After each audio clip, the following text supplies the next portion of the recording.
My dear colleagues, I would like to begin by acknowledging that we are gathered on the traditional territory of the Algonquin people. Today, members of the 42nd Parliament gather for the first time in this magnificent interim chamber. This space is a unique marriage of tradition and modernity, of the familiar and the new. Our parliamentary work resumes this morning without interruption, no small feat when you consider the scale of effort required to move many of the occupants and contents of the Parliament building into West Block.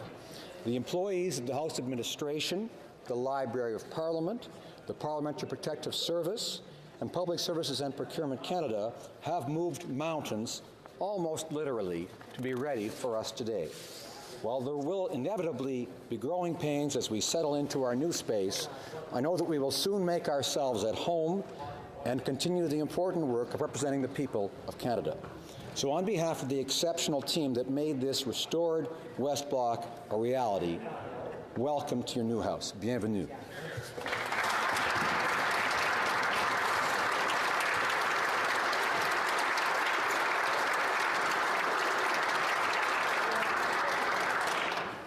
It is my duty to inform the House that a vacancy has occurred in representation. Ms. Sheila Malcolmson, member for the electoral district of Nanaimo Ladysmith, by resignation, effective January 2nd, 2019. Pursuant to subsection 25(1)(b) of the Parliament of Canada Act, I have addressed my warrant to the Chief Electoral Officer for the issue of a writ for the election of a member to fill this vacancy. It being 11:05 a.m., the House will now proceed to the consideration of private members' business as listed on today's order paper. Orders of the day. Private members' business, consideration of motion M207, Dutch Heritage Day, in the name of Mr. Van Kesteren.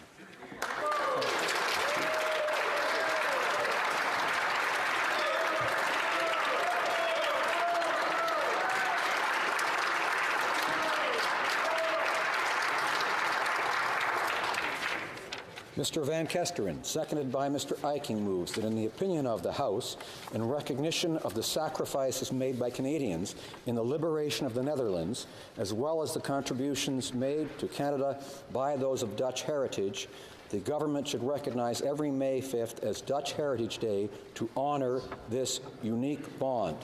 Debate. To give this first speech in this interim chamber, the honourable member for Chatham, Kent Leamington.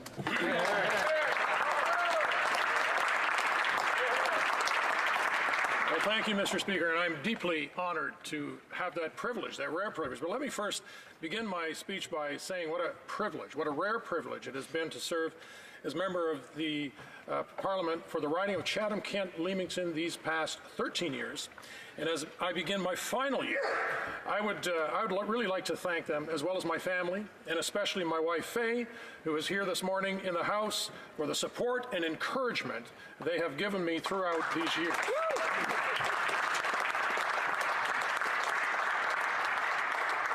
Mr. Speaker, I rise today to submit my private member's motion M207, that in the opinion of the House, in recognition of the sacrifices made by Canadians in the liberation of the Netherlands, as well as the contributions made to Canada by those of Dutch heritage, the government should recognize every May 5th as Dutch Heritage Day to honor this unique bond.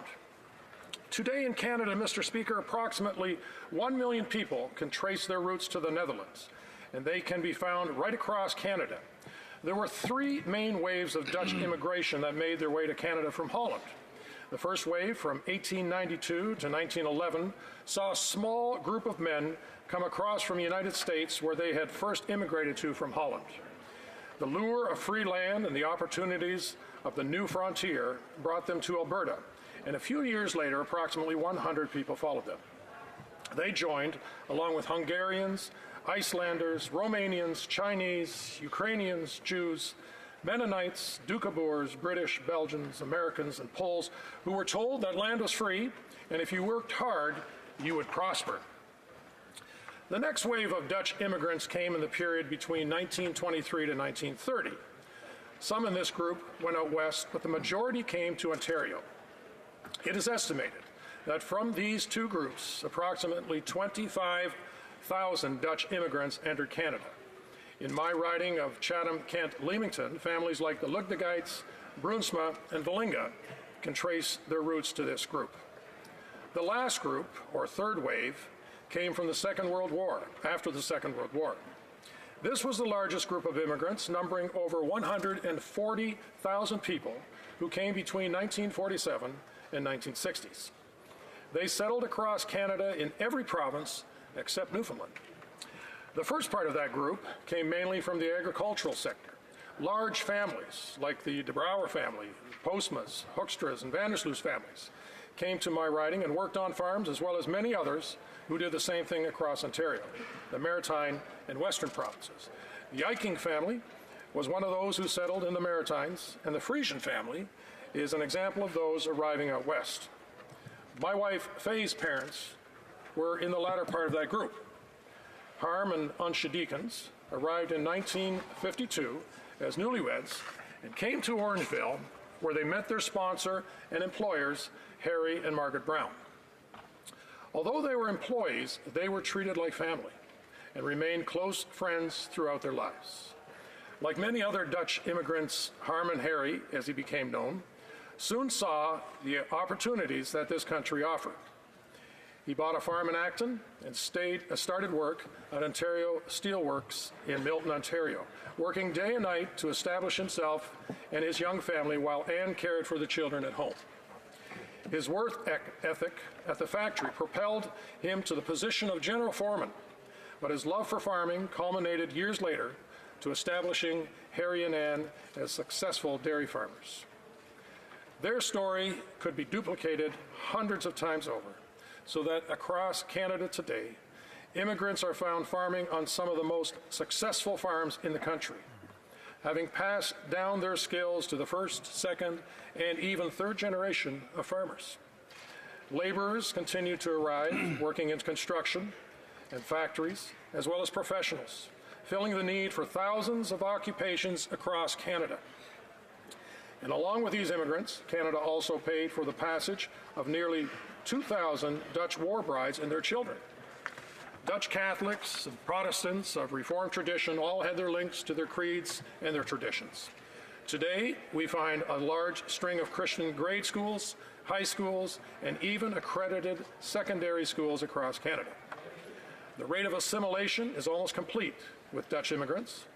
In the 2016 census, 505 people reported Dutch as their mother tongue, down 11,000 from 2011.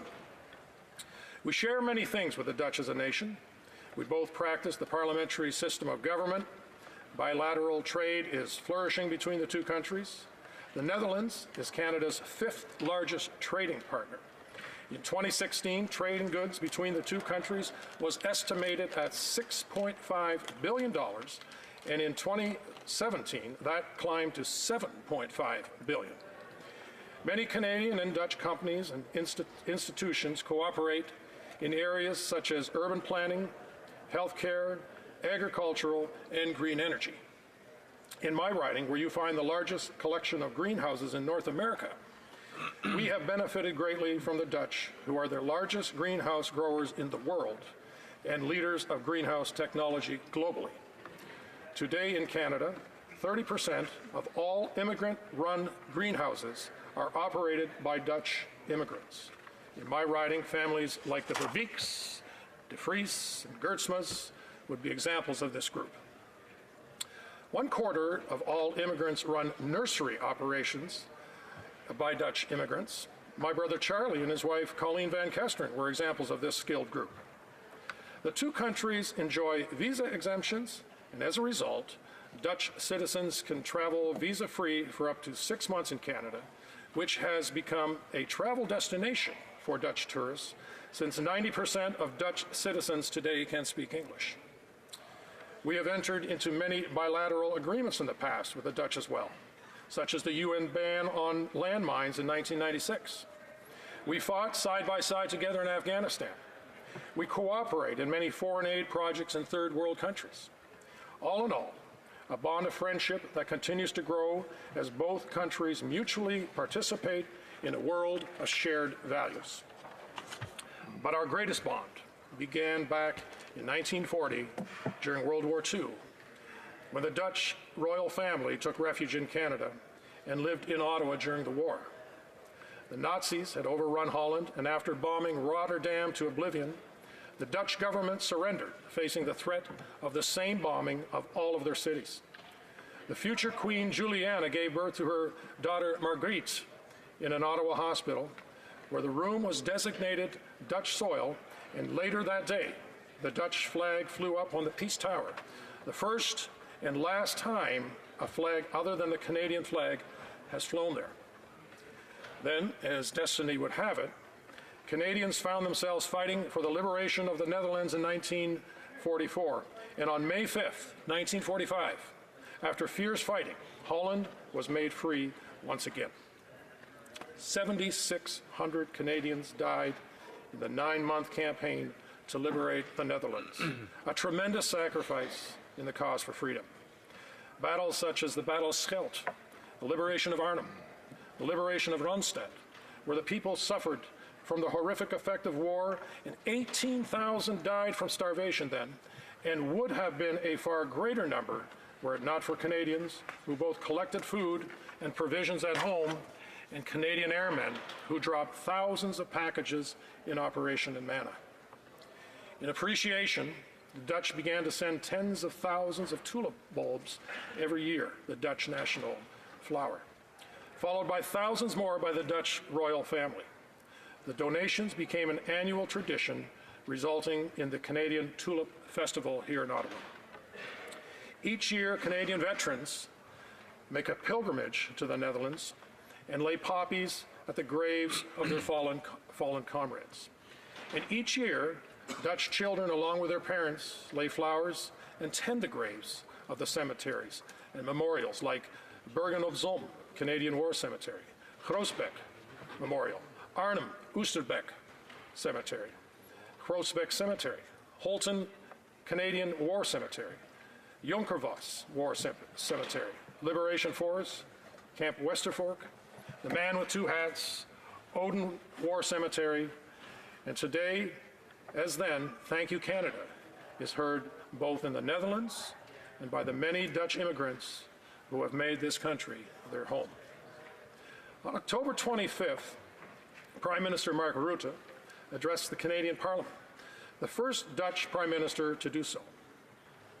At the beginning of the speech, he honored World War II veteran Mr. Don White, who was a member of the Royal Canadian Dragoons, who helped liberate the Netherlands from Nazi occupation.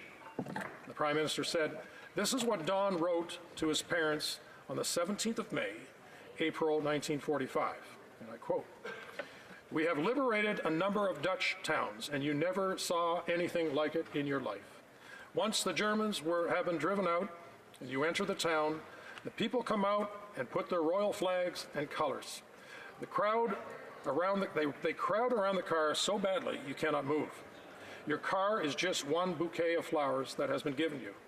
The girls kiss you, and the men shake your hands off. There's a lot so happy that they cry,' end of quote." The Prime Minister continued, "Don and his comrades risked their lives so that we could be free. He survived, but more than 7,600 young Canadian servicemen did not. They made the ultimate sacrifice, and the Netherlands is their final resting place. So yes, we feel deeply connected to Canada, and we are forever grateful to those brave Canadian soldiers who carried the fight of freedom to our country in our darkest hour. This we will never forget. Thank you, Canada," end of quote. My parents came to this country in 1953 with 5 children. They came to a strange land with a different language and customs, a land wide open and vast, so different from the one that they left. They arrived in May 1953 at the docks of Pier 21 in Halifax and were issued a train ticket to Chatham, Ontario, where they were greeted at the CP station by the Van Ryns, their sponsor family, who they shared a small house with with their 5 children for a month until my parents found a one-bedroom home they rented in the country. Life was challenging, to say the least. They were not always treated kindly by their neighbors, who I am sure were suspicious of these intruders. Times were tough for Canadians as well, and resentment flared up when newcomers challenged them for jobs. Memories of the war were fresh. Some had lost loved ones fighting in their land. But we were not unique in our attitudes towards immigrants. There were Italian fathers who labored years in places like Sault Ste. Marie before they could bring their families to Canada.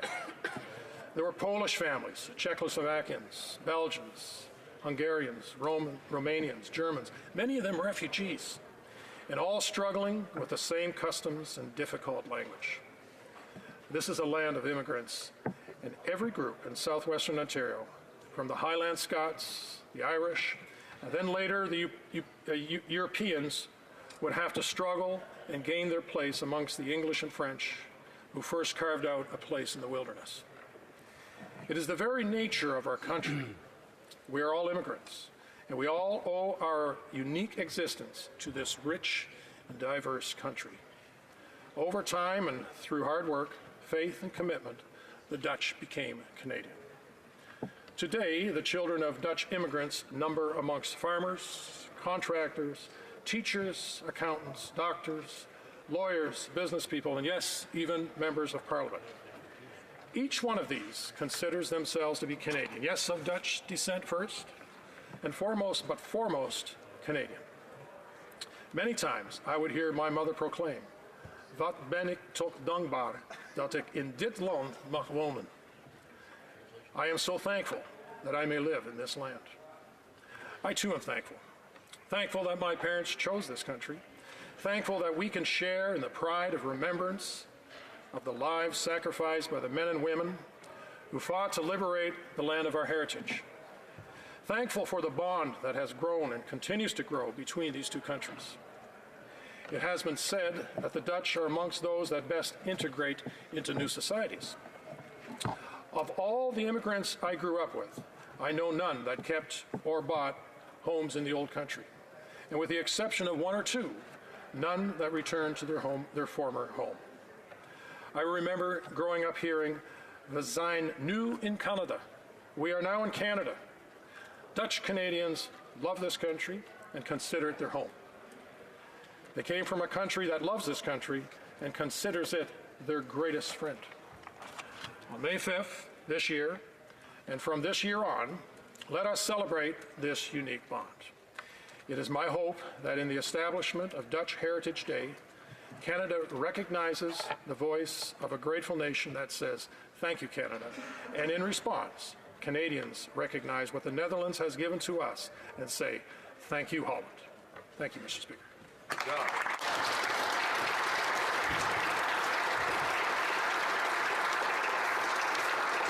Questions and comments. Questions et commentaires. The honourable member for Winnipeg North.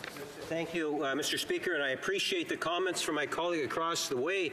You know, the Prime Minister has often talked about one of Canada's greatest strengths is our diversity. And that is, when I listen to the member across the way talk about immigration and the impact that the Netherlands or the Dutch people have had on Canada, it's very profound. And I always enjoy the opportunity to actually stand on my feet to talk about what it is that the Prime Minister talks quite often about, and that is Canada's diversity.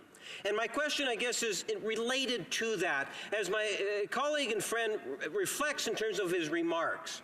And we look in terms of the depth of heritage, that Canada's heritage isn't stagnant, that in fact it continues to grow day and day as our diverse heritage has so much to offer. And I would suggest to you it's one of the reasons why we are today classified as one of the best countries in the world to live. It is because of that diversity. And today we emphasize the importance, contributions of the Dutch heritage community and the diversity that community brings to the Canadian heritage. And I wonder if my friend would just want to provide his thoughts in terms of the Dutch-Canadian heritage as a direct result of immigration from the Netherlands. The honourable member for Chatham-Kent-Leamington. Thank you, Mr. Speaker. And I thank the honourable member for the question. I'm going to quote my mother again. My mother used to say, "Bring the good and leave the bad." And I think that's what we've done in this nation. We all have unique, as he said, unique characteristics that we bring to the table. And we've been able to integrate those areas into the Canadian society in a way I think that's enriched, as have the Italians, as have the Chinese, and as I've mentioned, all the other different groups and the more recent immigrants that come today. And Canada is a beacon of hope, I think, for the world that shows that mankind and can definitely live together and live together in harmony, and not only live together in harmony, but can continue to prosper and to grow and to create societies that are better places. And so I thank him, and I think that it's a very important area that we need to recognize as well, too. Questions and comments? The honourable member for Vancouver East. Thank you very much, Mr. Speaker, and I thank the member for his speech and in the motion that's before us today. I think it's particularly fitting in this new place to look at our history and, of course, the contributions of all the diverse communities that has made us so great as a nation, and, of course, the Dutch community and their contributions as well. And to that end, of course, I'd be remiss if I don't acknowledge the First Peoples, the Indigenous communities whose lands to which we gather on, and to acknowledge their contributions.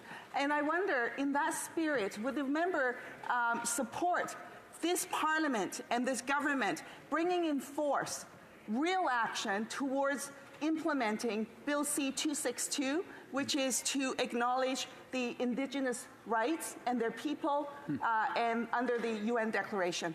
Very good. For Chatham-Kent-Leamington.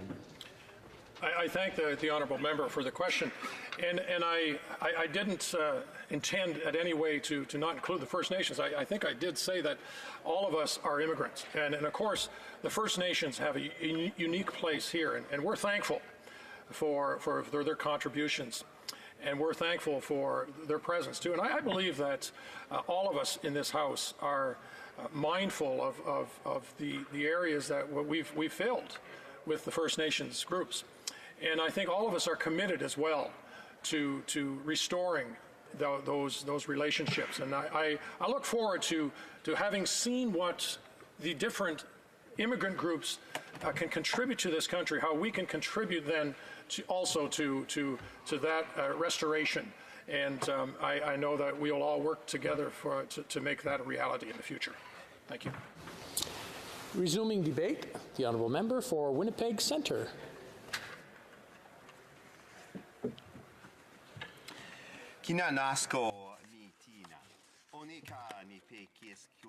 I thank you, Mr. Speaker.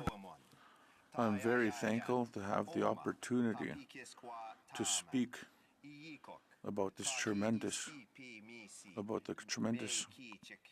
contributions made to Canada by the Dutch heritage and the incredible sacrifices made by Canadians in the liberation of the Netherlands. What might surprise people is the fact that many Indigenous people contributed to this liberation. One might not think that there is much of a link between Indigenous people and Dutch people, but there definitely is.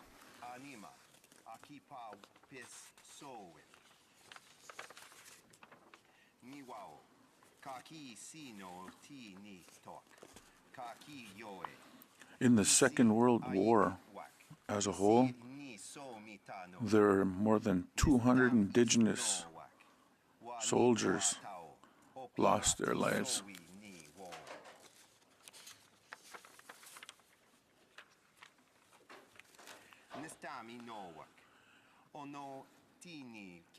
Indigenous soldiers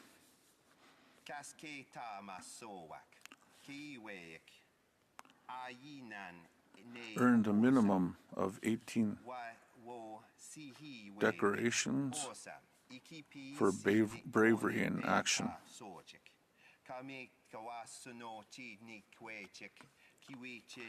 They participated in every major battle and campaign.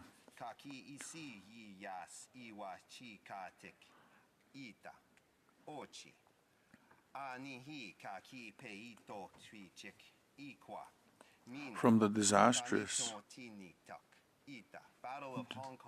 DAP landings, the pivotal Normandy invasion, and the Battle of Hong Kong, where there are 2,000 members of the Winnipeg Grenadiers, and the Royal Rifles of Canada became prisoners of war of Japanese. At least 16 of those prisoners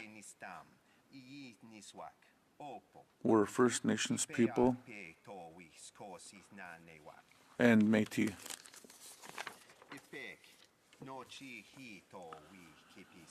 In September 1944, only 3 months after D-Day, the Canadians began the campaign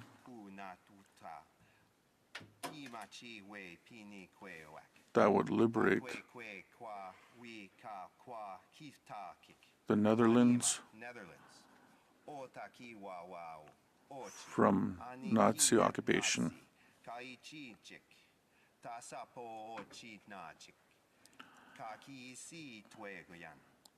As I mentioned previously,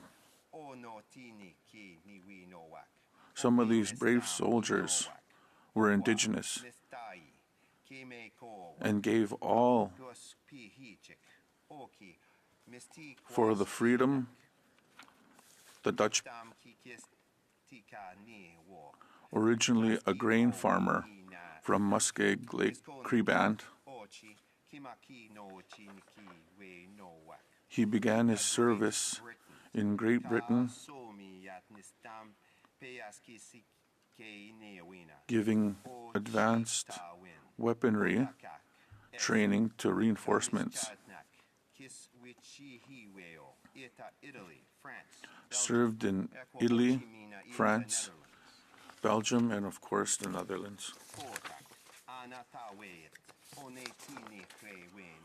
Another noteworthy soldier was Charles Weiss, who was the only member of his regiment, the Lake Superior Regiment, to earn both the Distinguished Conduct Medal and the Military Medal. Son of Louisa sailors, a Cree from Moose Factory, Ontario, Bryce earned his first Decoration of Valor, the MM, in the Netherlands in January in 1945. The story behind this award is quite amazing.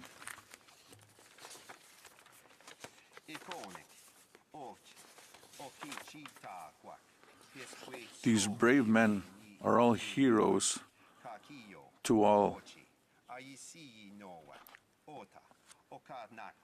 Canadians.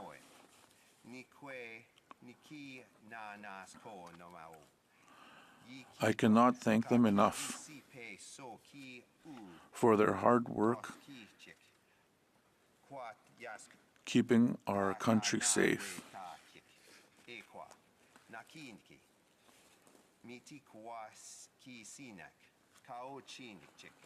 As the relationship between Canadians and those of Dutch heritage grows deeper.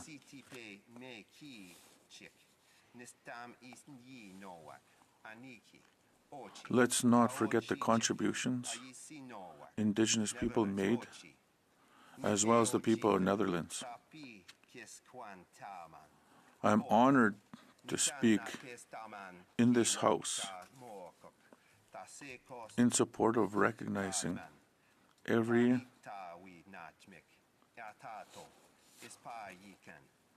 May 5th as Dutch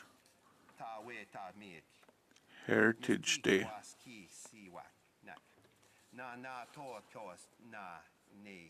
To honor this unique bond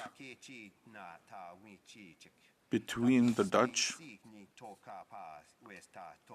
Canadians,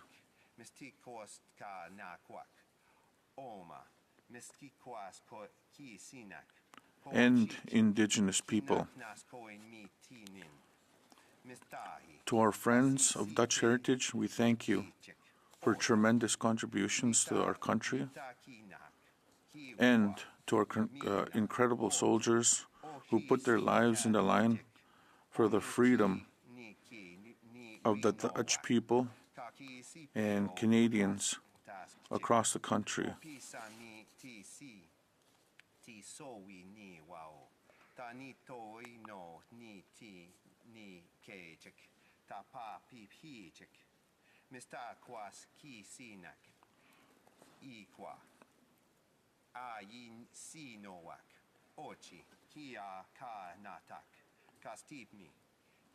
We are forever grateful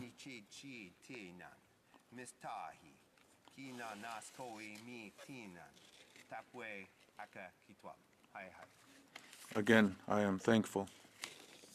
Resuming debate, the honourable member for Vancouver East. Mr. Speaker, it is a privilege and honor to stand in this new chamber today, the first member of the New Democratic Party to debate in the House of Commons in West Block. I think it's also fitting that in this new place, the first order of business is to debate a motion recognizing our past, our heritage, and who we are. The House of Commons, in many ways, is the physical embodiment of our democracy. Following the fire of 1916, the House of Commons in Centre Block heard parliamentarians debate and shape Canada for over 100 years. With the motion before us, we're teaching this new place those lessons, teaching this new institution how it is that we have come to be who and where we are today. M207 would designate May 5th as Dutch Heritage Day. Doing so would recognize the sacrifices made by Canadians in the liberation of the Netherlands and the past, present, and future contributions made to Canada by Canadians of Dutch heritage. I think that it's a very fitting motion to be the first debated here, and one that I and my New Democratic Party colleagues fully support. I believe heritage motions present us with an opportunity to not just learn about our past, but to find ways to act on those lessons. It also provides us a chance to see what those connections look like today and what we can continue to learn from those nations and cultures. The bond that Canada and the Netherlands shares is a unique one, which will forever tie our two nations together. M207 would designate May 5th because it's its Liberation Day in the Netherlands. During World War II, from September 1944 to April 1945, the Netherlands were under Nazi occupation. Canadian forces led the Allies' effort to liberate the Dutch people. More than 7,600 Canadians gave their lives in that effort and are forever resting in war cemeteries across the Netherlands. On May 5, 1945, Royal Canadian Regiment General Charles Foulkes accepted the German surrender of the Netherlands. While the winter of 1945 was known as Hunger Winter and saw millions of Dutch people in suffering and starvation, the summer of 1945 was called the Canadian Summer. It was marked by weeks of parties, parades, and celebration. The efforts and sacrifices made by the Canadian military to liberate the Dutch people is something that neither country will ever forget. But learning this history also provides us with the opportunity to reflect on the work that still needs to be done to respect and to live up to the solemn promise we have made to all of our military veterans. My colleague, the member for Courtenay Alberni and the member for London Frencha have been tirelessly pushing this government to treat our veterans with the respect and dignity that they deserve. There is something both Liberal and Conservative governments can continue to fail on. I was proud to see that the member for Courtenay Alberni's motion to have lapsed Veterans Affairs Department funding reallocated and actually spent on veterans passed on November of 2018. It will result in hundreds of millions of funding actually being used for service provision. During World War II, Canada also provided refuge to the Dutch royal family. But we didn't simply provide a safe haven.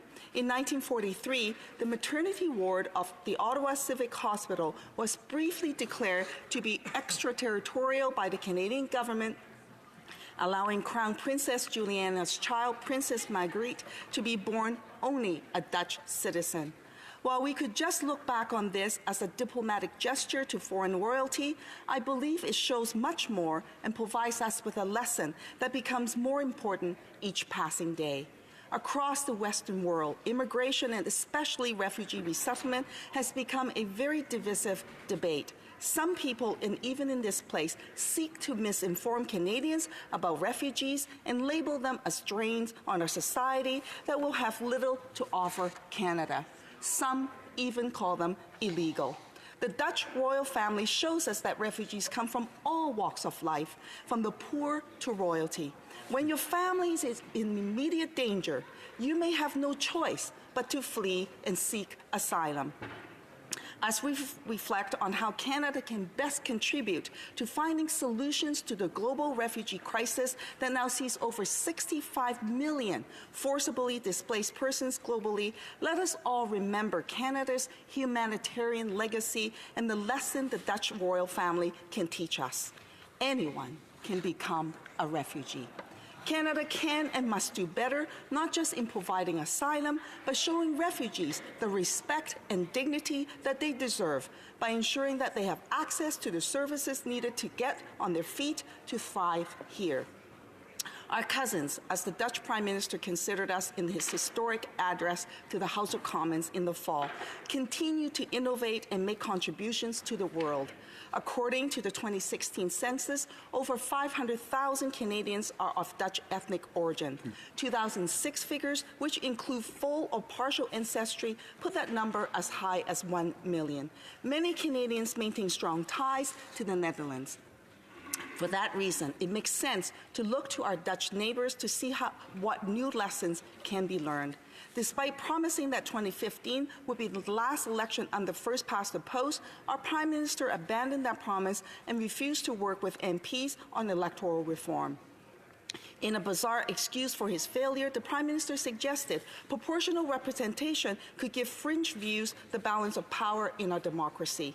If only he were more aware of our Dutch counterparts. The 2017 Dutch elections show just the opposite. The Dutch PR system makes it difficult for a single party to obtain a majority mandate and forces parties to work together and compromise. Despite winning the second most seats in their 2017 election, no other party is willing to work with the Party for Freedom, a party considered by many as a far-right, anti-immigrant nationalist party. As a result, this extreme view holds no power and it is not supported by the majority of the Dutch people. The PR system also helps send more women to Parliament, with 36% of seats held by women. That's 10% higher than Canada. Making every vote count may well also improve voter turnout. In 2017, over 80% of Dutch voters cast a ballot, and turnout typical hovers in the 70% range. In 2015, saw Canada's highest turnout in over 20 years, but that was only 68.5%. Lastly, despite our Prime Minister's lofty rhetoric on the environment, we know much remains to be done to even come close to meeting our Paris targets. We also know buying a 65-year-old leaky pipeline doesn't help us hit those targets. But what we do know about are the ways to help. For example, we could be making investments in our communities to make our streets safer and more accommodating for cyclists and pedestrians. The Netherlands have long been famous for its embrace for urban cycling culture, and they've made significant progress in moving away from city planning around the car. This has made their streets safer, greener, and more pedestrian and bike-friendly. In 2016, my colleague, the member for Courtenay-Alberni, tabled Bill C-312, an act to establish a national cycling day, an act to establish a cycling strategy. His bill would see federal government work collaboratively across departments and with the provinces and territories to develop and implement a national framework for improving urban cycling infrastructure and programs across Canada. I hope that our parliamentarians can learn from our Dutch counterparts and better embrace urban cycling. Supporting Bill C-312 would be a great first step. Canadians can be very proud of our country's Dutch heritage and share history with the Netherlands. I encourage all Canadians to learn more about it. It is very clear to me that there are many valuable lessons we can learn from this heritage and our continued close relationship. We can learn from our past, we can learn from the present, and I have no doubt that there will be lessons that we can learn in the future as well. Thank you, Mr. Speaker. Very good. Resuming debate, the honourable member for Peace River Westlock. Thank you, Mr. Speaker. Mr. Speaker, I've come from a long line of Dutch heritage, and one thing that I know about the Dutch is there's a saying that we have, it's wooden head, wooden shoes, wouldn't listen. The Dutch are notoriously stubborn, Mr. Speaker, and I know this, not because I know lots of Dutch people, but because the Dutch, they looked out at the ocean and they said, there's good farmland under there, and they dammed it off, and they started farming the ocean floor, the sea floor. One of the things we're recognizing today is the liberation that happened in 1945 on May the 5th in Holland, of which Canada played a very important role in. One of the things my grandparents tell me about running through the streets as children saying, the Canadians are here, the Canadians are here, and the war is over. And that moment has very much tied the Canadian and the Dutch identity together, I think forever. But the Canadian and the Dutch have had a relationship that has gone back long before then. I know that Dutch stubbornness has worked well in Canada, given the odds that we have to overcome just in terms of the climate and the vast distances that we deal with right here in Canada. So I would like to reference just how Canada has been shaped by some of our Dutch cousins or Dutch culture. One of the things I wanted to point out was the word cookie. You may have had a cookie this morning. I'm not sure if you knew this, but that word is not necessarily an English word. That comes from the Dutch word koekje. So in North America, we call a biscuit a cookie. But the English had no term for this whatsoever. And so cookie is very much an American term, or American or North American term, which comes from the Dutch term koekje. And so if you had a cookie this morning, you can thank the Dutch heritage of North America for that cookie. That's something that we just kind of take for granted here in North America, that a cookie is a cookie. But the English actually at the turn of the century, they didn't understand at all what a cookie was. They thought, no, that's a biscuit. And they'd still tell you that today, that's a biscuit. So that was interesting. My wife's grandfather was married to an English lady, and so the culture differences was always very fun to ask her about. One of the other things that she said is that the Dutch people, they would offer you coffee right as you came through the door, and she said, in the English culture, you offered somebody coffee as a way to kick them out the door, so to speak. You offered them wine as they came in, and then you offered them coffee as a signal that you wanted them to leave. And so she said those kinds of things were very weird. Plus, the whole term cookie was weird. The other thing that we don't necessarily realize is the guy named Santa Claus comes from Saint Nick, or Saint Nicholas, and the Dutch call him Saint Claus. And so Santa Claus is that Saint Nick, or that the Dutch brought, there's Sinterklaas as they call him. That's an anglicization of that term, and so Santa Claus is actually one of the Dutch heritage pieces that we use here in North America, we use here in Canada. So once again, you can thank the Dutch for Santa Claus. His red suit comes from that as well, and so I think that's amazing. The Dutch came to Canada. They came from all walks of life in the Netherlands, but many of them ended up farming here in Canada. There was a great need for farming employees, particularly in the 1950s when a lot of them came, most of them came. And so they ended up farming. They would have been accountants, they would have been school teachers, they would have been police officers, all these kinds of things. But when they came to Canada, there wasn't a need for those kinds of skills. There was a need for farm laborers. And I just remember reading stories and hearing stories about these accountants who came here and wore their hands to the bone in a week, picking rocks and things like that, and living in chicken coops and all this kind of stuff, and really being anxious about the fact that they had decided to leave a very extremely organized country and moving out into the wilderness of Canada, even though the people that they moved to thought we lived in modern civilization. The Dutch, however, didn't just sit still in those positions. Usually within a couple of years they'd moved up in the world. They were building their own houses, they were building their own churches, they built their own schools, they were building communities all across Canada. The data that we have from particularly the 1950s shows that every province, there was quite an immigration into every province in Canada, and they built communities everywhere.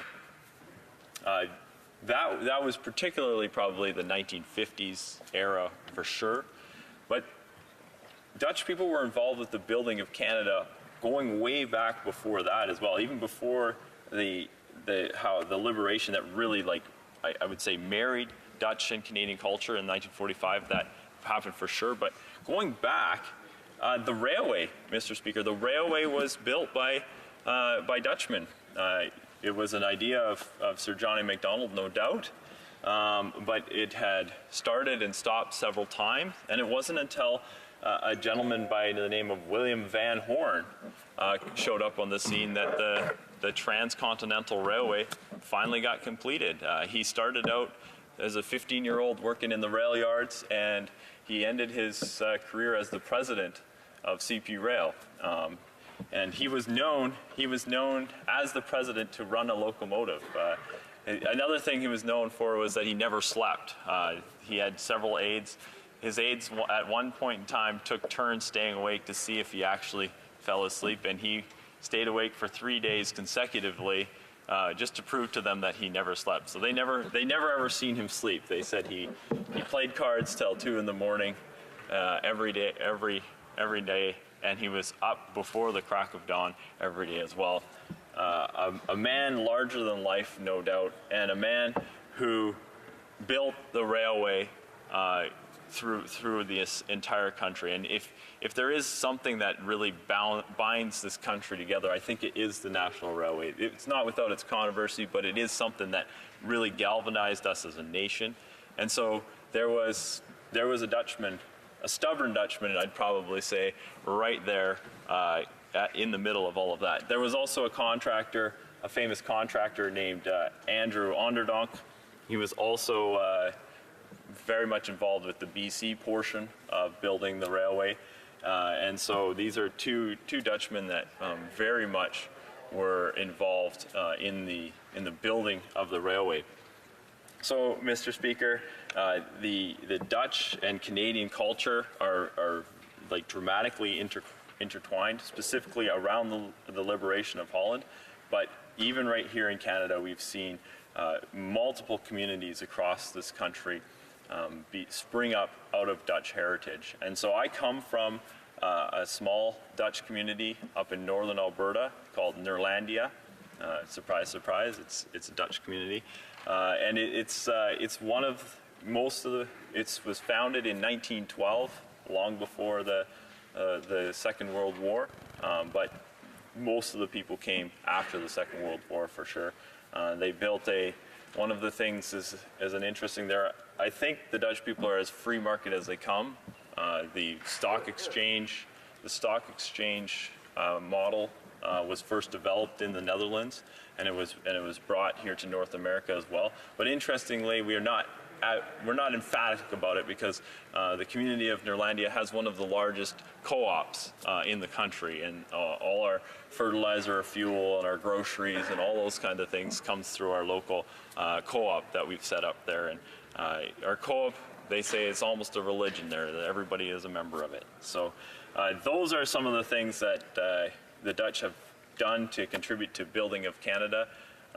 Canada has been an amazing home now to nearly 1 million people that claim Dutch heritage, and we look forward to continue to build this country, to building new homes, to building new churches, to building new schools, to building all the great things that we need here in Canada. So thank you very much, Mr. Speaker, and I look forward to the passage of this bill and celebrating May 5th, Dutch Heritage Day. Thank you, Mr. Speaker.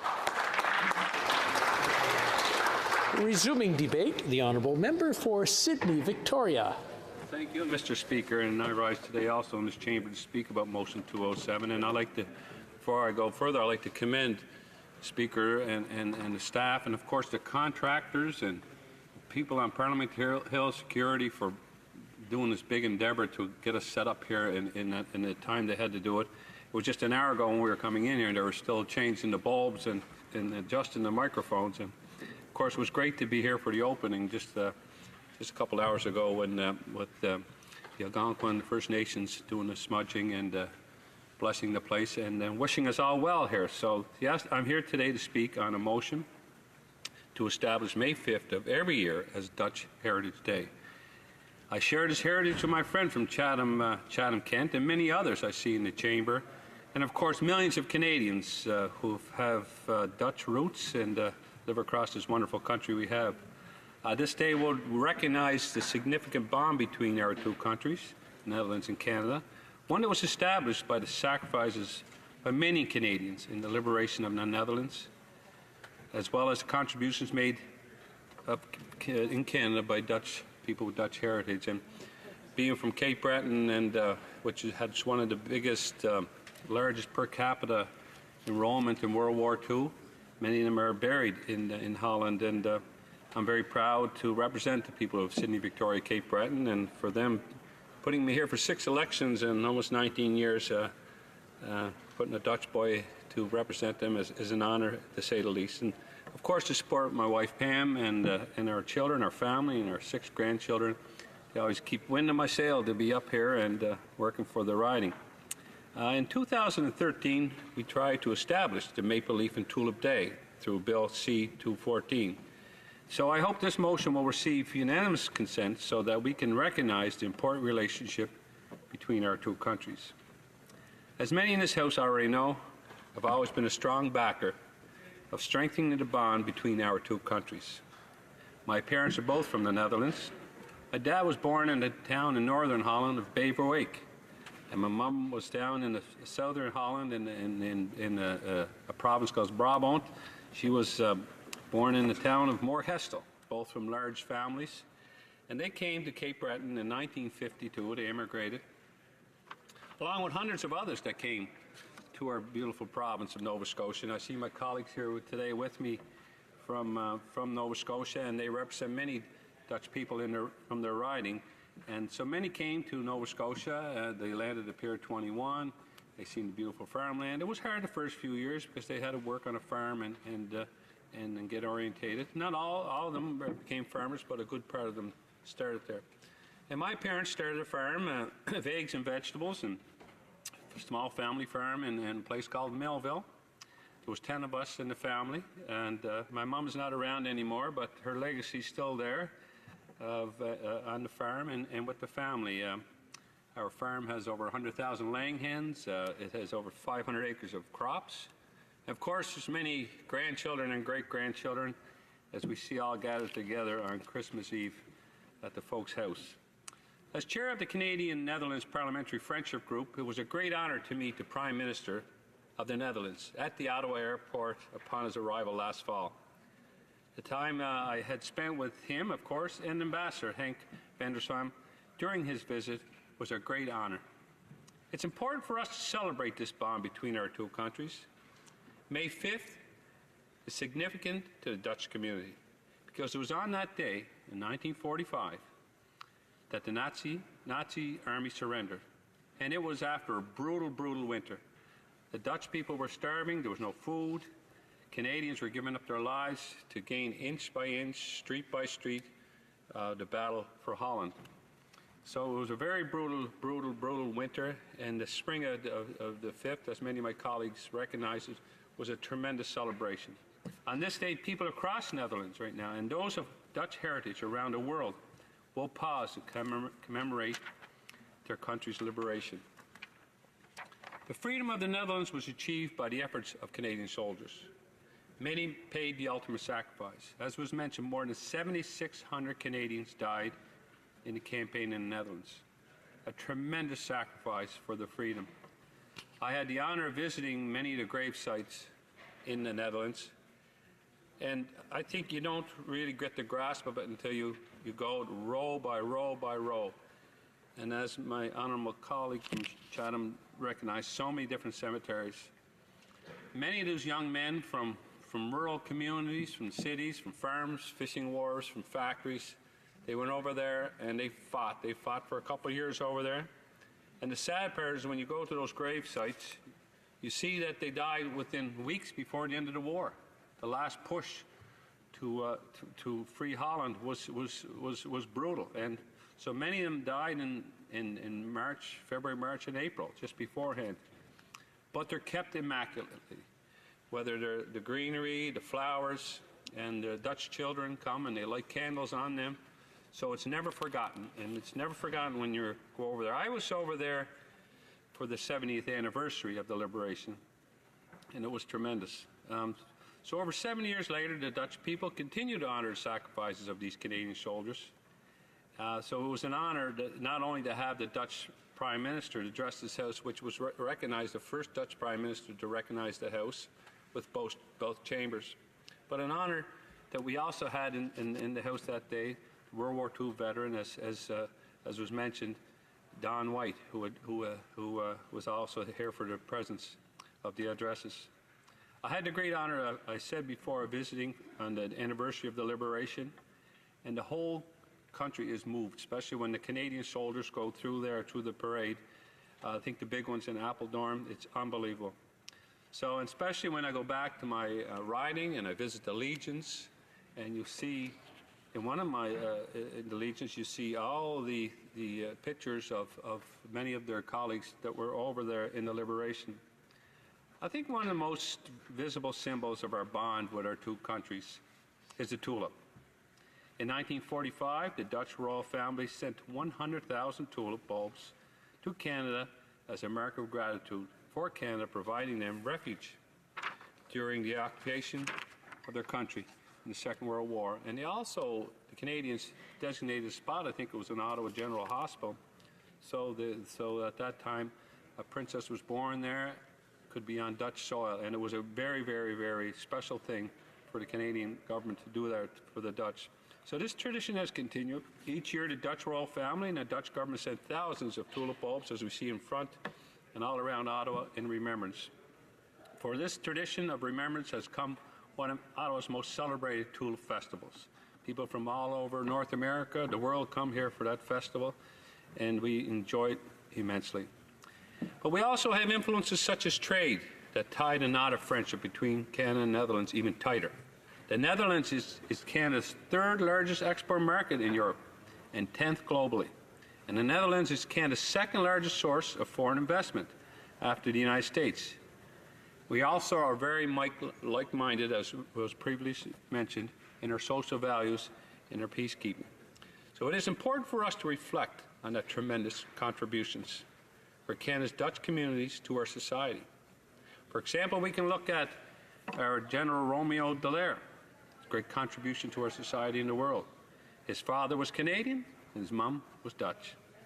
And he's recognized for human rights and his distinguished military career. In my riding, I had the pleasure of hosting him as a keynote speaker in Sydney in 2017 Remembrance Day ceremony. He not only spoke about our special bond we have together, but how it is more important than ever that we continue to strengthen our relationship and accomplish the things that we believe that should be done internationally.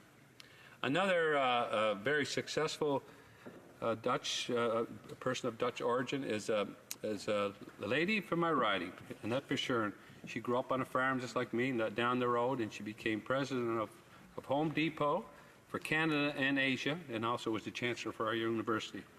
So, Mr. Speaker, Dutch Heritage Day will provide all Canadians with an opportunity to recognize the great things that we have going for us with both countries. But the intolerance is happening around the world. I think it's more important than ever for a bond for our two countries to stick together.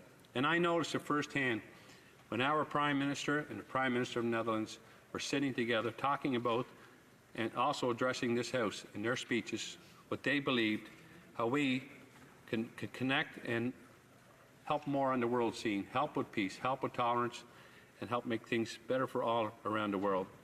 I'd like to end this by thanking all the veterans whose courage and sacrifice contributed to the liberation of the Netherlands, and the Canadians of Dutch heritage for helping build this great country we live in. Dank u wel. Thank you very much.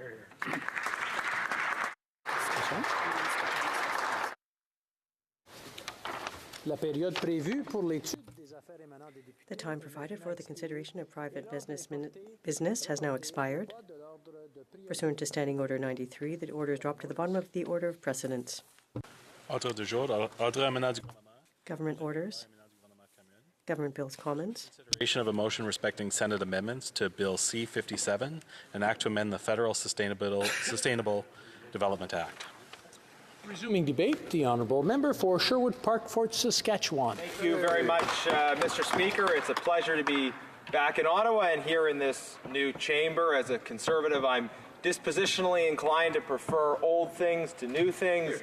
However, I have to say this is a beautiful chamber. The architects have done a phenomenal job, and it's going to be an honor to be here for well, prospectively 10 years or shorter if my constituents feel that way, or much longer if things go the way projects in government sometimes go. Of course, I know it's been an eventful break for some members. We had the resignation and then unresignation of a number of Liberals. We're certainly hoping John McCallum doesn't unresign as well.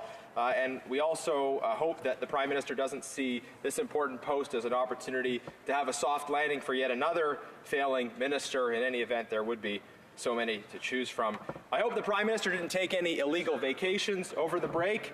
I suppose he would prefer if I called them irregular vacations. And I hope the Finance Minister enjoyed his time away as well. Perhaps he passed some truly unforgettable time at his villa in France.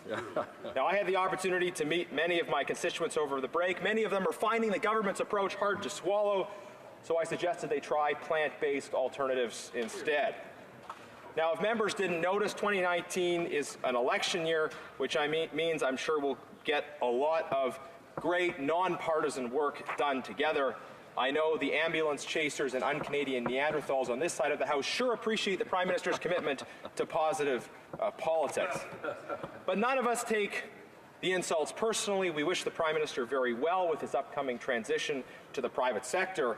I suspect that the response of voters to his policies will demonstrate exactly why this Prime Minister liked the idea of a basic dictatorship.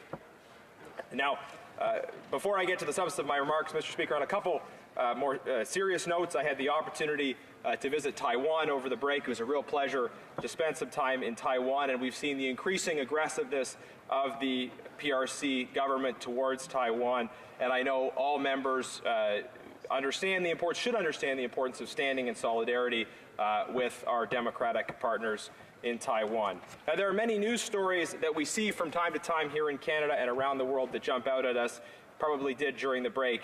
But I do want to draw the attention of members to one that jumped out at me in particular. Now, prior to Coptic Christian Christmas celebrations in Egypt, a terrorist had tried to plant a bomb targeting worshippers. And in this case, disaster was averted because of police action. An officer, Mustafa Abid, gave his life as he sought to defuse a bomb. Christians face challenges in Egypt and in many countries in the region, but there are also many from the Muslim community who believe in their rights and work hard to keep them safe. I'm sure all of us would join me in saluting the courage and sacrifice of people like Mustafa Abid, who set an example of sacrificial love and service to his country and to its minority communities.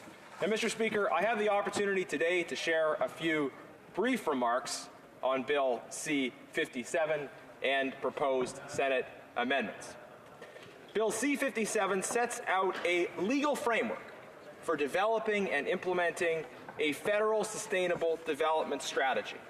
And it makes the process of decision-making, or seeks to make that process of decision-making, accountable to Parliament. The Act requires, in fact, that all government decision-making is done with a view to the impact on future generations.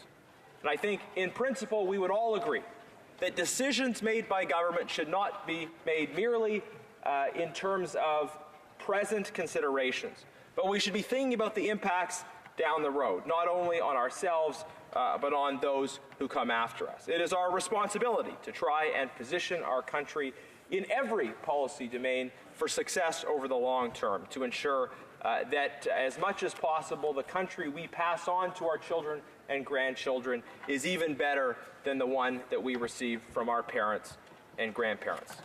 And C-57 invites us to explore the mechanism by which that happens and the reporting mechanism by which Parliament is kept up to date on the particulars of plans by government that are aimed at advancing sustainability. So this bill was passed by this House. It went to the Senate.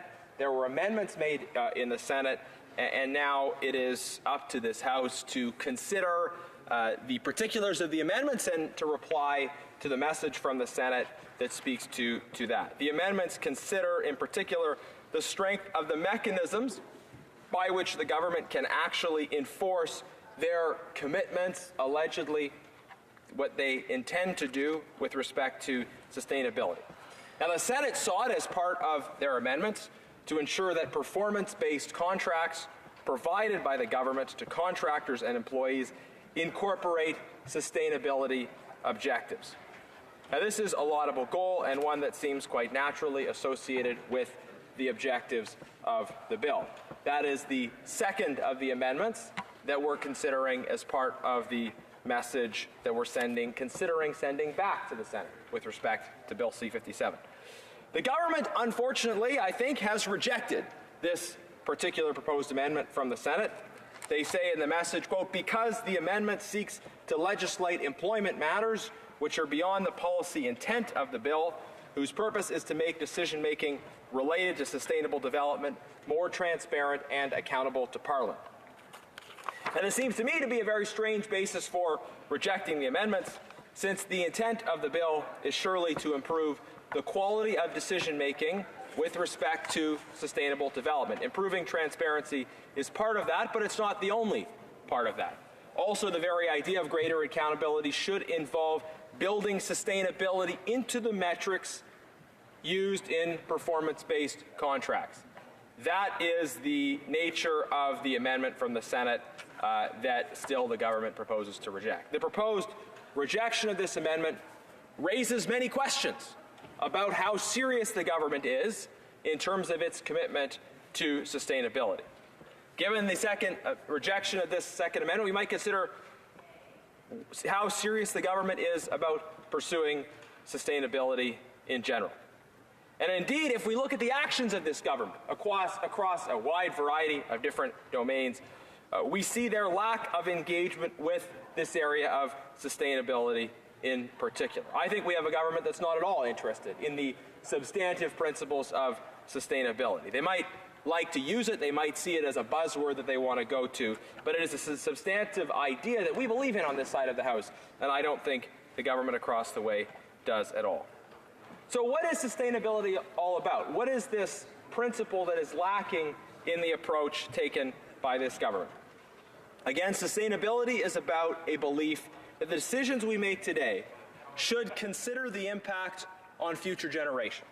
We should try in every domain of policy, and this word is typically invoked in the area of environmental policy, and it's an important concept in that context, but across the board, the decisions made by government should be aimed at passing a better country, a better world onto the next generation.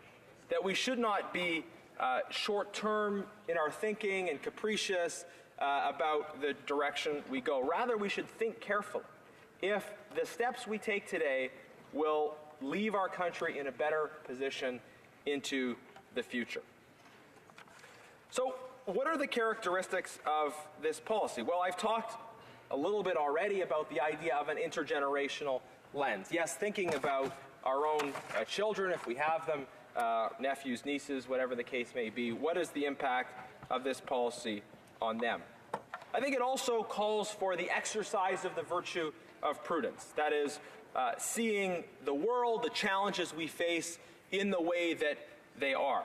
And I know my friend from Spadina, Fort York, having read the book I recommended to him, After Virtue by Alistair McIntyre, will be more familiar with this concept now that the House has resumed.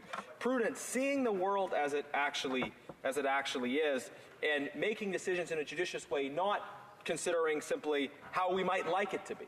Some members across the way might like it if the way the world worked was you could just run deficits in perpetuity.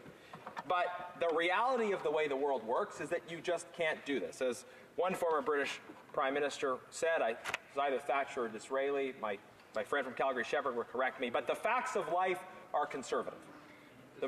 Disraeli. Okay. Disraeli said maybe Margaret Thatcher said it afterwards while quoting Disraeli. But the facts of life are conservative.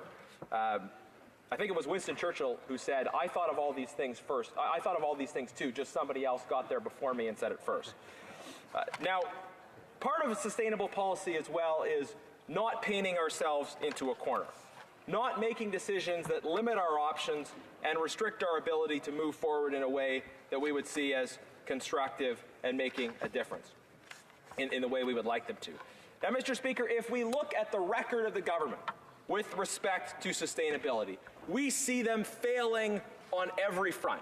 The Prime Minister has failed to deliver effective, sustainable policy, and unfortunately, those failures are imposing major costs on Canadians.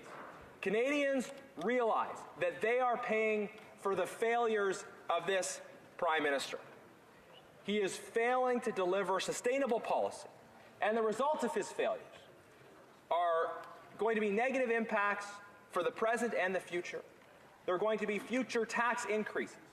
A failure to budget and plan for the challenges of the future, as we've seen from this government, necessarily will mean, as night follows day, higher taxes, higher costs in the future, especially if this government is re-elected. And Canadians can't afford the tax increases that this government is planning on so many different fronts. Now, the government is failing us on the issue of environmental sustainability. They are failing on energy sustainability. They are failing on fiscal sustainability. They are failing to take the steps necessary to develop a sustainable economy. They are failing to put in place strong policies for the sustainability and strength of our immigration system. They are failing to develop a foreign policy which reflects the values of sustainability and strength that I've talked about. They are failing to treat our democratic institutions in a way that preserves them in good health for the future. They fail to approach the treatment of social institutions in civil society in a way that effectively supports their sustainability. Mr. Speaker, I believe that this is really one of the most, if not the most, capricious government we've ever seen in this country before, characterized by reckless experiment, by a lack of plans, by no regard for the future. And that series of failure that we've talked about, Mr. Speaker, is something that all Canadians are seeing the effects of. And they're seeing the way in which the failures of this government impose real, concrete costs for them. Their failures are costing all of us money and leading to higher taxes. Now, Mr. Speaker, let's talk about some of the particular ways in which the government has failed to support the development of sustainable policy across a series of different domains. And the first area I want to speak to is environmental sustainability. Now, when I spoke to this bill previously, I identified a series of environmental accomplishments of the previous Conservative government. Since 2006, the previous government invested over $17 billion to support the environment. And there's many different initiatives, and I've read them before, so I'm not going to go through all of them. But suffice it to say, Mr. Speaker, we know that various policies, things like the Green Infrastructure Fund, the Eco-Energy Retrofit, the Clean Air regulations, significant work in the area of tax relief for green energy generations, supporting conservation, supporting national parks, expanding snowmobile and recreation trails to improve access to the environment across the country, encouraging donation of ecologically sensitive lands, supporting family-oriented conservation by providing $3 million to allow the Earth Rangers Foundation to expand its ongoing work, investing almost $2 billion in federal contaminated sites action plans. This is just a brief sampling of the many contributions made on the area of the environment. But so often when we talk about the environment, we focus on the issue of greenhouse gas emissions, and I'm proud to note that under the previous Conservative government, greenhouse gas emissions went down. This was the first government, and I wish Liberals were applauding. They're not, I guess. They wish it weren't true, maybe. And my friend from Spadina, Fort York, clearly hasn't learned anything, because he says it was only because of the recession. But the reality is that emissions went down while the economy grew in Canada. Meanwhile, if you compare that to the rest of the world, other parts of the world were more severely hit by the recession, and yet global emissions went up during the same period. So it's hard to use the recession to explain the reduction in emissions, when in fact what was happening in Canada was emissions were going down while the economy was growing. See, the member for Spadina, Fort York, and other Liberals seem to think that the only way you can reduce emissions is by having a recession.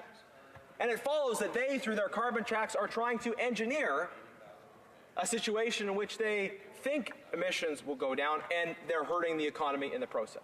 But Conservatives believe that you can actually have economic growth and a reduction in greenhouse gas emissions. Why do we believe that? Because we've looked at our own record in this country. We've seen how it happens. And another thing my friend from Spadina, Fort York likes to do when we have these conversations is he'll say it was only because of the wisdom and foresight of Gerald Butts and Kathleen Wynne in the Ontario provincial government. But the reality is, first of all, those policies of the Kathleen Wynne government weren't that popular, as we saw in the last provincial election here in Ontario. But particularly when it comes to environmental policy, we see that in Canada over the period of the previous Conservative government, emissions went down or they went up by less in every single jurisdiction. Meanwhile, we had economic growth. So it's hard to say that was only because of the policies of provincial government if we saw improvement with respect to greenhouse gas emissions in every single jurisdiction. Now, these are facts that make members of the government uncomfortable, but they are facts that are easily verifiable nonetheless. We've seen the accomplishments of the approach we took, and how did we achieve reductions in greenhouse gas emissions? We chose not to take the punitive approach of this government, their failed punitive approach, which is to use the environment as an excuse to impose new taxes on Canadians as a way of raising revenue for the government. That was not the road we went down. Instead, we went down a road that we thought was more effective, more sustainable, which was to provide incentives and opportunities along with the appropriate mix of regulations, which were not designed to bring about more revenue for government or engorge the size of the state. Rather, they gave people the opportunity to make environmental improvements. It was a positive, constructive approach, not a punitive approach. It was an approach genuinely focused on the environment and sustainability, not an approach like that of the government, which was to use the environment as an excuse to do what they really want to do all along, which is to raise taxes. And when it comes to this area, it's very clear that they intend to raise your taxes further, Mr. Speaker. They have been unwilling to rule out significant increases in carbon taxes after the next election. And it's very telling that they don't want to talk about that now, and yet they've created a big fiscal hole in the budget. They've positioned themselves for substantial increases in the carbon tax to come. Canadians are already paying for the failures of this government when it comes to environmental and fiscal policy, but we know they will pay substantially more. That if this government is re-elected, they will significantly increase the carbon tax and other taxes in order to pay for their failures when it comes to our fiscal policy, but also they will use their environmental failures as an excuse. When the carbon tax fails to reduce emissions, because we know carbon taxes will not succeed in reducing emissions, they will simply say, I guess we have to raise the carbon tax further. And that will be their excuse, Mr. Speaker. But on this side of the House, we say no. We say look at the past, look at other countries who have gotten rid of their carbon tax. We can, in fact, achieve real concrete progress on the environment in a way that is environmentally and economically sustainable. We can do what we've done in the past, which is reduce emissions, and we can reduce them further in a way that does not use this issue as an excuse to impose punitive taxes on Canadians who are getting by. We want Canadians to not just get by on this side of the House. We want Canadians to be able to get ahead. And to do that, it's important to be reducing their taxes and giving them opportunities to make environmental improvements through things like we had in the past, the eco-energy home retrofit, not the punitive approach of this government. Mr. Speaker, we can achieve technological progress. We can do it in a sustainable way instead of in a way that cuts off growth. The Liberals will tell you that the way to improve in terms of the environment is to hold back growth. We think that growth and environmental improvements can happen at the same time. Let's talk then about why the carbon tax in particular won't work. And there's a few, I think, fairly obvious reasons for this. One of them is elasticity. So the theory of the carbon tax is that if you impose a tax on a particular thing, people who are making economic decisions at the margins will choose less of it. But that is highly dependent on the elasticity of the particular good you're talking about. In other words, how responsive people are to the price of it. So something like vacations on private Caribbean islands might be considered a highly elastic good. Whereas people tend to be responsive to a price signal because they could always take a different vacation. They have choice among different options, so it's a highly elastic good. Of course, vacations to private islands are only an elastic good if you're paying for it yourself, right? If somebody's not paying for it themselves, they're not going to be responsive to a price signal with respect to that. But just as a hypothetical example of something that we might consider an elastic good. An example of an inelastic good, though, would be home heating. Nobody ever said, well, I mean, maybe people in very dire situations, but nobody who could still afford it would say, I'm not going to heat my home anymore because of the cost of home heating fuel. The only person who would make that decision would be someone who couldn't afford to heat their home. But anyone who could afford it, regardless of the cost, they would see it as necessary to heat their home in the wintertime. Nobody ever stopped eating because the price of food went up. So when you impose taxes, as this government is doing through their carbon tax, when you impose taxes on inelastic goods, on things that are necessities of life, then the effect of it is not a reduction in their use. The effect of it is simply greater costs, greater pain for the taxpayers. And the failures of the Prime Minister to see this means not a change in terms of the environment, but rather it means the imposition of higher costs on Canadians. So what's the alternative then? Well, the alternative is trying to, through supports for renovations, trying to, through improvements in productivity, through policies that encourage research and development in this area, appropriate targeted regulation, to try to improve the productivity and the effectiveness of the tools we're using. So, for example, one can still drive to the grocery store, but one is able to do it in a more fuel-efficient way. So that one can have the renovations to one's house so that there's less leakage. One can still heat one's home, but do it in a way that is costing less and benefiting one's own pocketbook as well as the environment. Now, we can get there, but we can only get there if people have the ability to make these renovations, if these technological improvements are happening. The approach of the government, though, isn't to facilitate these kinds of transitions that actually can bring about a change. Rather, it's to impose a punitive tax. And their approach ignores the fact that without the changes in technology, without the supports for renovations and other changes that were the kinds of policies pursued by the Conservative government, without those kinds of things, for many people, this is simply a tax imposed on something very inelastic, something that they need, and so they have to pay for it regardless.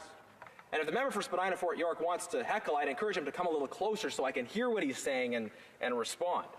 Now, Mr. Speaker, another issue with the carbon tax I think that we should think about is just the regulatory complexity involved. The advocates of a carbon tax initially talked about it as an opportunity to reduce the regulatory burden. But in fact, what we see with this government is the piling on of new regulations in addition to the carbon tax. So they're not even proceeding with it in the way that those who support the concept would recommend, and they're imposing a variety of other additional taxes and costs in the process. I wanted to make another comment when it comes to the carbon tax about this whole area of a punitive approach. Now, there's an interesting study that was done. It's called classically called the Haifa daycare example, and I've referred to it in the House before. This is an experiment that was done where basically a daycare center was frustrated that parents were coming a little bit late to pick up their kids. So they decided to do what a maybe traditional microeconomic first-year student would recommend, and that was impose a small fine or a tax on those who came late. Now, it was very interesting. What they found was that actually the rate of truancy increased after they imposed the fee. Now, why was that the case? Well, when you impose a punitive approach, sometimes people may be frustrated by it, but they also may not have a choice in a particular situation. And so you had people saying, well, if I'm already a little bit late, I might as well be more late.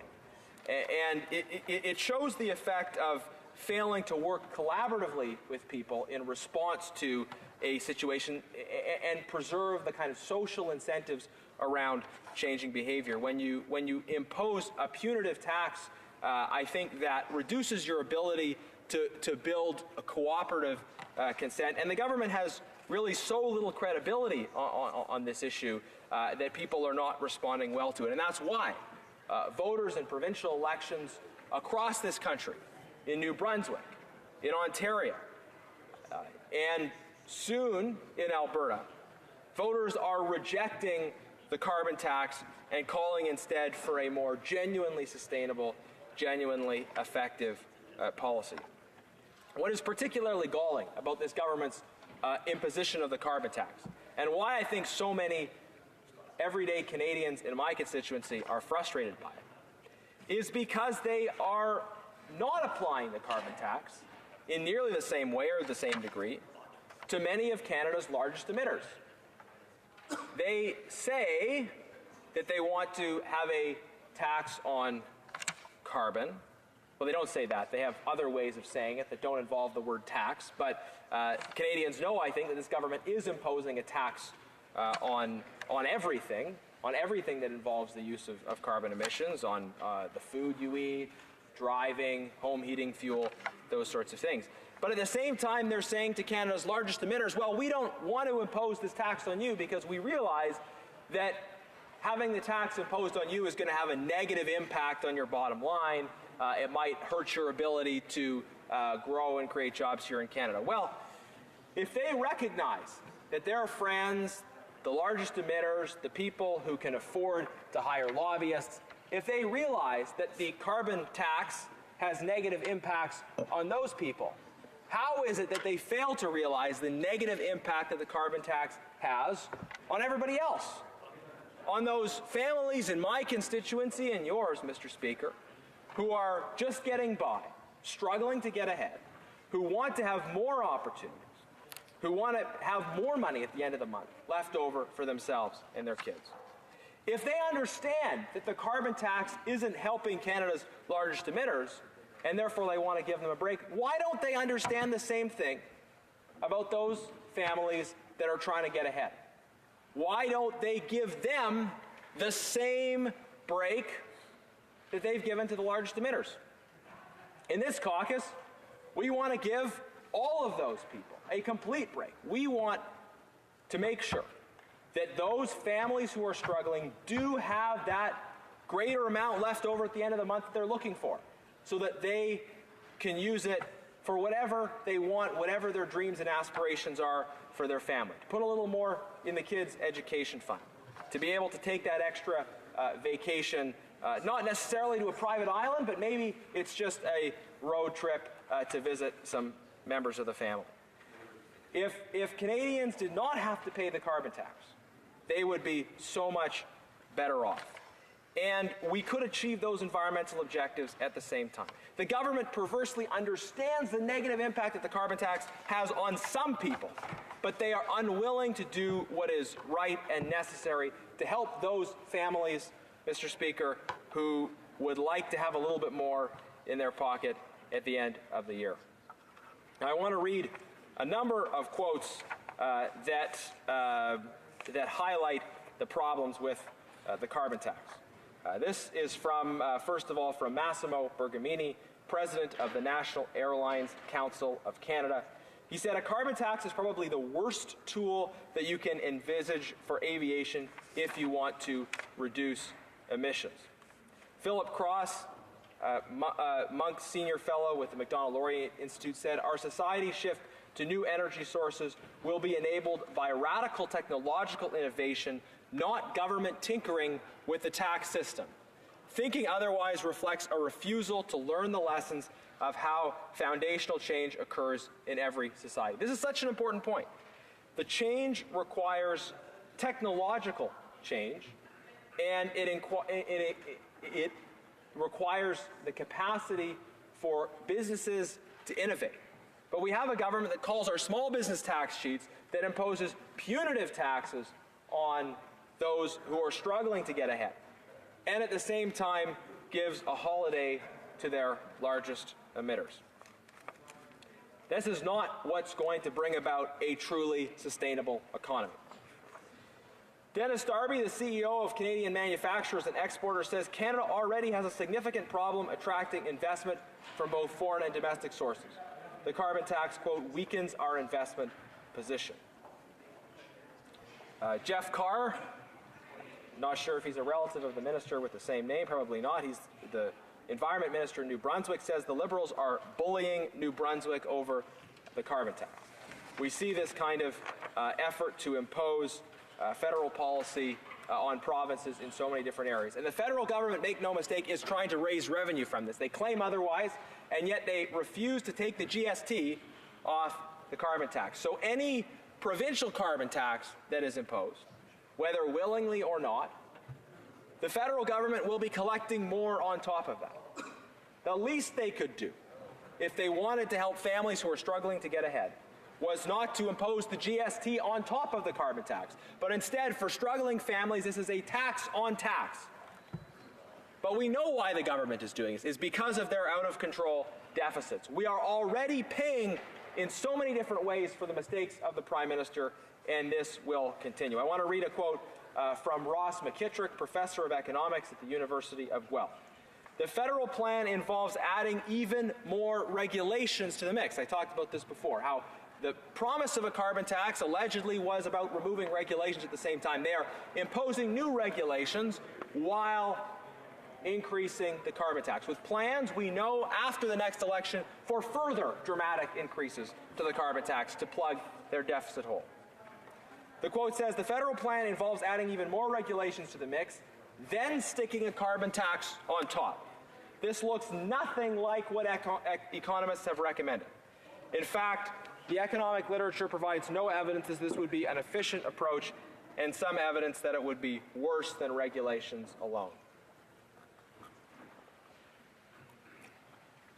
Mr. Speaker, there are many other different quotes I could read.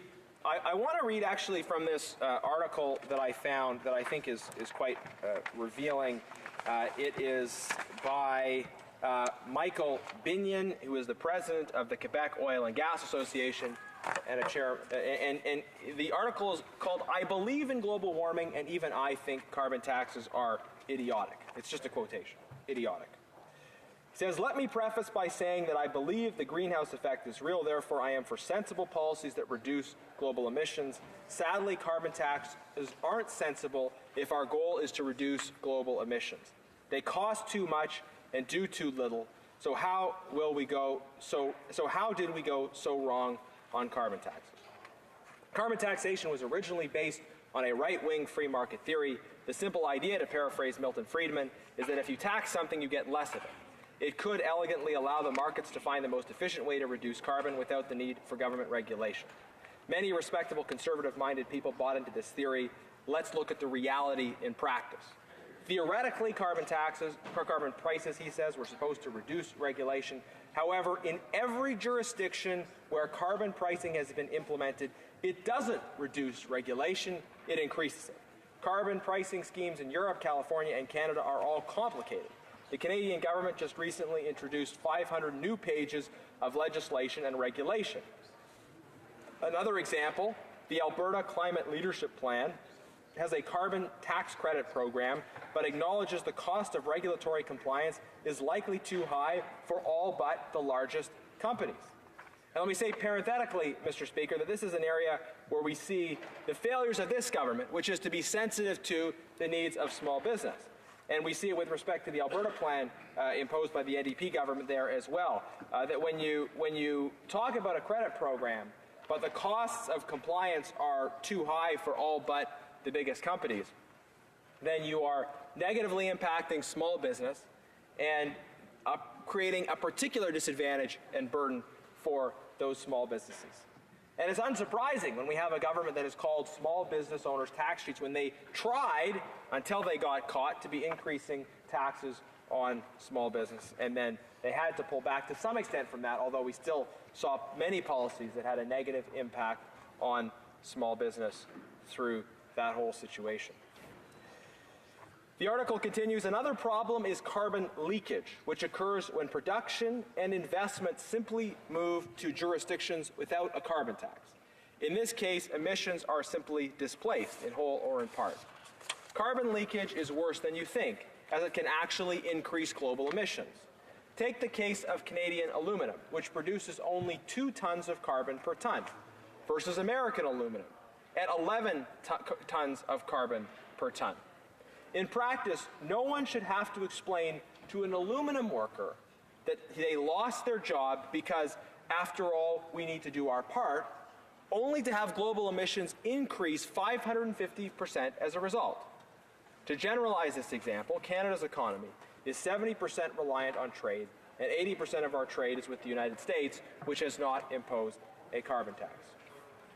To try and mitigate carbon leakage, every carbon pricing scheme uses output-based allocations. Industries that are energy-intensive and trade-exposed are given free permits to emit or a carbon tax rebate to allow them to compete.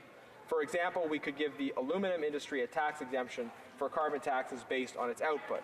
However, as carbon tax enthusiasts like to point out, people like to avoid taxes, so everyone will lobby for a tax rebate based on complicated formulas and models. Since government determines who will receive these massive subsidies and how much they will receive, the process is inevitably politicized. Here's one more point in the article. The other problem we find in practice, demand for hydrocarbons is very inelastic. I didn't just make that up. People will pay what it takes to heat their homes and get to work. The Conference Board of Canada found that even a $200 per ton carbon tax would only reduce 12 megatons of Canadian emissions before carbon leakage. Global carbon would likely only be reduced by 70% of this amount. Meanwhile, just one large LNG plant could achieve more than that by replacing coal in China with natural gas. Wow. Canada has a global comparative advantage in carbon in many industries because of our high environmental standards. A global approach to capitalizing on Canada's environmental advantage would yield a double dividend of a stronger economy and a cleaner global environment. Carbon pricing, on the other hand, may create a green paradox. Policies meant to reduce emissions that not only eliminate some people's jobs, but actually increase global emissions. So why do our left-wing friends, the article concludes, why do our left-wing friends love carbon taxes when they say reducing emissions is their concern? The answer is the epitome of Reagan's description of government, all wrapped up in one simple marketable policy. If it moves, tax it. If it keeps moving, regulate it. And if it stops moving, subsidize it. Mr. Speaker, I think this article lays out the arguments very well. That because of the inelasticity of many of the goods that would be implicated in a carbon tax, we can see that the government, if they're going to, frankly, they're still not going to get there, but they're setting the stage for being able to significantly increase the carbon tax. And Canadians don't want to see that happen. They don't want this government to have imposed a carbon tax at all, and they don't want to see the big increases in the carbon tax that the government is planning. It is not economically sustainable, and it does not move us towards environmental sustainability. As the article talks about, new production in areas like LNG, displacing less clean energy production happening in other countries. This would present a great opportunity for reducing global emissions. If we can expand our energy sector in a way that is clean, in a way that is that involves respecting the human rights of workers, which is something that happens here in Canada and doesn't happen in many other oil-producing jurisdictions around the world.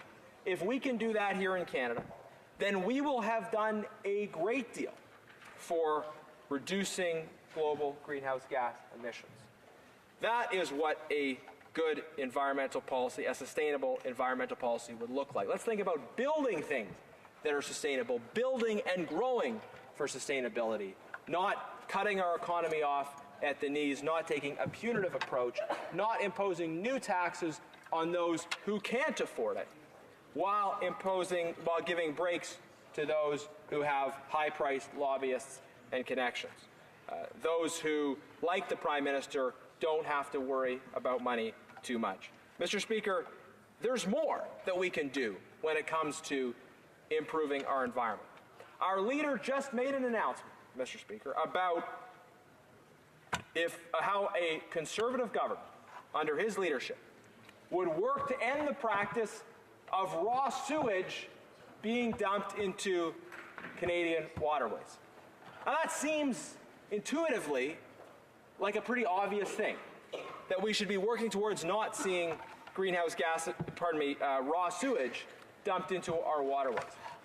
And I know it is deeply frustrating to people in my province who believe in the environment, who believe in sustainability, to see this government allow their friends at the local level dump raw sewage with all the associated negative impacts on the environment. It was quite striking how this environment minister allowed former Liberal MP, former mayor of Montreal, while he was the mayor, Denis Coderre, to be dumping raw sewage into the St. Lawrence Seaway at the same time as that mayor was saying all kinds of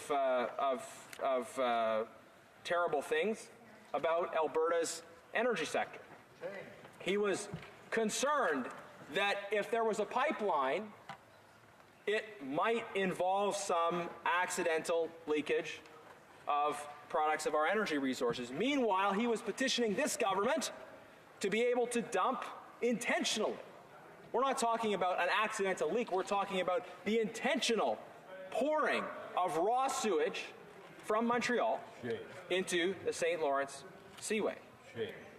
That is something that a Conservative government, led by our leader, would confront. And that is a real environmental policy. That is an effective way of moving us towards sustainability. And I know it is just so galling when people see the hypocrisy that somehow that single mom who's driving her kids to soccer, who's buying groceries, has to pay more because that's apparently her part for the environment. Whereas liberal politicians dumping raw sewage into our waterways is totally fine. Canadians object to that hypocrisy. We need a proper understanding of sustainability, of sustainable policy, and that is what we will deliver, not an excuse for raising taxes. So we see how this government is failing when it comes to developing environmentally sustainable policies. They are using this area as an excuse to simply raise your taxes. Now, Mr. Speaker, having spoken about environmental sustainability, I'd like to talk a little bit about building a sustainable energy system for our country. And I have to say that as a member of Parliament for Sherwood Park, Fort Saskatchewan in Alberta, but also as the grandson of an engineer who worked for Syncrude in the oil and gas sector, I am very proud of Alberta's and Canada's energy sector. There are some politicians who seem embarrassed about it. They should not be. They should be proud of the technological, the environmental, the human accomplishments of that sector. I am proud of the legacy of my grandfather, of my province, and of this country. And this is not just something that matters for Albertans. Our energy sector matters to all Canadians. All Canadians benefit from it. Albertans are happy to pay their fair share of taxes and see that money go to help encourage economic development and opportunity across the country. But also, many Canadians benefit, who may not even know it, benefit from the energy sector. People that are working building pallets in Ontario, pallets that then use to move material in our energy sector. And then, of course, there's the many people who commute. Think about the young man from Montreal who earned enough money to start a business back home, who came, worked in Alberta, came home, used the money he had earned to start a business employing people back in Montreal. Think about the young woman from the Maritimes who was the first in her family to get an education, who had the financial security to do so because she was able to spend a few years working in the oil and gas sector. These are people from across the country who benefited from our energy sector, who were then able to build on that to create more jobs and opportunity in their region of the country. This is exactly what Canadians can and should be so proud of. And yet we have a Prime Minister who talks negatively about the impact of male construction workers who are working hard to earn for their families. Mr. Speaker, Canadians found the Prime Minister's comments about male construction workers so offensive. After all, these aren't guys who get to sit in a heated building all day getting paid to give their opinions. These are people who go outside in the cold, who work day in and day out, who are building this country. Men and women, but in the particular example the Prime Minister used, he was talking derisively about construction workers who are male. The contributions to our economy, to our communities that are made by working men and women should not be dismissed by a Prime Minister who had the benefits of a trust fund. These are people whose economic reality are totally different from his. The Prime Minister doesn't worry about their economic well-being because he never had to worry about his own. But these are people who understand what it means to pay the price of their government's failure when new and higher taxes are imposed on them. They understand. People in Alberta are seeing the impact of bad policy at the provincial and federal level, but especially at the federal level, that imposes new taxes on them that seeks to hold them back, that at every turn seems embarrassed of our national success when it comes to our energy sector. We need a Prime Minister who is not embarrassed of our energy sector. We need a Prime Minister who believes in promoting the energy sector, recognizing and promoting its successes, and who understands that a strong, sustainable energy sector is good for Canada, good for every region of Canada, good for the economy, and good for the environment. That the technology we develop in the oil sands can be deployed around the world, and that is the greatest possible engine for reduction in emissions, is the technological change that comes through the innovation that is happening and that will continue to happen. Unfortunately, we have a government that, in many respects, I think, has a colonial mentality towards Alberta. They don't take the concerns of Alberta seriously, and they feel that they can simply govern Alberta without considering the priorities, the needs of the people in my province. Our province deserves recognition and respect. And unfortunately, we've seen so little from the members of the government caucus who come from Alberta. Bizarrely, we hear them voting. We see them voting with the government against pipeline projects.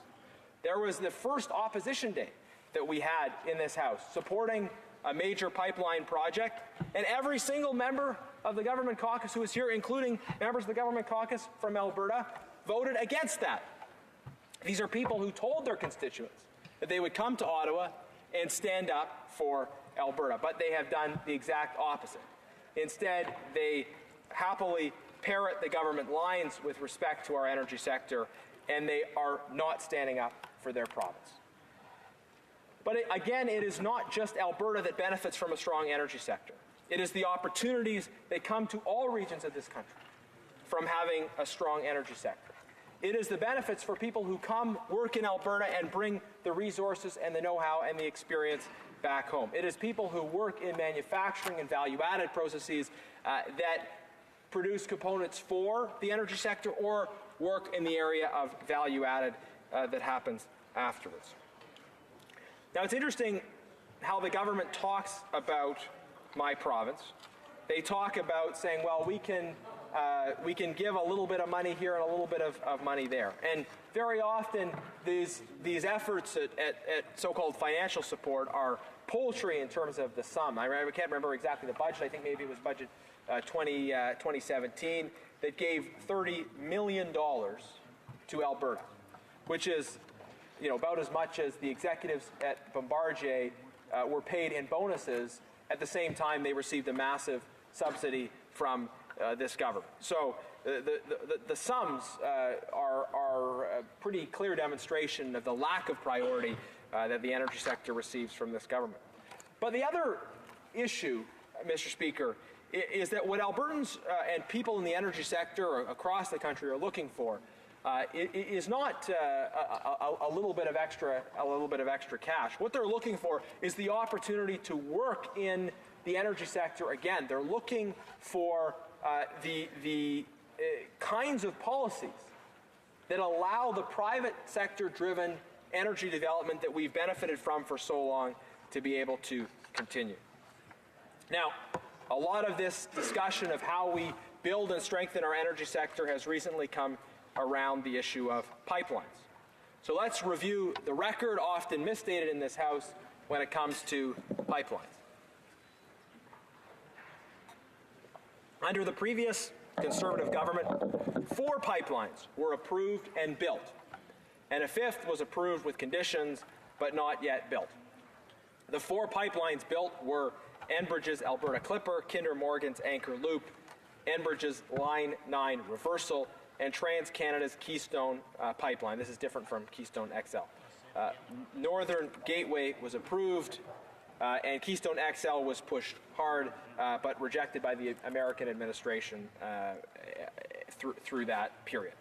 So significant achievements were made by the Conservatives when it comes to pipelines, and this government bizarrely really tries to talk out of both sides on this pipeline issue. They will sometimes oppose pipelines in their communications. At other times, they will suggest that the Conservatives didn't build enough pipelines. Well, let's be clear, though. The Conservatives approved pipeline projects that were proposed.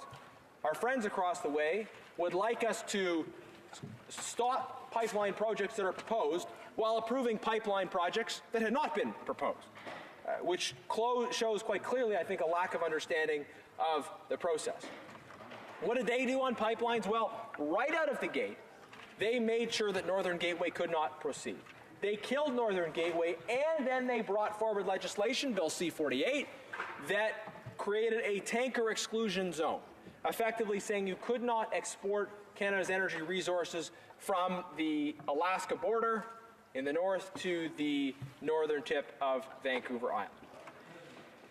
The effect of this exclusion zone would be, as long as it stays in place, to prevent any kind of pipeline project, regardless of who proposes it. And there are new ideas that have come forward since for new pipeline projects. We've had, for instance, Indigenous communities that have been actively engaged in saying we want a pipeline and we want to be involved in building a pipeline. And yet, because of C-48, this is something that, until we see a new government, could not proceed. And the policies, in one letter that I read in the previous sitting of Parliament, these policies were called eco-colonialist by members of a Canadian First Nations community, that the government is using the environment as an excuse to impose on them policies which they don't want, to prevent them from developing their energy resources and benefiting from the prosperity associated with it. This government used C-48 and other tools to shut off the Northern Gateway pipeline. And then they imposed so many new conditions to try and prevent the progress of any east-west pipeline in this country. But after all this, they said, actually, maybe we want to look like we're playing the other side too. So disingenuous from this government on pipelines. They're always trying to pretend to be on both sides of the question at the same time. At least, with the NDP, people know what they're getting on pipelines. With the Green Party, people know what they're getting on pipelines. With the Liberals, actually, I think by now people also know what they're getting on pipelines. But the government's not prepared to acknowledge that. So the government says, okay, with the Trans Mountain Pipeline, we're gonna not take the steps to allow the pipeline to proceed, but we're going to buy it. We're going to buy it without building it. People in my constituency would rather we built it without buying it. That would have been better for the economy and less expensive for the taxpayer. Another example of the Prime Minister's failures. $4.5 billion going to a Texas-based company, and they will use that money to invest in energy infrastructure in other places, not here in Canada, create jobs in other places, not here in Canada. Meanwhile, they're enjoying the benefit of Canadian taxpayer dollars, and our government owns a pipeline that they just don't have a plan to build. Canadians are paying for the Prime Minister's failures. That $4.5 billion was not his money. I know he has a large trust fund, but the pipeline did not come from the trust fund. The purchase for that pipeline came from the taxes that are paid, the increasing taxes that are being paid by Canadians at home who are struggling to get ahead. The failures of this Prime Minister and the costs those failures impose on Canadians make it harder for people at home who are struggling to get ahead. And this failure in terms of the pipeline purchase with no plan to actually get it built and proceed. This is yet another example we see of the clear, ongoing, significant failures of this government when it comes to developing sustainable energy policy. What would a sustainable energy policy look like for this country, Mr. Speaker? Well, I would say it would look like having strong transportation networks that allow us to get our resources to market, and that allow us to get our resources to market in the most environmentally friendly way. Pipeline transportation imposes, of the available methods for transportation, the lowest greenhouse gas emissions in the process of transportation. So why wouldn't those who claim to be concerned about emissions actually support the development of pipelines?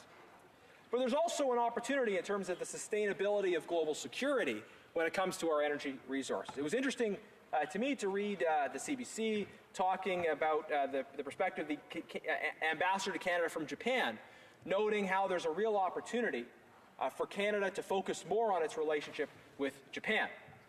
And hopefully we don't send John McCallum there as an ambassador, but the opportunity to deepen our relationship with Japan. Japan is a country which imports the vast majority of its energy resources, and most of that is coming from the Middle East through the South China Sea. So the opportunity for an alternative being a greater export of Canadian energy resources to Japan. I think I mentioned that I'd spent some time over the break in Taiwan. There's a similar opportunity for partnership in Taiwan. If Canada can be an agent for helping facilitate greater energy security for our like-minded democratic partners in the Indo-Pacific region, I think that's a great opportunity. That's a great opportunity for us economically. That's a great opportunity environmentally, given how clean our energy production is. But also, yes, it's an opportunity from a global security perspective so that these countries, these partners of ours, are not vulnerable to intervention potentially in the energy supply that is something they obviously have to compute when it comes to their security. Now, one of the things that particularly frustrates my constituents when it comes to our energy resources is this area of foreign interference. The debate around how Canada develops its energy resources, how we transport our energy resources, how we use them, and how we preserve the natural environment that we've been given, I think those are decisions that should be made by Canadians for Canadians, and that we have every ability to make those evaluations in a responsible way. And yet we see continually efforts by interest groups and entities outside of Canada to try and interfere with the development of our energy resources and to try and inappropriately influence the direction of our debates. And recognizing these problems, recognizing, by the way, the problem of foreign interference in our democratic processes in other areas. This is something that, strikingly enough, the Foreign Affairs Minister had talked about in the past. Recognizing the problem of foreign interference, we have called for strong legislative action around, for example, things like foreign interference in elections. But the government in their election bill, C-76, failed to put in place any effective mechanisms to prevent foreign interference in our elections. So while facially trying to block that from happening, what the bill actually allows is it allows a Canadian entity to receive money from abroad, and then, as long as they receive some money from Canada, to mix that money together and use all of it in the context of a Canadian election. So, if there was a hypothetical association in Canada, let's call it, I don't know what we should call it, but there's an organization here, and it receives $10 million from a energy competitor, and a Canadian donates $5. My colleagues are suggesting what we might call this group, and then they use that $10 million plus 5 to be involved in the Canadian election. That's totally illegal. That's totally legal under C-76, as long as the money came from abroad before the election period. So it's not hard to see what's going on here. It's not hard to see that the system that was put in place by C-76 allows foreign money to come into this country and oppose the development of our energy resources against the interests of Canadians, against the interests and I think wishes of most Canadians. This government's failure in C-76 to actually address the issue of foreign interference has significant negative impacts on our economy. It tilts the discussion in our election debate when we have millions of dollars coming in from abroad that are negatively impacting the discussion. Again, these are decisions that should be made by Canadians for Canadians, and I think we have all of the tools here in Canada to make these decisions. And another issue to consider in terms of foreign interference is the way in which consultations proceed for the development of our natural resource projects. Now, I think consultation is important in the development of any natural resource project, and the nature of that consultation should hear from those who are affected by the project. Certainly also it should hear from those who have expertise on the project. But the approach that the government is taking with respect to consultation would effectively allow anyone and everyone, foreign interests without any direct expertise, to be able to slow down the process. I say, let's have these debates here in Canada, and let's make sure that we don't have this foreign interference anymore. It is deeply frustrating to my constituents, to many Canadians, that the energy debates we have can be manipulated by foreign interests that have their own economic interests, which are very much different from ours, and yet the government is not doing anything to address that very serious problem.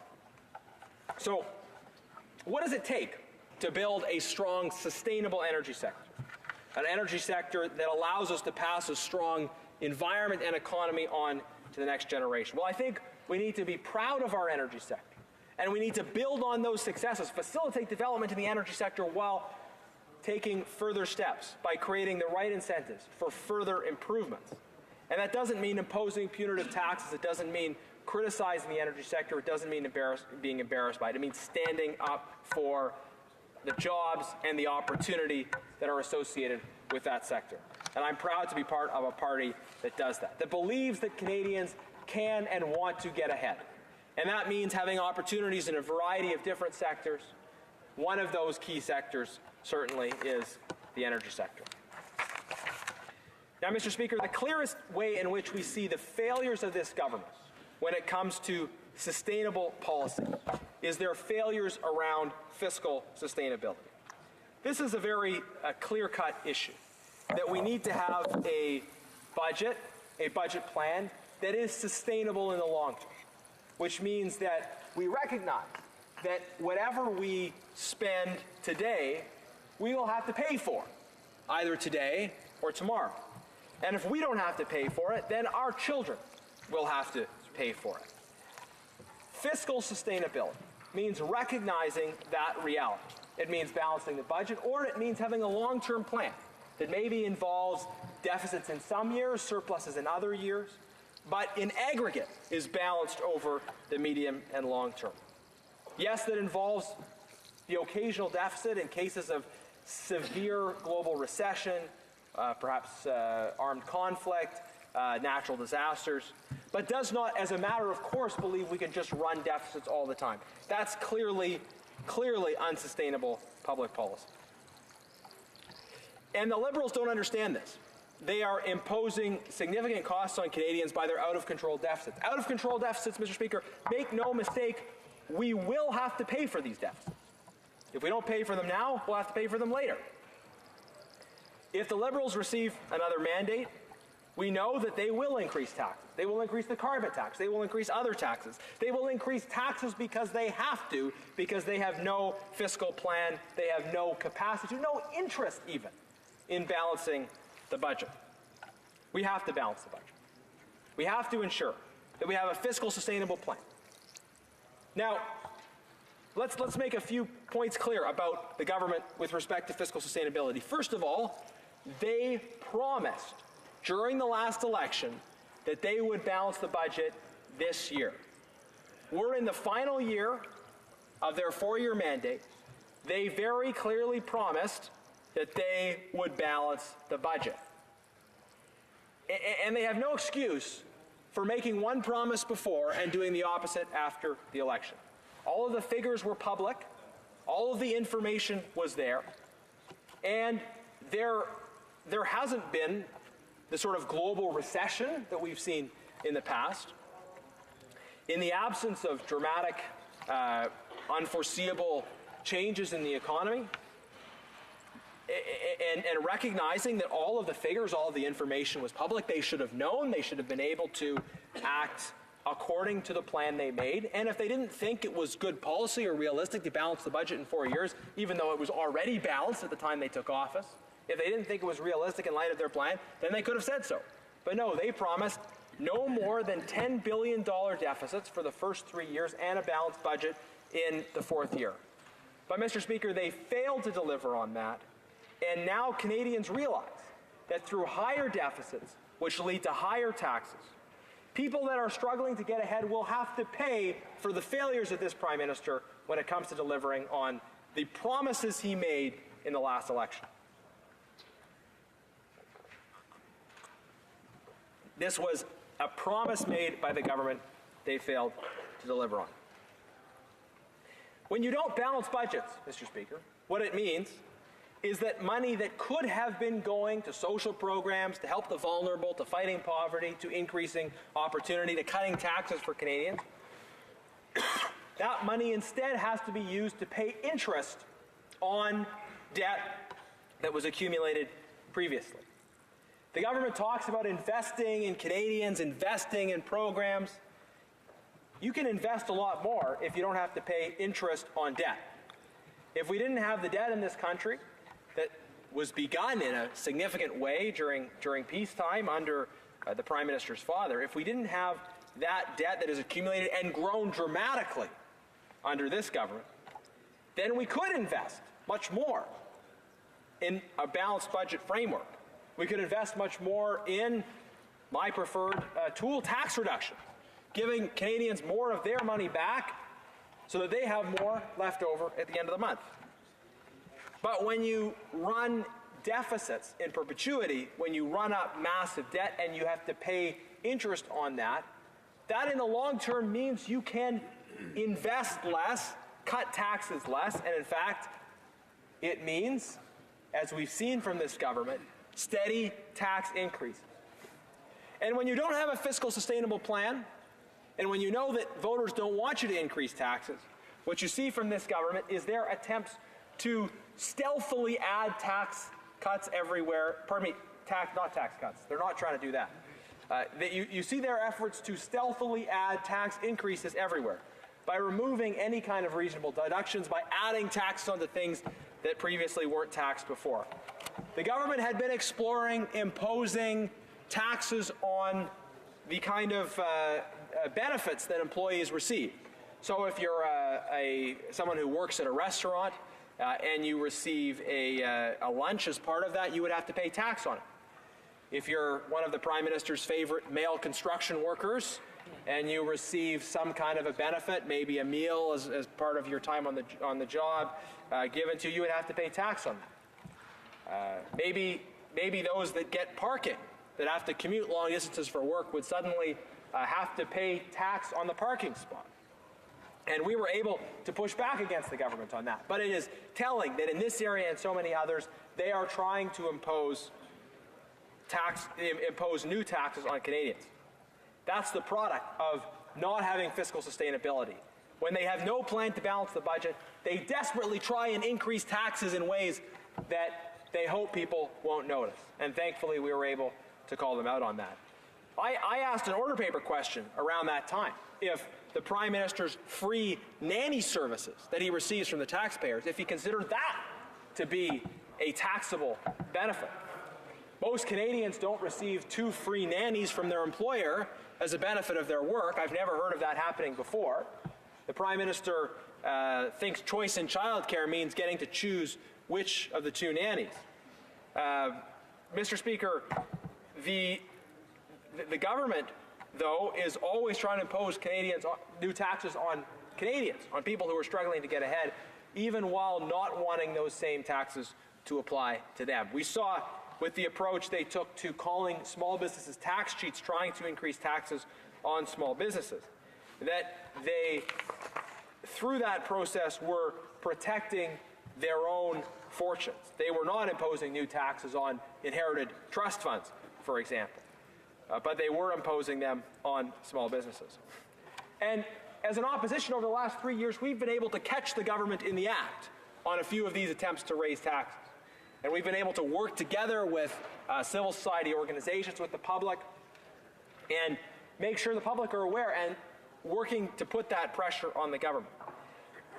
But the public has not failed to notice how in every case, because of the lack of fiscal sustainability, because the government has no plan to balance the budget, the consequence of that for them is to try at every turn to impose new taxes. It's particularly instructive what they did with the small business tax rate. So the Conservatives were reducing the small business tax rate. We had it booked in, our reduction to 9%.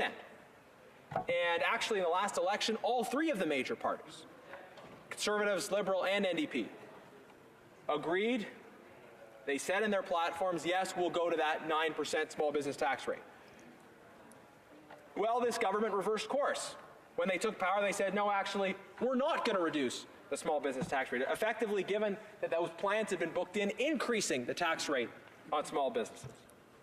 Then they called small business tax cheats. They attacked them. They tried to propose all kinds of new ways to attack them. And then in response to the overwhelming response from small businesses, these great job creators, these entrepreneurs who are driving the economic success of this country, in response to the objections from this community, the government said, oh, look, we're actually going to bring back the 9% plan. It's interesting that they're as indecisive about the small business tax rate as some of their members are about their resignation dates. But this shouldn't hide the general failures of this government when it comes to small business. That they try at every turn, whether it's on individuals, families, people who use public transit, people who take their kids to sports, people who are buying groceries. The government is increasing taxes in every way they can, at every opportunity they can, through all the means they can, and they will stop at nothing because they've got this massive hole in the side of their fiscal plan. And we need to give Canadians an alternative to that, one that is actually fiscally sustainable. Because if we don't get the budget under control, this splurge of tax increases will continue, and Canadians are paying for the failure of this government when it comes to the basic fiscal health of this country. Canadians know that higher deficits always mean higher taxes in the long run. Now, let me say one more thing about balancing the budget. That this government likes to sort of invoke directly or indirectly the economic philosophy of John Maynard Keynes, who talked about stimulative spending in periods of economic challenge. And certainly there's logic behind this idea that you put money aside during good years, and then you stimulate the economy by spending more during challenging times. And this ensures that the down periods in the economy are not associated with further cuts to government. And if you're in a healthy fiscal position, then you can have this kind of balance. If you're thinking ahead during the good years, then you can have more resources to be there during those challenging years. But Keynes and others who advocated this philosophy never said you can run deficits all the time. There is no economist who thinks that constant, never-ending deficits is the way to go. Because eventually, when you hit hard times in that scenario, you might be at a point where you just can't stimulate the economy. In fact, you are forced to cut because there's just nowhere else to go. Mr. Speaker, you cannot run deficits forever. You can't always spend more than you have. Eventually, you have to pay it back. And the longer you leave it, the less you plan, the more you have to pay back in costs and interest at that point. What they're advancing is not any kind of recognizable doctrine of economic stimulus. It is simply fiscal incontinence. And there is a need for actual fiscal control when it comes to this situation. And again, we know what the consequences of this will be. A lack of fiscal control means higher taxes tomorrow means Canadians paying for what this government has done.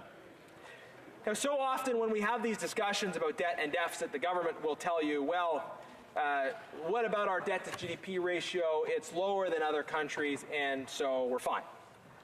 But what the government misses in those calculations is actually looking at our total debt to GDP ratio. They generally only look at the federal debt to GDP ratio. Canada, as members know, is a country where many services are delivered at the subnational level. And that's different from some other countries where a greater proportion of public services are delivered at the national level. So it's not at all an apples-to-apples comparison if you're comparing the federal debt to GDP ratio in Canada with the federal debt to GDP ratio in other jurisdictions. It makes more sense to compare total government debt to GDP ratio to total government debt to GDP in other countries. And if you make that comparison, you see actually Canadian debt is a real problem. That we have a total government debt to GDP ratio that is higher. It's at a level that's quite concerning. And again, we're in a situation where what goes up must come down. That what we pay in must be paid off at some point. But our Prime Minister, our Finance Minister, are not at all worried about this. They say it's totally fine. And why is that? Well, we have a Prime Minister who's never had to worry about money himself, so he's not worried about yours. Mr. Speaker, we see this, that the Prime Minister is not thinking in a pragmatic, practical way about balancing the budget, because that's never been part of his reality. The people I talk to in my constituency, they understand why the government has to balance a budget. Why? Because they have to balance theirs. Sure, they understand that during hard times, maybe you run a deficit and you pay that off during good times. You save up so that you're prepared for a rainy day. There is some ebb and flow. And yes, that does mean during a global financial crisis, maybe you run a deficit, but you get back to balanced budget and you pay off debt where you can. People understand that. But they also understand that you cannot just keep running up the credit card bill. You can't just keep getting more and more credit cards and, hey, all's going to be fine in the end. No, that's not how it works. Canadians understand, because they are already paying for the failures of this government, they understand that you cannot run up the credit card bill in perpetuity. The Prime Minister doesn't understand that, though. That's never been part of his reality. So when it comes to his approach to governing this country, there is no limit to what he's prepared to spend, especially on himself, on breaks for insiders and those who are well connected, because he doesn't understand the need for balance. He doesn't understand the experience, which is real to most of my constituents and everyday Canadians, which is needing to pay for the things that they want and realizing that they just can't spend more than they have. To summarize this point, we have a government that is pursuing a policy of unsustainable spending, and that will have consequences. The failure of the government to have a sustainable balance sheet will mean more costs, more taxes. It will mean that this Prime Minister, if he's reelected, will try and make life more difficult by imposing those taxes on Canadians, by increasing the carbon tax, by increasing other taxes. He will do it in the future because he's done it in the past. And perhaps he will say, don't worry, I won't increase taxes. Well, in the last election, we heard there would be a balanced budget, and that didn't happen. And he refuses even now to rule out significant increases to the carbon tax. This is the consequence of an unsustainable fiscal policy. Now, in a more broad level, I think we've seen a failure by this government to pursue an economic policy, a policy for productivity and growth that is sustainable. What are the criteria, the characteristics of a sustainable economic policy? There's many. But I think what we would look for is a positive investment climate. We'd look for a situation where companies from around the world say, yes, Canada's a place we want to invest. And I think we had that previously. Under the previous Conservative government, Canada had the best economic growth, the lowest business tax rate, the lowest unemployment in the G7. Despite the global a financial crisis, we saw the success of those policies, making Canada a positive investment climate. And this isn't just some abstraction. This has real practical consequences for those Canadians who are trying to get ahead. When we have a positive investment climate here in Canada, it means that Canadians can be employed because companies are bringing money from abroad here, they're starting businesses, they're offering jobs to Canadians. And people who were previously unemployed are able to work. People who are working are able to get higher paying employment. They're able to have a little bit more money left at the end of the month. So a positive investment climate has concrete consequences. And on this side of the House, we want Canadians to be able to get ahead. But on the other side of the House, we see policies that are making Canadians pay more and more. A positive investment climate is important for a strong and sustainable economy. Growing productivity, the growing capacity of workers through technological improvements, through investment, to be able to produce more in the time they spend at work.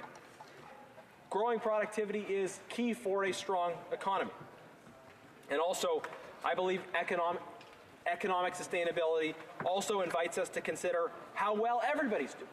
Not just a few, but everybody. And that's why we should look at tax reductions, especially the target tax relief to those who need it the most. Under this Prime Minister, Canadians are paying more.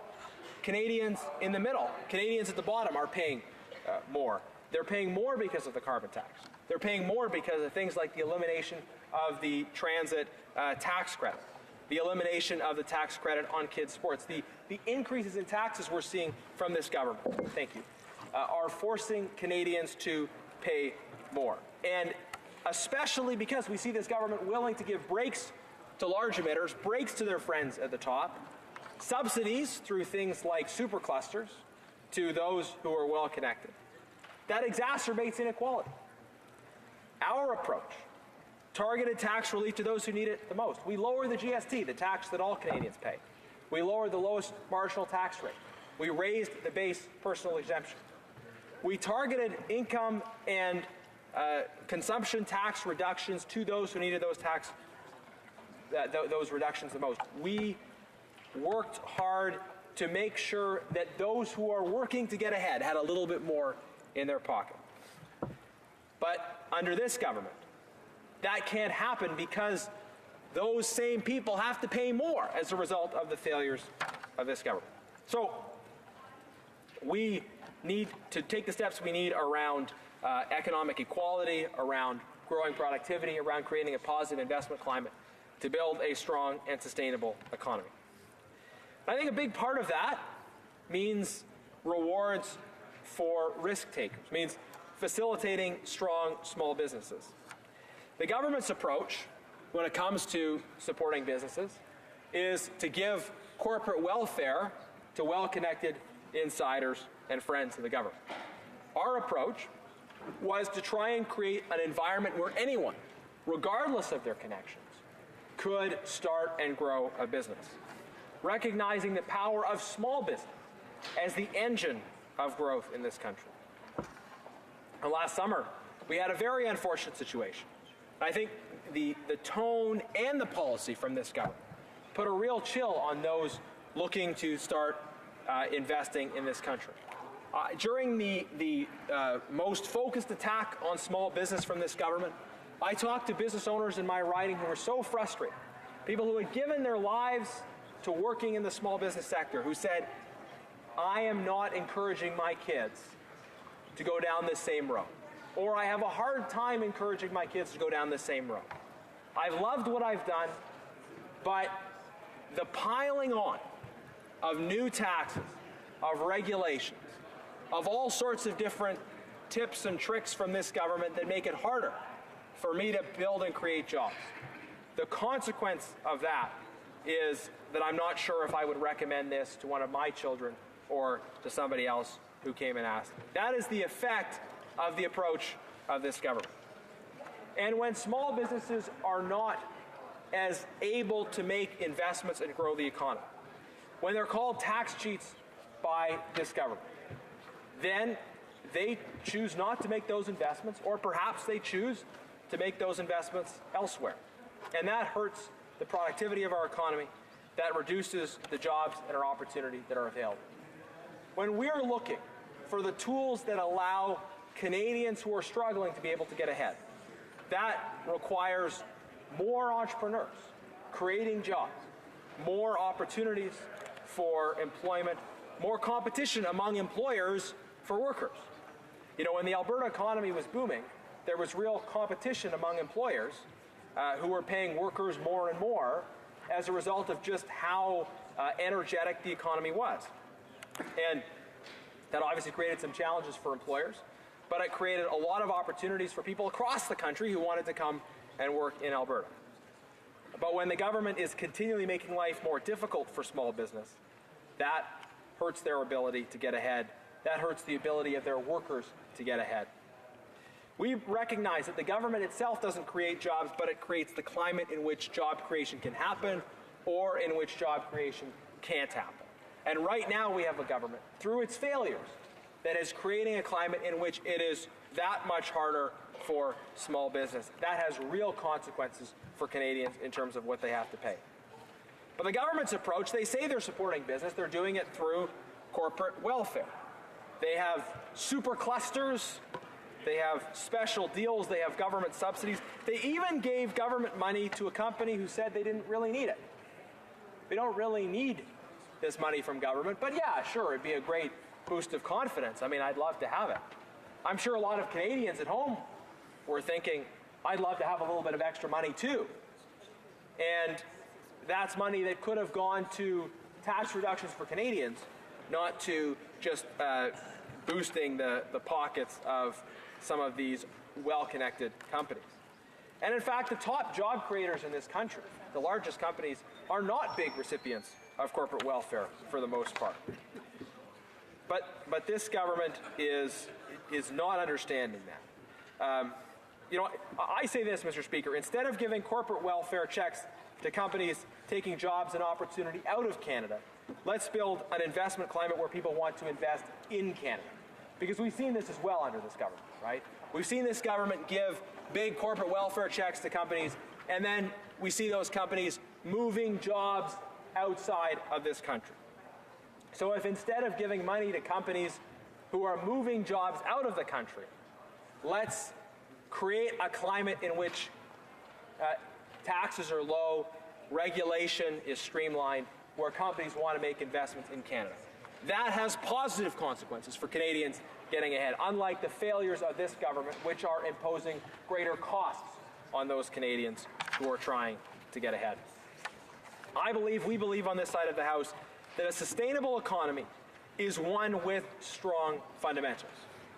And that, of course, requires the fiscal health of our economy to be strong. Investors can also look at the high deficits being run by this government, and they can see that this government intends to increase their taxes. Any potential international investor knows what all of us should know, even those that don't want to admit it, which is that higher deficits lead to higher taxes. Investors can see that if they invest in Canada today and the government doesn't have a plan to balance the budget, inevitably that they and all of us will have to bear the benefit, bear the impact of eventual tax increases. Our economy simply can't afford this Prime Minister for much longer.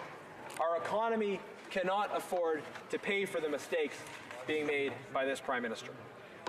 Now, Mr. Speaker, having spoken about the sustainability of our economy, our fiscal situation, our energy sector, our environment, I'd like to discuss the criteria for building a sustainable immigration system. A system that has the confidence of Canadians, that can build and grow and work for a long time into the future. Now, historically, I think we've had a very successful immigration system here in Canada.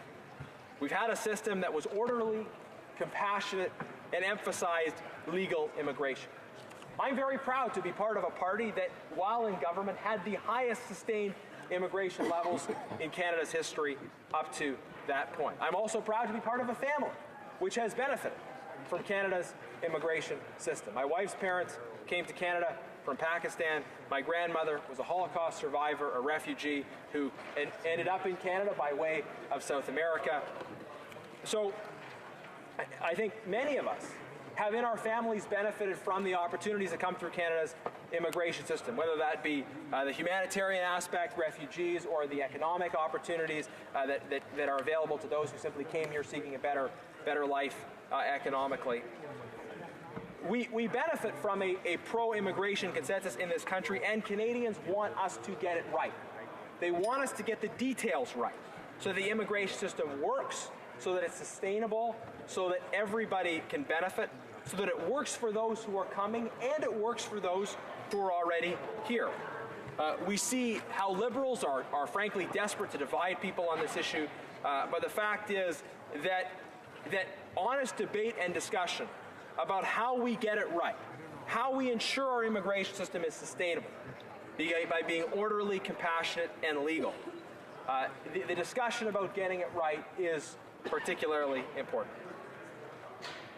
This government has not appropriately recognized, I think, the need to deal with the growing problem under their watch of illegal immigration, of people not going through the channels that are in place for application, but instead are coming across the border from the United States and claiming asylum, even though the United States, well established and recognized by the UN to already be a safe country. How did this happen? Well, it happened initially in large part because the Prime Minister putting out a tweet which created misinformation around our immigration system. It said, well, you know, it implied that anyone and everyone could just show up here and everything would be fine. And instead, the Prime Minister should be communicating a clear tone about the importance of going through proper channels. Now, what we want is a sustainable immigration system, an immigration system that can work and works over the long term. And a sustainable immigration system is one in which the channels that exist are functioning well and working, and people are using those channels. But people lose confidence in our immigration system when they see people being able to come in the country and not follow the process. How frustrating it must be for those many Canadians that are hoping to bring a family member from abroad, and that person doesn't happen to be in the United States, so they can't just walk across the border. You can't just walk across the border if you're in India or China or the Philippines or well, anywhere else besides the United States.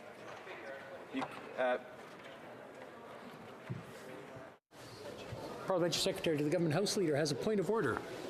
Point of order, Mr. Speaker. I know and I can appreciate the member on many occasions in standing committee would attempt to get into somewhat filibusters and at times become somewhat irrelevant. I've been very patient in listening to the member talk about a wide variety of issues, virtually anything but Bill 57. On a number of occasions, and trust me, I have been patient in the last hour and a half. When the Government of Canada gave the tax breaks, that party voted against them. Yet he spends 15 minutes on... I'm afraid we're getting into debate. The honourable member does have an unlimited amount of time, and he has covered a number of issues, and it sounds fairly interesting, and I'm sure he'll bring it back to C57 as he's going around. The honourable member for Sherwood Park, Fort Saskatchewan. Thank you, Mr. Speaker. And just for the benefit of my friend from Winnipeg North, I'm not sure if he's read Bill C-57 or familiar with all the details on it, but C-57 deals with the framework for sustainability. And the member is heckling to say it doesn't mention immigration. The bill deals with an evaluation of sustainability across government. It deals with considerations of the sustainability of policy on all areas. And we're debating a message to the Senate which specifically talks about not, the government message to the Senate is to not concur in one of the Senate amendments. And that Senate amendment would deal with effectively the issue of building into performance contracts considerations about the sustainability goals of government. And I said at the beginning, I won't refer to whether or not the member was here because it would be unparliamentary to, but if he was here, he would know that I talked about how that section really raises big questions about the government's commitment to sustainability across the board. And I've talked in my remarks today about how their environmental policy is not sustainable, about how their economic policy is not sustainable, about how their approach to energy, the fiscal policy, is not sustainable. And I've made some comments here about our immigration system and how what the government is doing with respect to our immigration system. They don't have a plan, and they're not being effective in terms of their handling of our immigration system. And we believe in an immigration system that is orderly, that is compassionate, that is legal. And Canadians who see people walking across the border, people who want to come to Canada, who want to see people, they want to see the process be fair and orderly. And I've said before that when it comes to immigration, Canadians want us to use our heads and our hearts at the same time. They want us to be compassionate, and they want us to be strategic. They want us to think about how we can help as many people as possible and as many of the most vulnerable as possible. In fact, our Immigration Shadow Minister, the member for Calgary-Nose Hill, has called for the government to do more to facilitate private sponsorship of refugees.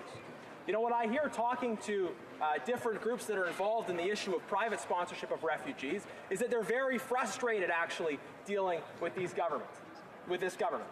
They see the government piling more and more red tape, creating more and more challenges for them, when all they want to do is be able to sponsor the most vulnerable refugees and use their own money to do it. While this government has failed to properly respond to the issue of illegal border crossing, they are piling more red tape and challenges on those who are trying to privately sponsor our most vulnerable refugees. And thinking about members of my own family who were refugees and the benefits they had coming into communities of support, the value of a system of private sponsorship where people can come into systems of support that works very well. You know, we think using that private channel and getting out of the way for these private sponsors can be very effective. The member for Winnipeg North doesn't think this is a sustainability issue, but I submit to you that it is. And that Bill C-57 speaks precisely to the need for sustainable policy across government, for policy that can be indeed sustained in the long run. Policy that can work and can provide the best of the system going forward, and also that maintains and preserves public support for that system. When we hear criticisms of the immigration system, I think the government immediately wants to polarize that discussion. But from our perspective, there are things we can do to substantively improve our immigration system to build greater public support for it and ensure that it works very well. And that's emphasizing compassion, order, and legality in the context of our immigration system.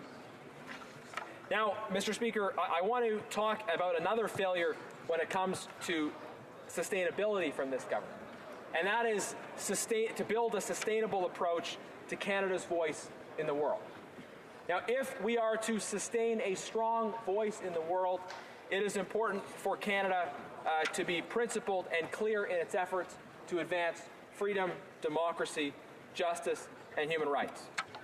And we haven't seen this from this government at all. We've seen, at best, a very inconsistent approach when it comes to the advancement of freedom, democracy, human rights, justice, the rule of law. And one area where this is really evident is around their approach to China. There's been a lot of note of this over the last few weeks. Part of this isn't just the relationship between events in Canada and China, it's the changing political reality in China itself. We see more and more aggressive action by the Chinese government. A few things to note: we see the terrible abuse of Uyghur Muslims, the violent crackdown that we've seen, something that we would hope to never have to talk about again in the 21st century. But the violent abuses that are being imposed in this context, and Canadians are, I think, asking their government to speak out about it. And I hope that Canada could play a role in building a broader consensus around response to these events, on working together with our partners across the world. Countries like Pakistan, like Algeria, I think could do much more to call out and respond to the abuse by China of their Muslim minority communities. We also see a crackdown against Christians ongoing abuse of Falun Gong practitioners, increasing abuses in Tibet, the breaking of the agreement over the status of Hong Kong, more aggression towards Taiwan, aggressive action in the South China Sea. We, of course, have the very worrying situation of the detention of Canadians. And how do we ensure Canada, in a long-term way, can sustain a strong voice on the world stage in the midst of these events? Well, one thing we should not do is discredit our engagement on these issues by having a vital post be used as a way to say goodbye to a cabinet minister. The government's approach to China has been very ineffective, in part because they haven't responded to the situation with the seriousness that it deserves. They haven't put the appropriate, competent people the person in that situation. But also we see how the Prime Minister's admiration, his comments about China's basic dictatorship, have really undermined the credibility of Canada's approach to this. My hope is that Canada would have a long-term strategy for saying, how do we build to have that voice on the world stage? And unfortunately, we just haven't seen that from this government. Now, I talked earlier about the issue of pipelines. It may be of interest to people to know that the government put hundreds of millions of dollars into the Asian Infrastructure Investment Bank, which is a Chinese-controlled investment bank that is building pipelines, not here in Canada. It's building a pipeline in Azerbaijan. And I think a lot of people would ask, well, why is our government spending money to build a pipeline in Azerbaijan as a tool for advancing Chinese foreign policy? How is that consistent with the values of sustainability? Well, I would submit that it's not, but it's also a big mistake, a big failure by this Prime Minister that is imposing costs on Canadians. And the government's argument for this, by the way, is they'll say the reason we invested in the Asian Infrastructure Investment Bank is so that Canadian companies could get those contracts. Well, I've actually been to the headquarters of the Asian Infrastructure Investment Bank in Beijing, and they told us that the bank has an open procurement policy, that they will buy from Canadian companies and hire Canadians, regardless of whether or not Canada is actually a member of the infrastructure bank. So the one argument that the government had for supporting this, multi-million-dollar giveaway to a Chinese-controlled bank, an entity of their foreign policy, was to say that it was about opportunities for Canadian companies. Well, that argument was blown out of the water in the first 5 minutes of a conversation with folks at that headquarters. And if the government had actually done any kind of due diligence, then they would have known that this was not actually the reality, that it was not actually achieving the objective that they said that they were going to achieve. So, as long as China is continuing in this aggressive direction, and they're unresponsive to what we see as pretty basic principles and values, why are we continuing to support this agent of their foreign policy? Why are we continuing to give money to this infrastructure bank? This is costing taxpayers hundreds of millions of dollars. And if I were a Liberal MP, I would sure have a hard time explaining to people at home who are struggling to get ahead why they should have to pay for this particular failure of the government. Why should they have to pay for the failure of the government to do basic due diligence on an issue like the Asian Infrastructure Investment Bank? The failures of this government, in this respect and in so many others, are costing Canadians. And we will see, as they continue to fail and as they continue to try at every turn to increase taxes, just the real and growing costs of those failures on Canadians.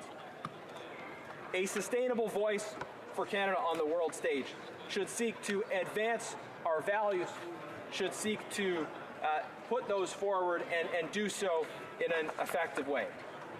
Mr. Speaker, I see that we're approaching question period, so a few more final comments from me before we pause at that point. The bill C-57 seeks to introduce a sustainability framework for the government. It comes out of a report that was done at the Environment Committee And I think it speaks in general to an important principle. The principle being that the decisions that government makes should be made with an eye to the future. That all the things that government does should consider the impact on future generations, not just the impact on today. And that the way in which we approach every policy area, immigration, foreign policy, the environment, the economy, shouldn't just be made with an eye today, it should be made with an eye to tomorrow. Why? Because if we fail to consider the impact of policies on tomorrow, then we will end up imposing additional costs and challenges for the future. And I'm sorry to say that is exactly what we've seen from this government. Their lack of attention to the issue of long-term sustainability has led them to pursue policies which are imposing significant costs on Canadians and will continue to impose escalating costs on Canadians. They are increasing taxes. Why? Because of their failures. Their failures to take the steps necessary in all of these policy areas to strengthen our economy are imposing costs on Canadians. And we know that if they are successful in the next election, their plan is to impose higher taxes, to impose new costs. Exactly. We see how in the area of the carbon tax, for example, they have imposed a carbon tax which is hurting Canadians who are struggling to get ahead, and they will increase that carbon tax significantly. They will use every excuse they can to increase the carbon tax. They are failing to pursue sustainable policy in so many areas. And that is why, in this message to the Senate, they propose to reject the Second Amendment that was put forward. The Second Amendment proposes performance-based contracts with the Government of Canada, including employment contracts, shall, where applicable, include provisions for meeting the applicable goals and targets referred to in the Federal Sustainable Development Strategy and any applicable strategy developed under Section 11. The amendment goes on to clarify the exact mechanism by which that would take place. It speaks precisely to how things would proceed in the context of employment contracts, building sustainability there. And the Senate, I think, wisely understands that if you're going to take an approach to sustainability... Shepherd has a point of order. Mr. Speaker, I sit near the member very closely, and the acoustics in this place are different than in the former House, and it's impossible to hear him speaking with the noise level. It's actually not on the floor of the House, but much beyond the House in the chamber around it. So if we could somehow get either the Sergeant at Arms or the guards to help us keep the noise level down, I can't even hear the member sitting only a few rows next to him. Point, and it's a point that I was looking at because actually the honourable members, having returned from their holiday, are being very respectful and working out very well. So it's not like the sounds are coming from the inside of the chamber. You're right, it is, the honourable member is right, it is the outside of the chamber, the hallway, that is echoing in. We'll have to ask the Sergeant at Arms to look into it and see what they can do. The Honourable Member for Sherwood Park, Fort Saskatchewan. Before he starts, I just want to remind the Honourable Members to keep it down. There's enough noise coming from surrounding. We don't want to add to it in the centre. The Honourable Member. Well, thank you, Mr. Speaker. I thank my colleague for Calgary Shepherd for that point. Having 3 children at home, I am used to speaking when there's a lot of noise around, but nonetheless, I appreciate the point. I think it's an important one. So, Mr. Speaker, the issue of sustainability really speaks to the core of so many of the conversations we have. Are we preparing for the future? And the government is not interested in that. They're not interested in having a fiscal plan that prepares us for the well-being of the next generation. You know, they promised in the last election, they said we're going to have a balanced budget after 4 years. And they said no more than $10 billion in deficits in each of the 3 preceding years. Well, they totally blew that target out of the water. They've added a massive, unprecedented amount of debt that really will, I think they know, I think they should know, impose significant cost burdens on all of us. It means that without a plan to pay this deficit off, there will be higher taxes, more challenges, that Canadians who are already struggling to get ahead will have to pay more as a result of the failures of this government. And on the other hand, we present to Canadians an alternative, positive plan, an approach that believes in the importance of balancing budgets, not as an end in and of themselves, not just because we like the look of a balanced budget on the balance sheet, but rather because we understand that for Canadians who want to get ahead and who want to pay lower taxes, that balanced budget is important. They understand the importance of a balanced budget in their own lives, and they know that when they look at government, that if the budget is balanced, and if we're paying down debt, and if we're not facing increasing burdens of interest on that debt, that we can actually do more in the long term. That if we have a balanced budget framework, we know that the expenditures that are made in areas like social programs, the tax cuts are made, these are actually sustainable changes. You see, when you promise spending outside of the framework of a balanced budget, those promises are not at all sustainable. We don't know if they will continue because the government doesn't have a fiscal plan that guarantees that they will be able to continue. But when, as the previous Conservative government did, there is, in the framework of a balanced budget, commitments are made to increase benefits, to provide tax reductions, to support the vulnerable, to invest in, for instance, a housing-first approach to homelessness. When those investments, those strategies are advanced in the context of a balanced budget framework, we know that those things will continue into the future. That's the difference that a balanced budget makes to people at home. That's the difference it makes to people who are trying to get ahead.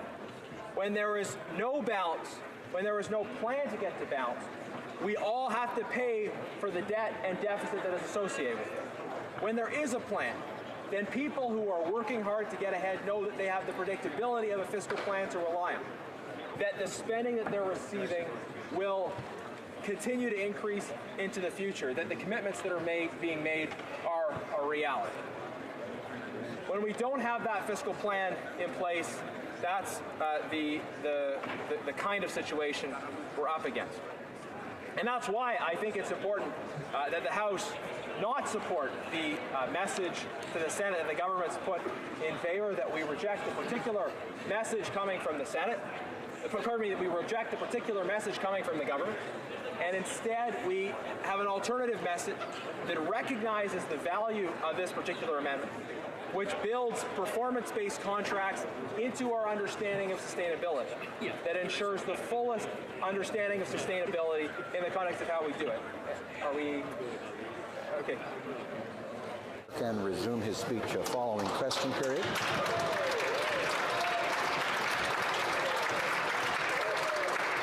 Statements by members. Déclaration de député.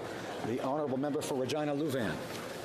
Happy New Year, Mr. Speaker. It's an honor to deliver the very first member statement in our new House of Commons. I'm optimistic about what we can accomplish here.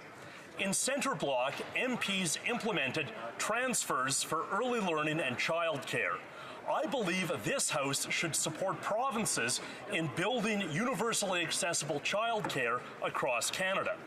In Centre Block, MPs passed the Canada Health Act. I am optimistic that this House will finally add prescription drugs and dental treatment to our public health care system.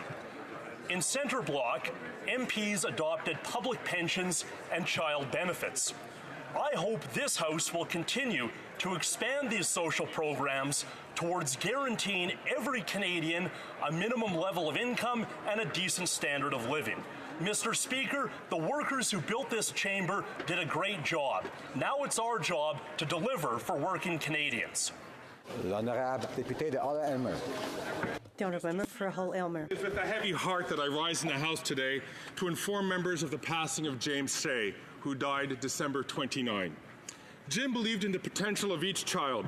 Teacher, principal, lifelong educator, he served as chair and president of the Western Quebec School Board. He was a superintendent of the Ottawa Catholic School Board, and he also led Canadian Parents for French. Jim's faith girded his actions. Jim and Teresa, his wife at 55 years, and their 4 girls were stalwart members of St. Mark's Church. It was there that I first met Jim some 20 years ago. Jim will always champion the underdog. Il a travaillé sans relâche. He worked tirelessly for linguistic minorities. His passion was linguistic duality in Canada. For inclusion, equity, and justice for all, it was only last November that Jim was named as an advisor to the revamped Court Challenges program. He was a great man who will be sorely missed by his family, friends, and by our beloved country. Thank you, Jim Shea. Honourable Member for Huron-Bruce. Thank you, Mr. Speaker. It's an honour to rise today to recognize one of Huron-Bruce's most beloved sons and one of the most iconic Canadian hockey players of all time, Paul Henderson. Paul played 19 seasons in the NHL and the WHA, over 1,000 games for the Red Wings, the Leafs, the Toronto Toros, the Birmingham Bulls, and the Atlanta Flames. Paul's inducted into the International Ice Hockey Hall of Fame, Ontario Hall of Fame. He's in the Order of Canada, the Order of Ontario, and Mr. Speaker, you might even remember 3 great goals he scored in the 72 Summit Series, Game 6, 7, and 8. True Huron-Bruce clutch hockey, to say the least. Canada Press named Henderson's goal the sports moment of the century. One thing missing is Paul's induction into the Hall of Fame. Don Cherry says he should be inducted. That's good enough for me. Mr. Speaker, I humbly request and ask the Hockey Hall of Fame Selection Committee to once again examine Paul's application, do the right thing. Let's get Paul Henderson in the Hockey Hall of Fame. God bless you, Paul Henderson.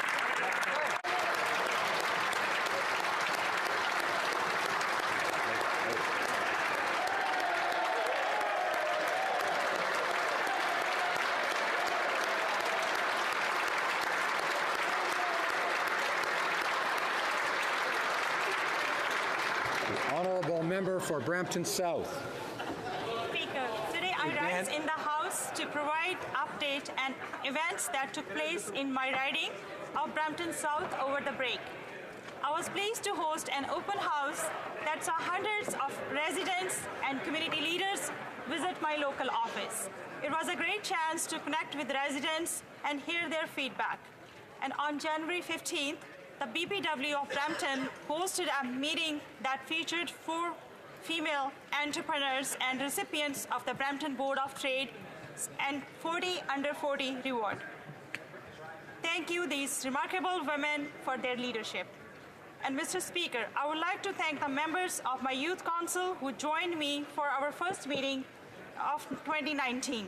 They provided me with valuable input on what matters to them, like fighting climate change and ensuring there are opportunities available for young people for today's innovation.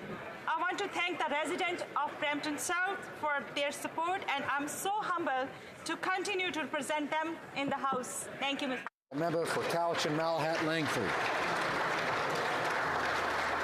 Mr. Speaker, over 10,000 Canadians have died from overdoses in the last 3 years alone. There are few communities in Canada that have not felt the scourge of the opioid crisis. Unfortunately, my riding of Cowichan, Malahat, Langford is not one of them. I want to recognize the efforts of community organizations and individuals who are on the front lines.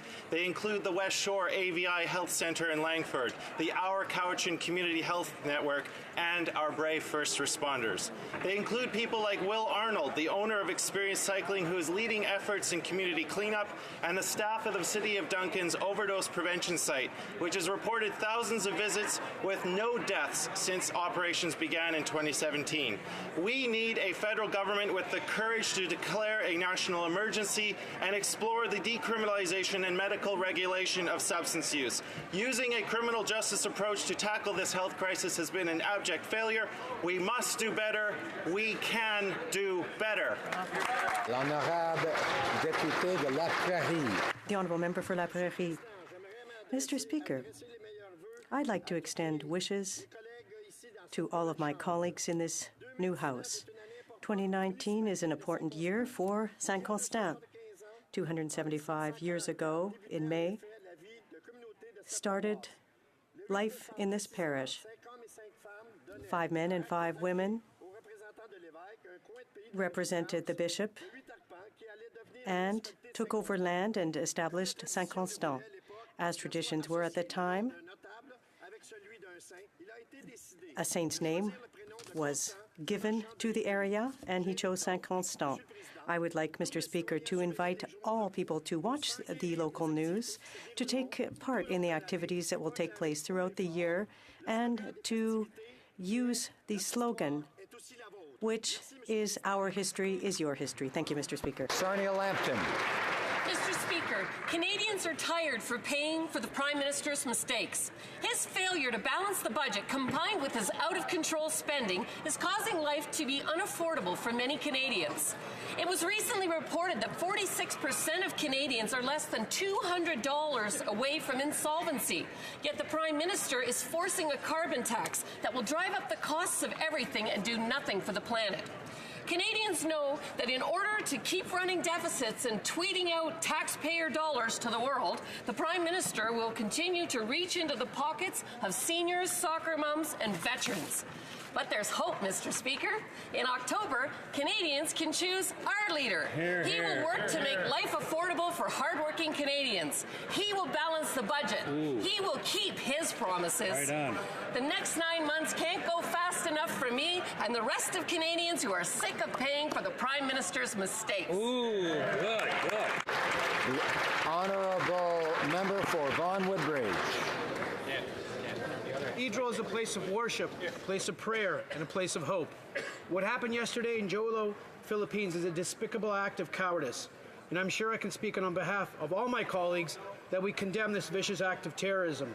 My deepest condolences go out to all the families affected by this tragedy in the Philippines. May we pray for those that have left this world and a speedy recovery for those injured.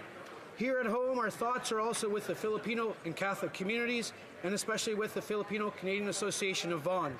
My prayers are with each and every one of you during this time of mourning. It is now more important than ever to keep our faith, to have confidence, trust, and belief in our values among our brothers and sisters. Mr. Speaker, we all have a right to gather in safety and reverence, no matter what our religious affiliation is. Thank you, Mr. Speaker.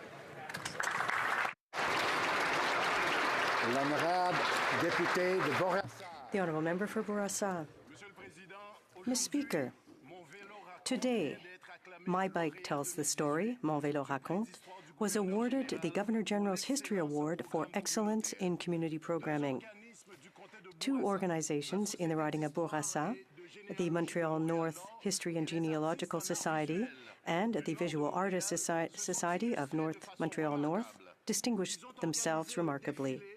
They organized the My Bike Tells the Story parade to celebrate the 375th anniversary of Montreal with 375 colorful bicycle floats.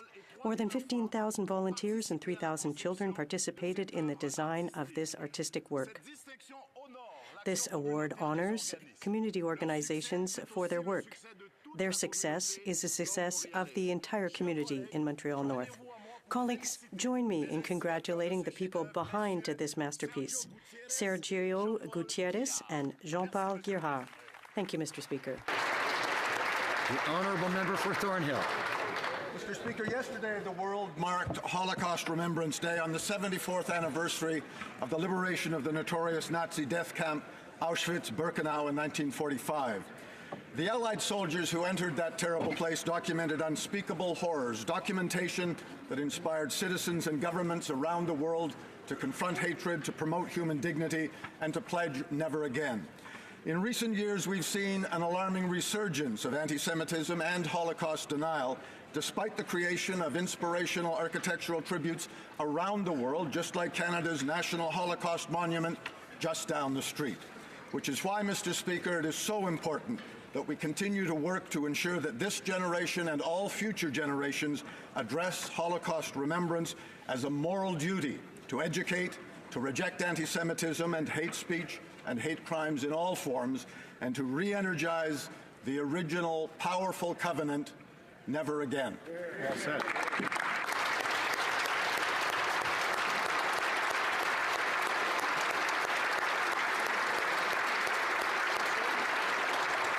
Honourable Member for Don Valley East. Mr. Speaker, welcome to all my colleagues to this new chamber and best wishes to all for 2019. I rise today to highlight some of the concrete work our government is doing to help Canadians succeed economically. Our government has cut taxes by 7% for 9 million Canadians, enabling them to be more prosperous. In my riding of Don Valley East, the Canadian Child Benefit has alleviated 9,000 families and 17,000 children out of poverty. Our national housing strategy has benefited 68 housing projects in my riding. Our CPP enhancement, increases in OAS and GIS, has helped 16,000 seniors in my riding. Mr. Speaker, these numbers say it all. I am proud to be part of a government that invests in its people and ensures that all Canadians have a chance at prosperity. Thank you, Mr. Speaker. The honourable member for Calgary Centre. There was a time when some people and even some governments believed the best way to help those who struggled, who were poor, sick, disabled, and homeless, was simply to lead them to those struggles. Sooner or later, they would simply pull themselves up by their proverbial bootstraps, and magically all would be solved. Our federal Liberal government disagrees and understands that sometimes people need a hand up. That's why I'm proud of our national housing strategy that invests $40 billion to improve Canadians' access to safe, affordable housing, with the first project being built right in my home city of Calgary. Investing in housing affords people a sense of dignity, a sense of purpose, and a place where they can build their lives. Because let's think about it. How can you build a life if you don't have a home? In short, you can't. The honourable member for Red Deer Mountain View. Mr. Speaker, on January 12th, our nation's flag flew at half-staff to honour Alberta's long-serving parliamentarian, Myron Thompson. Today, in this interim chamber, I'm proud to give our respects to my mentor, friend, and constituent, a man that proudly served Central Alberta. On a parliamentary visit to Washington, Myron was greeted by President George W. Bush, where his baseball experience has made him the center of attention. Unfortunately, as a 19-year-old back catcher behind Yogi Berra, Myron realized a different path would need to be followed. Myron and his family chose Sundre as their home. Myron was a teacher, a principal, and mayor of Sundre before being elected in 1993 as the MP for Wild Rose, and he served them well. On December 19th, I was honored to be with Myron, his family, and friends as the street in front of his home was named Myron Thompson's Way. On behalf of my constituents and a grateful nation, I will be honored to present our flag to his beloved wife, Dot. Myron, you will be missed, but your impact never forgotten. Hear, hear. Hear, hear.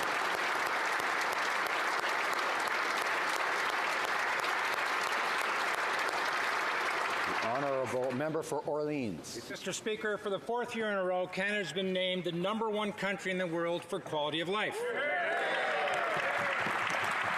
Canada ranked highest for political stability and a strong job market, to name but a few. Unemployment is at historic lows, the economy is strong, and more Canadians than ever before are hard at work. In the context of Small Business Week, our government has been working hard to make it easier to do business here in Canada by lowering the small business tax rate from 11% to 9%. Monsieur le Président, nous avons de nombreuses raisons d'être reconnaissants de We have many reasons to be fortunate living in Canada, but we have a great deal to work. We need to continue the hard work we're doing in order to ensure that all Canadians have a real and fair opportunity to succeed. Thank you very much, Mr. Speaker. Honourable member for Windsor West. Paul Henderson was born January 28, 1943, near Kincardine, Ontario. His first experiences with hockey came in the basement of a Chinese restaurant operated by Charlie Chin, an immigrant who settled in Lucknow. Henderson played with Chin's sons. They bought him his first set of hockey equipment. He played 13 NHL seasons with the Red Wings, Maple Leafs, and Flames, and 5 more with the World Hockey Association, scoring 376 goals and 758 points in 1,000 games. Best known for leading Team Canada to a victory at the 1972 Summit Series against the Soviet Union, it was a battle for hockey and culture supremacy. He scored the game-winning goal in the 6th, 7th, and 8th games, the last of which has become legendary, making him a national hero and voted the sports moment of the century. Henderson is a member of the Order of Ontario and Canada and is a Canada Sports and International Ice Hockey Federation Hall of Fame inductee. Speaking for all goalies, Mr. Speaker, I urge the Hockey Hall of Fame to complete this wonderful story by giving us relief by getting him out of our crease and into the hall where he belongs.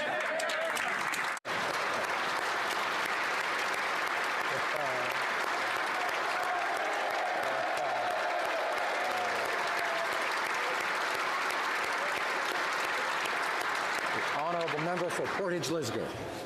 Mr. Speaker, while this Prime Minister shamefully refuses to ever balance the budget, hard-working Canadians are being forced to pay for his countless mistakes.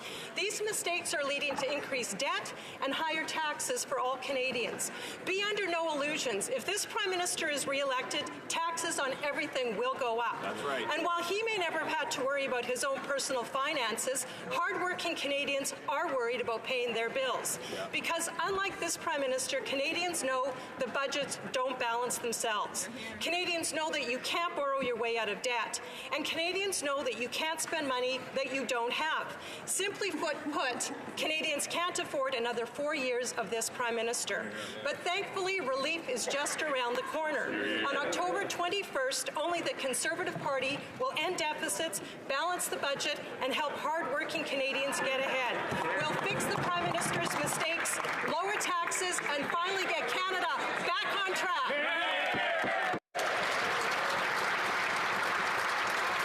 The honourable member for Etobicoke Lakeshore. Speaker, I rise today to honor Canadian hockey legend Paul Henderson. Wow. It was September 28, 1972, 2:30 p.m., third period, 34 seconds left to play, when he scored the goal heard around the world. Actually, around the universe, Mr. Speaker. That goal won the critical game between Canada and the Soviet Union. Henderson actually scored 7 goals in the 8 games in 1972. He scored the game winner in Game 7 with 2:03 to play and thought that was it. He'd never score a goal like that again. And yet 2 days later, he scored the most famous goal in hockey history. Paul Henderson was a most incredible player. Memorial Cup winner, he led the OHL in goals. He played in 2 Stanley Cup finals, 2 All-Star games. He was the last player in the original 6 era to record a 4-goal game, and he played over 1,000 pro games, scoring over 700 points. Mr. Speaker, Henderson should be in the Hockey Hall of Fame. Yes. Yes. Today,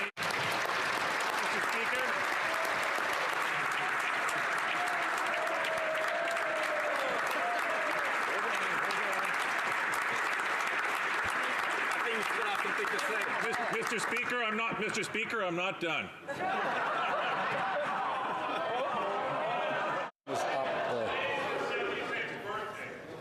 Today's is.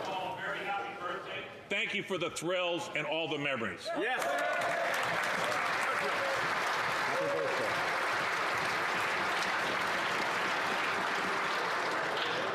We'll hear a little more later about our special guest.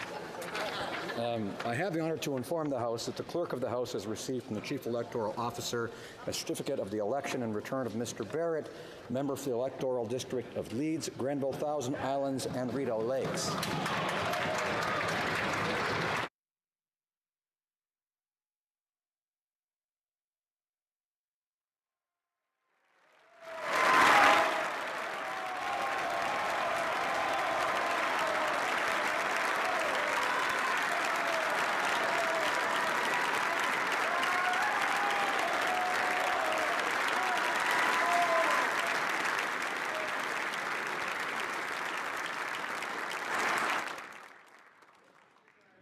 Honored to present to you Michael Barrett, member for the Electoral District of Leeds, Grenville, Thousand Islands, and Rideau Lakes, who has taken the oath, signed the roll, and now claims the right to take his seat.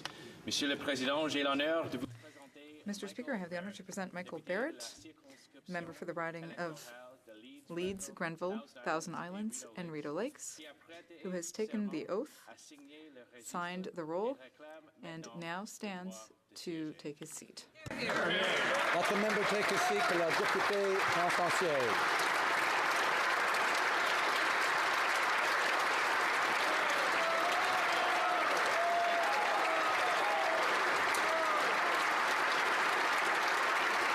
Mike, welcome. Is it Mike? Yes. Welcome.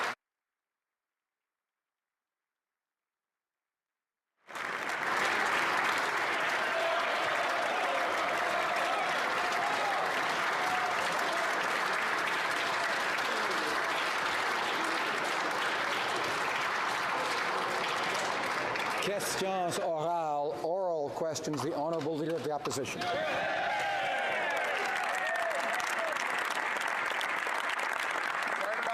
Mr. Speaker, it's clear that the Prime Minister's foreign policy is a disaster and Canadians are paying for his mistakes. Our international partners have no respect for this Prime Minister. And why should they? After clowning around in India and inviting a convicted terrorist along with him, he then was forced to take concession after concession from Donald Trump. He even angered our partners in Japan and Australia. And now we have the debacle with China. Why did the Prime Minister show such weakness and wait so long to fire his ambassador? The right Honourable Prime Minister. Mr. Speaker, I look forward to answering the member's question shortly, but I think before we do, we need to take a moment to recognize and applaud the extraordinary women and men who worked so hard to build this beautiful chamber for us to serve in, and to remember that if we who serve Canadians in this place work even half as hard as they worked to build this place for us, we will be very well served as a country indeed. Honourable Leader of the Opposition. Mr. Speaker, the Prime Minister's foreign policy is a catastrophe, and Canadians are paying for his mistakes. A terrorist who was found guilty was invited to India. American steel and aluminum tariffs are still in place. The Prime Minister has insulted our allies in Japan and Syria, and now we've got this crisis with China. When will the Prime Minister stop making Canadians pay for his mistakes? Right Honourable Prime Minister. Mr. Speaker,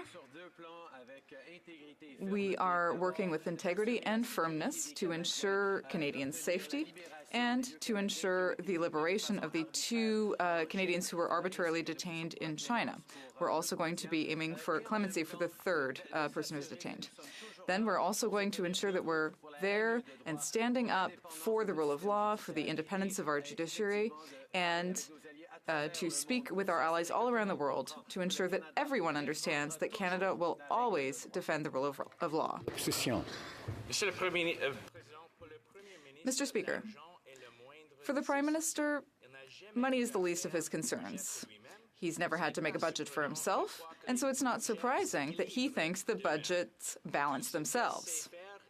All that he knows how to do is to get deeper and deeper into debt. And who has to pay for it? Canadians. Mr. Speaker, when will this Prime Minister finally tell the truth and admit that because of his mistakes, he will cause taxes to be increased? The Right Honourable Prime Minister. Mr. Speaker, our plan was to invest in middle-class people and in our communities. So we reduced taxes for the middle class while asking the wealthiest Canadians to pay more taxes. Canadians, or rather, we have created 800 million new jobs. We have excellent economic growth, and we have the lowest unemployment rate in 40 years. We are going to continue to invest in middle-class Canadians, while the Conservatives want to give benefits to the wealthiest because they think that that's how you create economic growth, but they're wrong. Mr. Speaker, it's not surprising the Prime Minister doesn't worry about Canadians' money. He's never had to worry about money. He's never had to balance a household budget, so he thinks that budgets balance themselves. He thinks he can borrow his way out of debt and that others should pay for his mistakes. So it's no wonder that the debt has grown 3 times more than what he promised. So why won't he tell the truth before the next election, that his wasteful spending and runaway deficits will mean higher taxes for Canadians? Prime Minister. Mr. Speaker, it's no surprise that all we get from the Conservatives are warmed-over Stephen Harper attacks and an economic plan that failed Canadians for 10 years. They continue to want to give tax breaks to the wealthiest, where we're focused on growing the middle class by investing in people and in their communities. We lowered taxes for the middle class and raised them on the wealthiest 1%.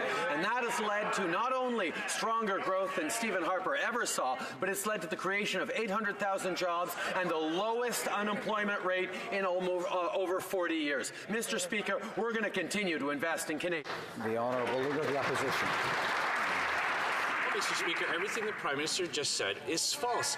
With his changes, the richest Canadians are paying less in tax, and hard-working Canadian families are paying more. And they're going to continue to pay more because government documents show that the carbon tax will rise 6 times higher than what the Prime Minister now admits, which means higher gasoline costs and higher home heating costs. Canadians are already paying for his mistakes, so why is he also covering up the real cost of his carbon tax from Canadians? Right Honourable Prime Minister.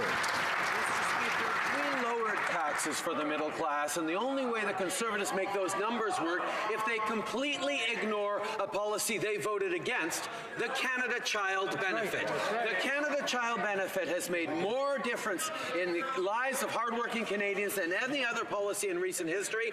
They voted against it, and maybe they don't want to talk about it because they plan to take it away from Canadians. Well, we are going to continue to invest in Canadians. When it comes to climate change, it's been 274 days since the member opposite promised a climate plan for Canadians. Where's that plan?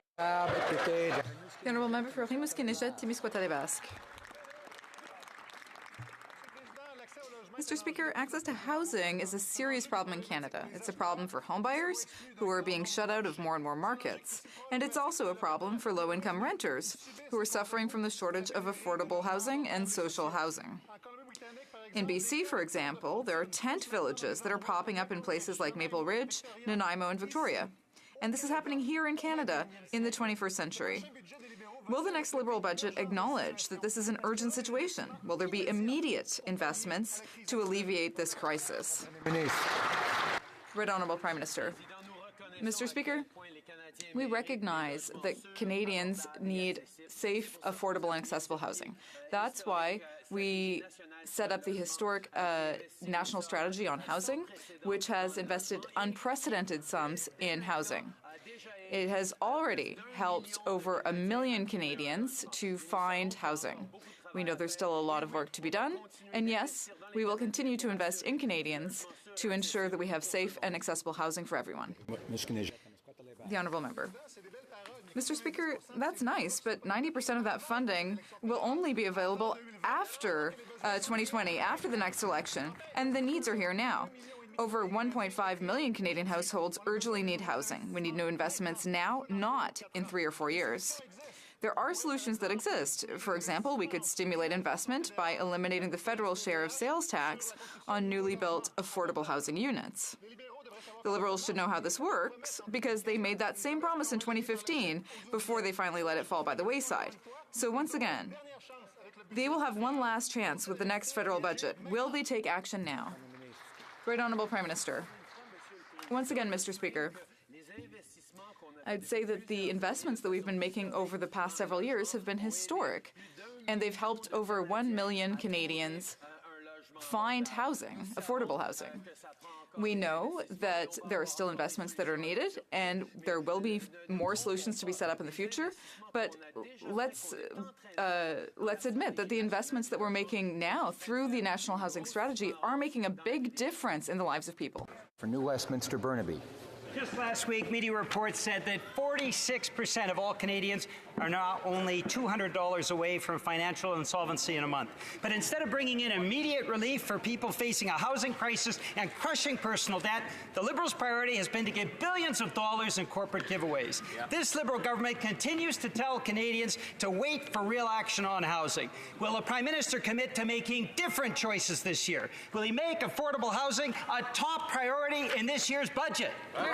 Honourable Prime Minister. Mr. Speaker, over the past 3 years, indeed over the past 3 budgets, we made housing a priority for Canadians. We know that it needs to be safe, affordable, and accessible for all Canadians. That's why we move forward with a historic national housing strategy that re-engages the federal government in housing right across the country. And we haven't waited to invest. On the contrary, the significant investments we've already made have helped close to 1 million Canadians access more affordable housing. That is making a real difference now and, yes, many years into the future. New Westminster Burnaby. That answer shows how out of touch the Prime Minister is, and people know it. Take Sarah, for example. She's a nurse with 3 children, struggling to find affordable housing in Burnaby, BC. The only places she can find will take her entire paycheck, leaving no money for food or for anything else. That's the reality of the housing crisis. Mayors from across the country are raising housing with the Prime Minister today, saying we need action now. Will the Liberals stop siding with corporations and side with people who need affordable housing now? Well, Prime Minister. Mr. Speaker, I was pleased to sit down with the big city mayors this morning who thanked me and congratulated me for the work we've done on investing in housing right across the country. We are making a real impact in the lives of Canadians as we invest in housing that is making a significant difference in people's lives. We will continue to do just that while we focus on making a concrete and sure difference in the lives of Canadians right across the country. Honourable Member for Richmond North Athabasca. Mr. Speaker, we're heading toward a cumulative deficit of over $80 billion under this Liberal government. But the Prime Minister had formally promised in 2015 that the budget would be balanced by the end of this year. The Parliamentary Budget Officer has confirmed that due to the recklessness of the Prime Minister his finance Minister, this budget will not be balanced before 2040. The Prime Minister likes to tell everyone that budgets balance themselves. Can he tell us now who is going to have to pay for his deficits? The Honourable Minister of Finance. Mr. Speaker, we were clear. We said that we would make investments in Canadians, and it's very important to do that so that we can improve their situation. We've made investments in the middle class, and we have achieved significant results. We have the lowest unemployment rate in over 40 years. We have significant economic growth as well. We will continue to make investments. This is very important for the future, and at the same time, we are using a responsible approach. The Honourable Member for Richmond North Athabasca. Mr. Speaker, new House of Commons, but the same old answers. Why will the Prime Minister simply not tell Canadians the truth? The truth is that he doesn't have a plan, and unfortunately, it's Canadian citizens who will have to pay for his recklessness and his mismanagement of the budget. Mr. Speaker, Canadians shouldn't have to pay for his failures, his mistakes, and his irresponsible management of public funds.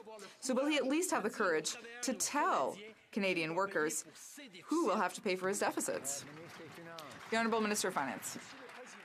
Mr. Speaker, fortunately, I can say that Canadians are better off today thanks to our approach. Thanks to our investments, there are more jobs all across the country, and we're in a situation where the middle class pays less tax. So our approach is better for Canadians, and we can take this approach while having a workable debt-to-GDP ratio for the future. Speaker, this Prime Minister and this Finance Minister promised Canadians that they would get rid of the deficit by this year, and they have clearly failed. We find ourselves in a situation where the rich are actually paying less taxes, and in their spending review, they didn't find any ways to save money, but they did find ways to spend more. Wow. Fail. Mr. Speaker, Canadians will ultimately pay for these mistakes. Will the PM admit to Canadians that his higher deficits will lead to higher taxes for Canadians? Finance. What we've done over the last more than 3 years is make a real important difference for Canadians with higher growth rates, with lower unemployment. Clearly, the approach that we've taken has worked. That's right. The option that we took last election was the approach of austerity and cuts, which is being proposed by the Conservative Party at that time, versus our approach of investing in Canadians. What we've been able to show is our approach works, we can do it in a fiscally responsible way, and we will continue to have a plan that makes sense for Canadians. Honourable member for Milton. Talking points are all an attempt to make sure that they don't panic the flock before the fleecing. That's what it's all about. How can the finance minister stand here and honestly say that Canadians are doing better when 46% of Canadians feel that they are $200 away from insolvency? And I know the Prime Minister and the Finance Minister haven't felt this, but I can tell you something. You lose sleep and the anxiety is crushing. Mr. Speaker, Canadians know that they are not in good shape and they're afraid of these new taxes. When will the Prime Minister level with them and just tell them more taxes are coming? Honourable Minister of Finance. Mr. Speaker, we've been very clear. Actually, middle-class anxieties are something that we have been very focused on from day one. That is why we reduce taxes on middle-class Canadians, a policy that the Conservatives voted against. That is why we put in place the Canada Child Benefit, helping 9 out of 10 families with more money. On average, middle-class families with 2 kids this year will have $2,000 more than they had when the last government was there in 2015. We are helping with middle-class anxieties while the opposition continues to vote against policies that help these people. Honourable member for Louis Saint Laurent. Mr. Speaker, 2019 is a historic year. We were supposed to have a new House of Commons, and we do. They had promised to balance the budget, but that's not happening. That's the Liberal reality. 2019 was supposed to be the year of zero deficit, but in fact, we have $30 billion in deficit. Mr. Speaker, the new president of the Treasury Board, can they tell us that, in fact, Liberal deficits will lead to tax increases for all Canadians, because that's the reality? The Honourable Minister of Finance. Mr. Speaker, it's clear that we have a plan. It's very clear. We're investing in the middle class, and our plan is working. Because now our economy is working for the middle class. But the approach of austerity is really not a plan. It means there are either cuts or tax increases. That's the Conservative plan. Our plan is to reduce taxes for the middle class and, thus, to have a better situation. The Honourable Member for Louis Saint Laurent. Well, my question was for the new leader of the Treasury Board. I don't know if it's because it's 2019 that it's now men who are answering the questions. But this is my point. In 2015, they promised zero deficit, but today we have a $30 billion deficit. That's the reality. So once again, I will give the new president of the Treasury Board an opportunity to confirm to Canadians that, unfortunately, Liberal deficits will lead directly to tax increases for all Canadians. The Honourable Minister of Finance. Mr. Speaker, our chosen approach is good for Canada. It is an approach that will leave the middle class better off. We decided to reduce taxes for the middle class, and at the same time, with the Canada Child Benefit, we have left Canadian families better off. With our measures, our economy is growing. So this is an approach that is working, and I hope that we will continue with this approach so that our country can have a good future. West. Mr. Speaker, across Canada, people are struggling with extreme cold temperatures. If you're one of the 30,000 Canadians who are homeless, finding warm shelter can mean the matter of life or death. Shelters are near capacity. People seeking refuge in tent cities are being served with eviction notices. Where are people to go? They can't wait 10 years for a national housing strategy to ramp up. Will this Liberal government step up and legislate, as promised, the right to housing for all Canadians, yes or no? The Minister of Social Development. Thank you, Mr. Speaker. I would like to say first that our government believes very strongly in the rights of every Canadian to have a safe, affordable and accessible home. And that's why since 2015 we have invested $5.7 billion in addition to the dollars already forecast to help 1 million families in Canada having access to a safe and affordable home. And that's why in November 2017 we announced the first ever national housing strategy, which is going to reduce chronic homelessness by at least 50% and renew federal leadership and partnership in housing. Member for Timmins, James Bay. We're now 3 weeks into the state of emergency, the deplorable humanitarian crisis in Cat Lake, and temperatures have plunged to minus 55 degrees. We have hundreds of people huddled in squalid conditions. People are at risk. And yet the best the minister's been able to do after 3 weeks is to promise to send some bureaucrats to check on the situation. That's not going to cut it. What steps will this minister take to meet with the leadership, to put in place an emergency response team now, and to visit Cat Lake so he can see the deplorable conditions that the people of Cat Lake are living in? What will he do? Indigenous Services. Safety of First Nations communities is of utmost importance. I have spoken with Chief Kiwa Kapau, and I've affirmed our commitment to working with Cat Lake to address the community's housing needs. Officials will be meeting with the leadership there tomorrow to work on an action plan to help them work on the serious challenges that they confront. We will continue working in partnership with First Nations communities to advance their priorities and to support community-led solutions. Thank you, Mr. Speaker. Honourable Member for Carleton. The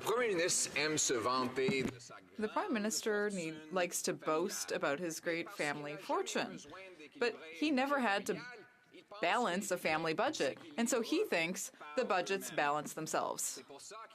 That's why he promised that the budget would balance itself by 2019, but now he's saying, oh no, it's going to take 20 more years, Mr. Speaker.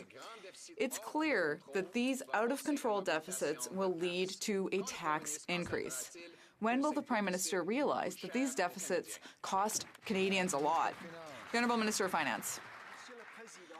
Mr. Speaker, it's entirely the contrary. We made tax cuts for the middle class. For the member from Carleton, for example, we have a situation where we cut taxes for many people in his riding. There are 16 million people receiving the CCB. That is the reality for middle-class people in Canada. We have improved their situation, and we will continue to make investments in the middle class to improve our economy and to make life better for them. The Honourable Member for Carleton. He's raised taxes on the middle class by $800, taking away the child benefit, the tuition tax credit, taking away the child tax credit for kids' sports. He took away the tuition tax credit for textbooks. He took away the education tax credit. And that doesn't even include the carbon tax. But, Mr. Speaker, you ain't seen nothing yet. This massive Liberal deficit will lead to even more massive tax hikes after the election. Why won't they admit it? That Canadians will pay the price for their increased debt. Minister of Finance. Mr. Speaker, Canadians are getting the benefit from the choice that they made. And let's be very specific. The Canadians who live in the riding of Carleton, 30,000 of them have had a reduction in their taxes. You cannot pick and choose benefits. The fact of the matter is the introduction of the Canada Child Benefit together with the reduction in taxes means that people are better off. There are 16,000 children in the Carleton region who are getting about $4 million more than they were before this government came into power. We are going to continue to make investments, and the good news is our approach is working and our economy is doing well. Member for Carleton. So they targeted soccer moms with tax increases when they took away the children's fitness tax credit. They targeted students with tax increases when they canceled the education and textbook tax credits. They targeted passengers with tax increases when they took away the transit tax credit. And that doesn't even include the carbon tax on heat, groceries, and gas, nor does it include higher payroll taxes. But, Mr. Speaker, it will only get worse. This massive Liberal deficit will lead to higher taxes for Canadians. Why won't they tell people that before the election? Honourable Minister of Finance. Mr. Speaker, in fact, what Canadians chose in 2015 was a government that was going to make investments, as opposed to an approach that was going to bring in austerity, to actually put us in a situation where we were trying to balance the budget on the backs of Canadians by either raising taxes or cutting benefits. So really, we have a plan investing in Canadians. The question is, what would be the Conservative plan? Would it be to cut the Canada Child benefits, or would it be to raise taxes on middle-class Canadians? We've been clear. We're helping middle-class Canadians. We'd like to hear what they would plan on doing. Order. The member for Carleton. Well, when we originally brought in the child benefit, three things happened. One, the budget was balanced. Two, we lowered taxes rather than raising them, as this government is now doing. And three, Liberals claimed wrongly that parents would just blow it all on beer and popcorn. But after all these years, they finally come around to our point of view on that particular issue. Unfortunately, they've taxed away the benefit with higher taxes in other areas. Will they admit that it will only get worse when this present deficit turns into future tax increases? Honourable Minister of Finance. Mr. Speaker, in the fictional world inhabited by the member of Carleton, he pretends that things that are true aren't true. We can't say it any clearer. For the people who earn between $45,000 and $90,000, we reduce taxes in that category by 7%, which means that people up to $200,000 or so actually have reduced taxes. But for the 1%, we did increase their taxes. Then for people that are raising their children, we gave them the Canada Child Benefit, much improved. So 9 out of 10 families are better off. $2,000 more this year than in 2015. The facts are clear. James. The Honourable Member for Abitibi James Bay. Mr. Speaker, the UN Human Rights Committee has ruled that Canada must eliminate all forms of discrimination against Indigenous women found in the Indian Act. We already had this debate, Mr. Speaker, 2 years ago, and this government's term is drawing to a close. Will the Prime Minister finally keep his promise from 4 years ago, yes, a 4-year-old promise, to repeal all legislation forced literally on Indigenous peoples? The Right Honourable Minister. Mr. Speaker, gender equality is a fundamental human right. Bill S3 eliminates discrimination based on gender in the Indian Act. We appointed Ms. Smith as a special representative of the minister, and she will work with our partners on a plan to eliminate by the deadline of 2051, and will undertake broader reforms, including citizenship and other matters. The Honourable Member for Laurier Ste. Marie. Mr. Speaker, after Ms. Meng's arrest, did this government immediately offer an explanation to Chinese authorities, or did they just wait for the situation to blow up? Mr. McCallum's departure is but the latest example of their unpreparedness. This chaos is unacceptable. So how can Canadians trust a government that is simply going by the seat of its pants in its dealings with a world superpower? The Honourable Minister of Foreign Affairs. Mr. Speaker, our government is doing a lot. Our priority, our absolute priority, is the well-being and security of Canadians held in China. And we now have the support of a broad coalition of our allies: Australia, the European Union, France, Germany, the UK, the US, Holland, Latvia, Lithuania, and Estonia, and Spain. All these countries have spoken out in support of the Canadian position. Kitchener Centre. Mr. Speaker, our government has proven that it is a strong advocate for small businesses and is committed to helping them start up, scale up, and access new markets. As a small business owner myself in my riding of Kitchener Centre, I know that small businesses employ so many of my constituents and keep our economy strong. Could the Minister of Small Business and Export Promotion tell this House what our government has done to make it easier for our small businesses? Thank you, Mr. Speaker. Minister, order. I'd like to thank the Honourable Member for Kitchener Centre for his question. The small business tax 9%, giving small business owners up to $7,500 in savings. We have also cut red tape by removing 450 administrative burdens, making it easier for businesses to do business. We're working hard for Canada's small businesses because they are the backbone of our Canadian economy. Thank you, Mr. Speaker. Honourable Member for Aurora, Oak Ridges, Richmond Hill. Canadians have lost confidence that this Prime Minister can lead our country on the world stage. His list of diplomatic disasters is rising. His appalling India trip. He has infuriated our Asia-Pacific trade partners. He failed Canada on NAFTA, and now our relationship with China is in tatters. He fired his ambassador to China. His foreign affairs minister is missing in action. The consequences are dire, and lives are hanging in the balance. Canadians are paying for this Prime Minister's failures. Does he even have a China plan? The Honourable Minister of Foreign Affairs.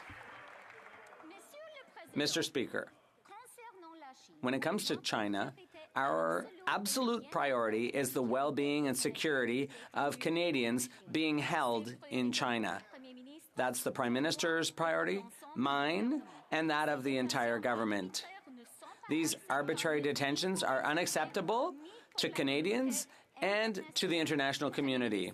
The Prime Minister spoke with our multiple international partners, and I have too, and many countries have supported our position. The Honourable Member for Richmond Hill. Have lost confidence that this Prime Minister can lead our country on the world stage. His list of diplomatic disasters is rising. His appalling India trip. He has infuriated our Asia-Pacific trade partners. He failed Canada on NAFTA, and now our relationship with China is in tatters. He fired his ambassador. His foreign affairs minister is missing in action. The consequences are dire.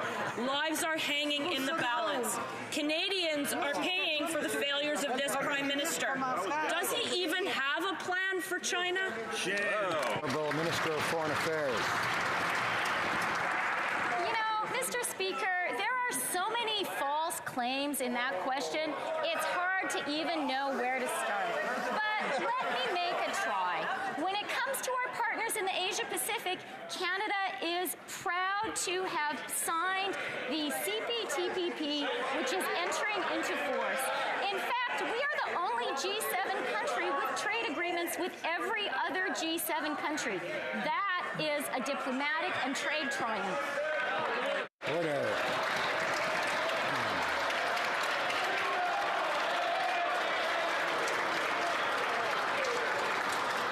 The Honourable Member for Durham. Mr. Speaker, the arrest of Huawei executive Meng Wanzhou took place on December 1st, but the Prime Minister received an unprecedented special briefing several days before this high-profile arrest. My questions are simple. On what date was the Prime Minister first briefed, and by whom? Honourable Minister of Foreign Affairs. Speaker, when it comes to Meng Wanzhou, let me be very clear about the Government of Canada's position. First of all, Canada is a rule of law country, and we are conducting a fair, unbiased, and transparent legal proceedings. And in fact, Madame Meng is currently on bail as a court has ruled. There has been, as is correct, no political involvement in the process. Canada respects our international legal commitments, including our extradition treaty with the United States. Honourable Member for Durham. Mr. Speaker, I guess if I want straight answers on China, I should ask John McCallum. McCallum's comments show that the Liberal government has played politics with this serious diplomatic dispute with China from the start. So my question is, was the Justice Minister demoted for speaking truth to power to uphold the rule of law and stop the political games being played by the Prime Minister and his hand-picked ambassador? Honourable Minister of Foreign Affairs. Mr. Speaker, the only people playing political games when two Canadians are in a difficult situation are the members opposite, and that is truly reprehensible. When it comes to the case of Ms. Meng, Canada is a rule of law country. We are proud to be a rule of law country. We have honored our extradition treaty commitments as we honor all of our international treaty commitments, and Ms. Meng has access to our impartial and fair judicial system. For Kootenai, Columbia. Mr. Speaker, last year when Greyhound announced it was ceasing operations, constituents in my riding were rightfully worried about how they would get from town to town. Without reliable transit, people can't access crucial services like health care, shelters for women fleeing violence, or urgently needed addiction treatment. In rural areas, people relied on Greyhound to travel to these services. The Liberal government said it would provide funding, but we haven't seen it, and people are still unable to travel. So when will the government provide safe, affordable, and accessible transit for rural and remote communities? Honourable Minister of Transport. Mr. Speaker, we fully recognize that when Greyhound departed at the end of October last year, that it would leave an absence of public or transportation in the western provinces, and we immediately got on to working on a solution. We are working with the provinces, including British Columbia, my colleague's home province. We will be there if they come and request for us to help them on a cost-sharing basis. We have given that undertaking. Member for St. Hyacinthe Bagot. Mr. Speaker, Canada's big city mayors are meeting in Ottawa today, and they have a clear message for the Prime Minister. The Liberals promised them everything under the sun when it comes to infrastructure. We're still waiting. People need investment in public transit, and so does the planet. And don't forget smaller municipalities all across the country, which are also awaiting the funding they were promised. So when are the Liberals eventually going to keep their promises to the municipalities of this country? The Honourable Minister. Mr. Speaker, I'd like to thank my colleague for her question. I was with the Prime Minister this morning and the mayors of the big cities, and I had an opportunity to speak to those mayors about our historic investments in infrastructure. A lot of that money has gone to green infrastructure and public transit, and also to our regions. So I'd like to remind my colleague that since November 2015, over 4,700 projects have been approved, and 70% of those are under construction, and to the tune of more than $18 million. We will continue investing in Canadians. Carbon tax will cost the average Canadian family over $2,500 this year. That's 11 cents more a litre of gas, $250 more for home heating, $100 a month more for groceries, and that's just the beginning. Canadians know that this Liberal carbon tax is not an environmental policy. It's a tax policy, punishing soccer moms, seniors on fixed incomes, and small business owners. So why is the Prime Minister forcing Canadians to pay for his mistakes with punishing new taxes on everyone? Honourable Minister of Environment. Canadians know that climate change is having a huge cost in terms of on our economy and on lives. But we have a plan that works, that makes life affordable, and that makes sure that we're creating the jobs of the future. Let's talk about the plan. I want to reassure the member that we have a new climate action incentive. We're putting a price on pollution, and a family of four in Ontario will get $307 back. We're also investing in public transit across the country. We're supporting innovators and entrepreneurs who are creating the solutions of tomorrow. Fortunately, the Conservatives opposite are harking back to the days of the Harper Conservatives. They have no plan. Order. Order. The Honourable Member for Battleford, Lloydminster. Well, Mr. Speaker, their plan is actually punishing Canadians for heating their homes, driving their kids to dance practice, hockey practice, wherever their daily routines are taking them. And the Prime Minister is failing to help Canadians get ahead. His carbon tax will cost them over $1,000 more on household essentials that they need. And his government plans to make it 6 times more expensive than that. Canadians are already paying for his failures. When will the Prime Minister come clean and admit the real cost of the carbon tax? The Honourable Minister of Environment. Speaker, Canadians are already paying the price of climate change, and it is going up every single year. It's a human cost, it's a cost to the economy, but good news, you can actually tackle climate change in a way that works, that makes life affordable, and that creates good jobs. Let me talk about the climate action incentive, that we're putting a price on pollution. It will no longer be free to pollute in the country, and a family of 4 in Ontario will get $307 back. A family of 4 in Manitoba will get $339 back. A family of 4 in Saskatchewan will get $609 back. You can tackle climate change.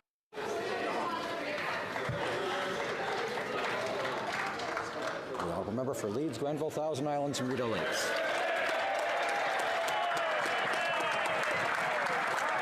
Mr. Speaker, Canadians know that the Liberals' plan on carbon taxes is going to hurt small businesses and it's going to hurt families. Farmers in my riding didn't inherit a family fortune like the Prime Minister. They have to worry about making ends meet and can't afford the Prime Minister's new carbon tax. Worst yet, government documents now admit that to make their plan work, the carbon tax will have to be 6 times higher than the current rate. When will the Prime Minister come clean with farmers about his plan to significantly increase the cost of everything from fertilizer to shipping products to market? Honourable Minister of Environment. Farmers are feeling the impacts of climate change, and they're paying the price. Business people are feeling the impacts of climate change, and they're feeling the price. Soccer moms are feeling the price of climate change, and they're paying the price. That's why we've got a plan that it works, is going to make life more affordable, that's going to put more money in the pockets of families, and it's going to create good jobs. We need to take action on climate change. To do not have a plan is irresponsible. It has now been 274 days since the party opposite said they'd have a plan. Where is their climate plan? Order. Member for Edmonton West will please come to order. Member for Winnipeg Centre.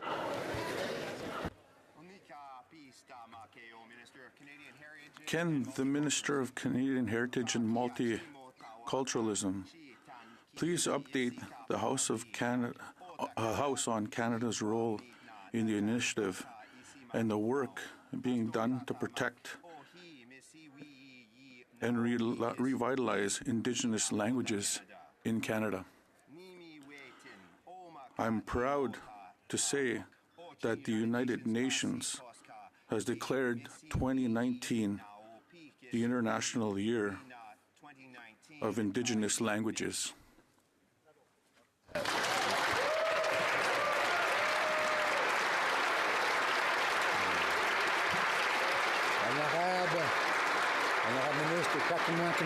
The Honourable Minister of Canadian Heritage. Winnipeg Centre for his questions. He has always fought with courage for Indigenous languages. Due to deliberate past actions, and Canada is proud to join the world in marking the International Year of Indigenous Languages, and we thank the inspiring Indigenous languages leaders for their tireless work. J'ai hâte de déposer, Monsieur le Président, sous peu un projet de loi. I'm looking forward to tabling legislation soon. It will be a historic moment. Change history. Honourable Member for Calgary Nose Hill. This Prime Minister has spent over $1 billion on 40,000 illegal border crossers, with more crossing every day. But today, the form that allows parents and grandparents of new Canadians who are trying to legally migrate to Canada for all of 2019 opened and closed in just 10 minutes. So under the Liberals, illegal border crossers get a red carpet welcome, and legal immigrants get the door shut in their face. Will the Prime Minister admit that Canadians reject having to pay for his unfair immigration practices? The Minister of Immigration. Compare records here. Under the Harper Conservatives, Canadians only had 5,000 spaces to sponsor parents or grandparents. We've increased that by 20,000. We have 20,000 spaces now that allows Canadians and permanent residents to sponsor their parents and grandparents. In addition to that, we've reduced the backlog that they left us behind by 80%. We've simplified the process. We will continue to be ambitious in immigration, and we will leave the fear-mongering to the other side. Very good. Having asked the question, I'd ask the member for Calgary Nose Hill to hear the answer and not interrupt throughout it. The Honourable Member for Rosemont-la-Petite-Patrie. In a document submitted to the National Energy Board, the Trans Mountain team acknowledged that pipeline-related shipping would have significant adverse effects. There are less than 75 southern resident killer whales left. An endangered species will be further put at risk, but no problem, this is business. It says so in black and white. Could the Liberals just stop with the economy and the environment go hand in hand? People can see through the Liberal double talk. Will they finally admit that when they bought Trans Mountain, they proved they'd rather help big business rather than protect our environment? That's the reality. The Honourable Minister. Speaker, the issues associated with the South Resident killer whale are very important. It is part of a broader conversation around biodiversity. There are three significant challenges for the killer whales: the access to food, the issues around marine shipping, and contaminants in the water, all of which exist today, all of which are the product of industrialization over the past several decades. We are working very hard through the Whales Initiative to ensure we put the killer whales back on an appropriate path to success and ensure that the environment and the economy go forward hand in hand. From Malpeque. Mr. Speaker, recently the Minister of Crown Indigenous Relations, along with the Premier of PEI, signed a framework agreement with Mi'kmaq people to address outstanding issues of Mi'kmaq rights and title. The Mi'kmaq leadership see this agreement as the beginning of a process to determine how all PEI Mi'kmaq, both on and off reserve, will benefit from their rights today and into the future. Beyond this one agreement, can the Minister explain the government's progress on renewing relationships with the Indigenous peoples of Canada? Honourable Minister. Mr. Speaker, I thank the member from Malpeque for his question and his hard work.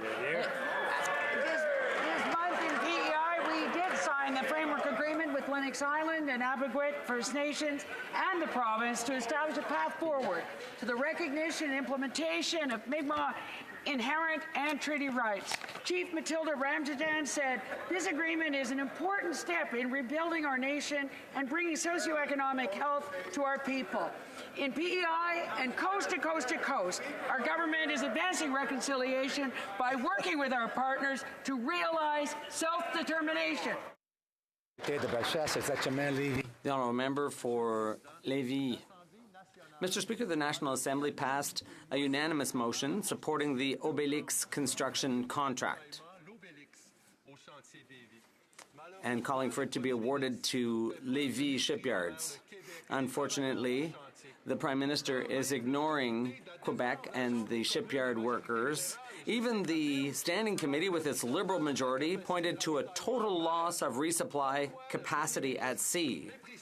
Why is the Prime Minister disregarding the Royal Canadian Navy and the Lévis shipyard workers? Why the huge delays in the decision? Mr. Speaker, first of all, our government is committed to making sure that the Canadian Armed Forces have all the tools necessary to do their jobs. That's what our defence policy committed to, Mr. Speaker. I want to thank the workers at Davie for the Asterix who are playing a vital role. We have started steel cutting on the early blocks of the two permanent joint supply ships, and we look forward to having those in the water. Thank you, Mr. Speaker. The honourable member for Pierre Boucher, Les Patriotes Verchères. Mr. Speaker, the Quebec government is calling for a single tax return, and the Prime Minister's response, a unanimous resolution of the National Assembly. That never happens. After disregarding Quebec's concerns, the entire federal government is fear-mongering. If you listen to them, you'd think the sky was going to fall. But the NDP has already come around to this position. Why is the federal government insisting on two tax returns? What are they afraid of? The Honourable Minister. Mr. Speaker, CRA hires thousands of people all across Quebec, and this is an important employer in places like Jonquière and Shawinigan. Unlike the Conservatives and the NDP, we will not put those jobs at risk. We are always open to working with Revenue Quebec to further facilitate the completing of tax returns for Quebecers. The honourable member for Rivière-du-Nord. Mr. Speaker, an Angus Reid poll last week clearly shows that meeting Quebec's demands, including a single tax return, doesn't pay off in English Canada. As a matter of fact, there's every indication that giving in to virtually any of Quebec's demands loses points in the rest of Canada. So the Liberals are going to deny Quebecers a single tax return. Why? In order to win votes in English Canada. Are we to gather that the Liberals have chosen sides, Mr. Speaker, and clearly it wasn't Quebec's?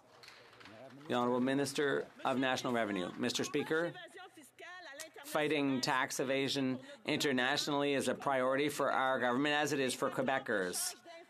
tax information treaties with international partners are an essential tool in combating tax evasion.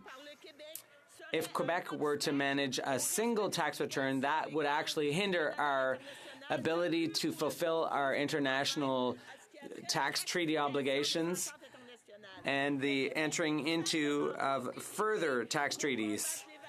Quebec is simply not equipped to fight tax evasion internationally, Mr. Speaker. It's been an interesting week for Canadian foreign policy. Our government recognized an opposition MP declaring himself president of Venezuela.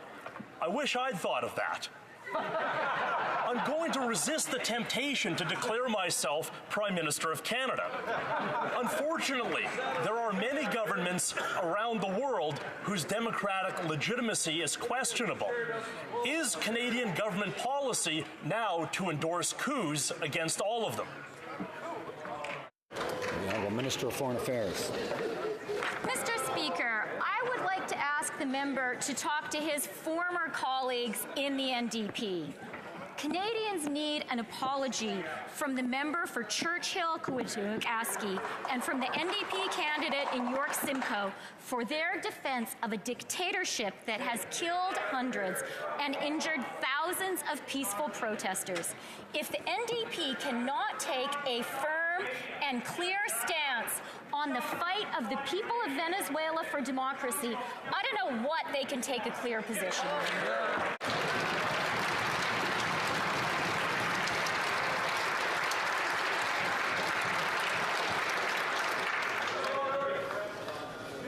Je voudrais signaler aux députés la présence à la tribune. I would like to draw to members' attention the presence in the gallery of a distinguished Canadian. Members during member statements have already stolen my thunder a little bit in relation to our mystery guest. But I'm pleased, actually, they covered important aspects of his career. 34 seconds. 34 seconds. That's how much time was left in the third period.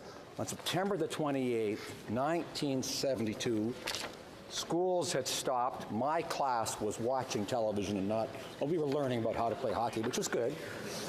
But that's how much time it was in the 72 Canada-Russia series when this gentleman scored the winning goal and gave Canada a victory for the ages. Mr. Paul Henderson.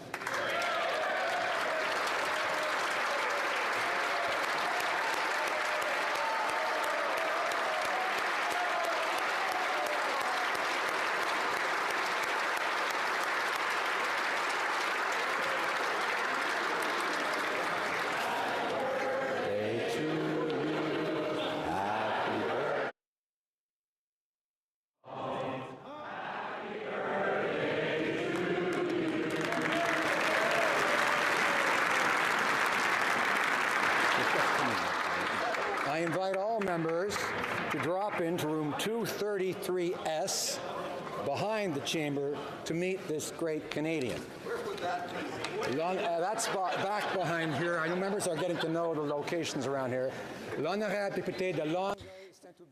The Honourable Member for Longueuil-Saint-Hubert on a point of order.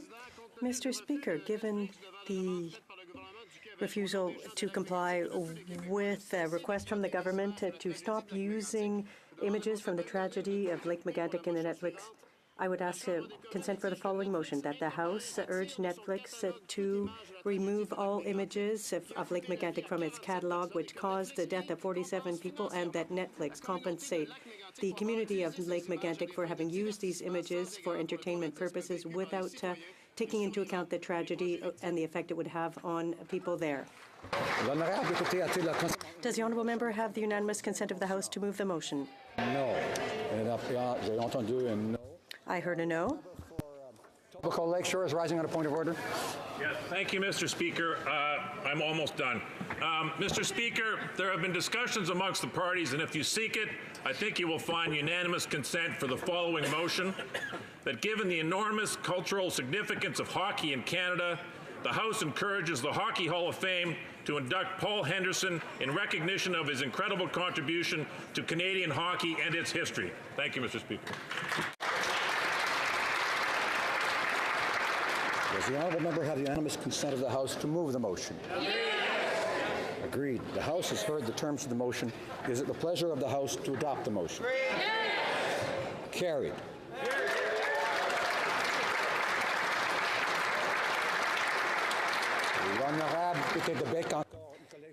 The Honourable Member for Bécancour on a point of order.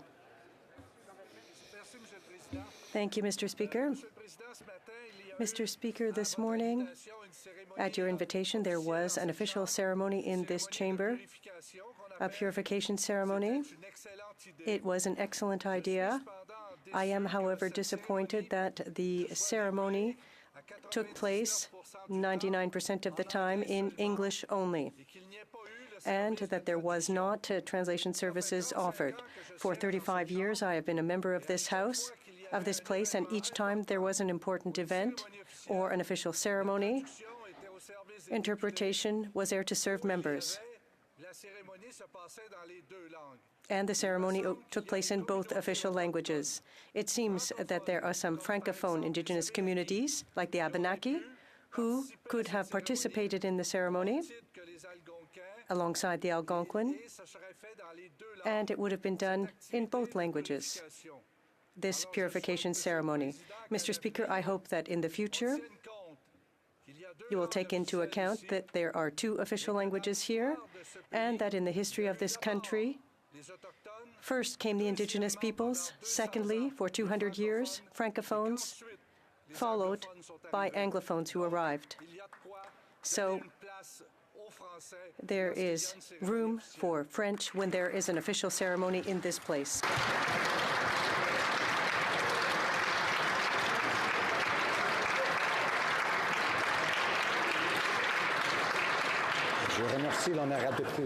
I thank the honourable member for having raised his very important question for French to be included in all ceremonies in the House of Commons. The honourable member for Montcalm.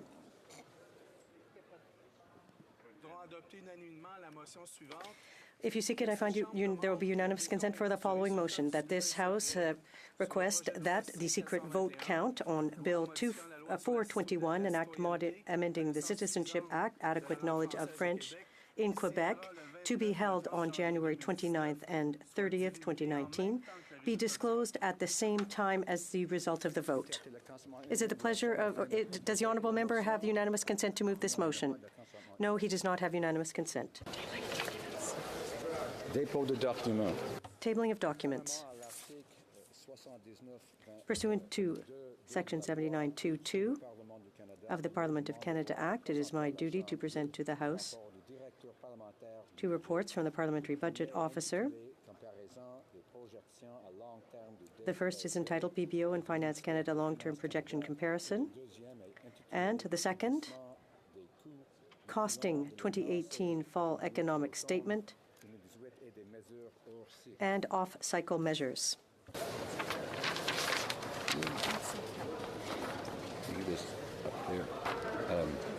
Okay. Tabling of documents.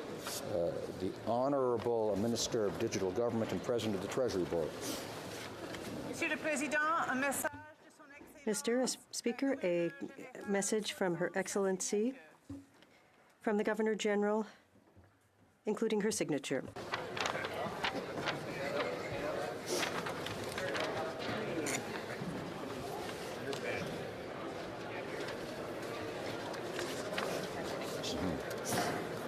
Order. Her Excellency, the Governor General, transmits to the House of Commons supplementary estimates B of sums required to defray expenses of the federal public administration for the fiscal year ending on March 31, 2019, and in accordance with Section 54 of the Constitution Act 1867, recommends those estimates to the House of Commons, January 22, 2019. Son Excellence, le Gouverneur Général. Her Excellency, the Governor General, has conveyed to the House of Commons the supplementary estimates with the funds necessary for the fiscal year ending March 31st, 2019, and pursuant to Section 54 of the Constitution Act 1867, recommends this budget to the House of Commons, January 22nd, 2019. The Honorable President of the Treasury Board. Oh, no, that's... Yes. Mr. Speaker, a message from Her Excellency, the Governor General, signed by her own hand.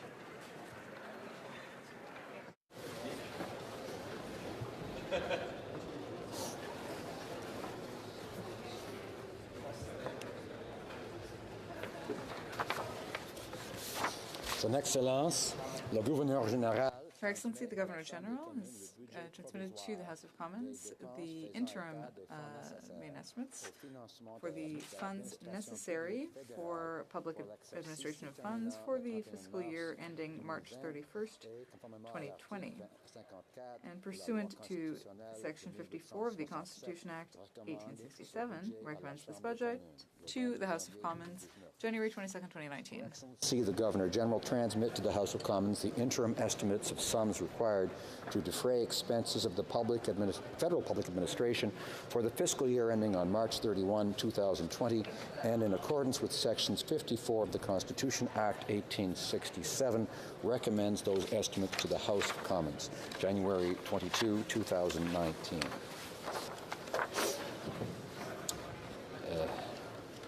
The Honorable Parliamentary Secretary to the Government House Leader. Yes, thank you, Mr. Speaker. Pursuant to Standing Order 36(8), I have the honor to table in both official languages the government's responses to 124 petitions. Okay. Yeah. The Honorable Secretary to the Minister of Employment. Mr. Speaker, pursuant to Standing Order 32(2), I have the honor to table in both official languages Canada's report with respect to international labor law, labor organization instruments adopted at the 106th session of the International Labor Conference held in Geneva, Switzerland. Projet de loi émanant du gouvernement. Introduction of government bills. Statements by ministers. Reports from interparliamentary delegations. Presenting reports from committees. The Honourable Member for Miramichi-Grand Lake. I have the honor to present of the Standing Committee on Agriculture and Agri-Food in relation to advancement of technology and research in the agriculture industry that can support Canadian export. Thank you, Mr. Speaker. Député Mégantic-Lérable. The Honourable Member for Mégantic-Lérable. Thank you very much, Mr. Speaker. Indeed, I'd like to thank my colleagues for Red Deer and Lambton Kent Middlesex who worked with me on this dissenting report. There were witnesses that were heard on the carbon tax who said that the tax would hurt Canada internationally and domestically. This dissenting report aims to provide more clarifications concerning the report and to make additional recommendations to the government to ensure that Canadian exporters can increase trade without having additional taxes imposed and without having additional taxes on the agriculture sector. Mr. Speaker, this tax will not encourage producers to invest further in technological advancements. Many witnesses said that the technological advancements that they put in place respect the environment. Farmers take care of the land and care about the environment around them. One of them already had a plan to reduce his carbon footprint, and he's a typical case.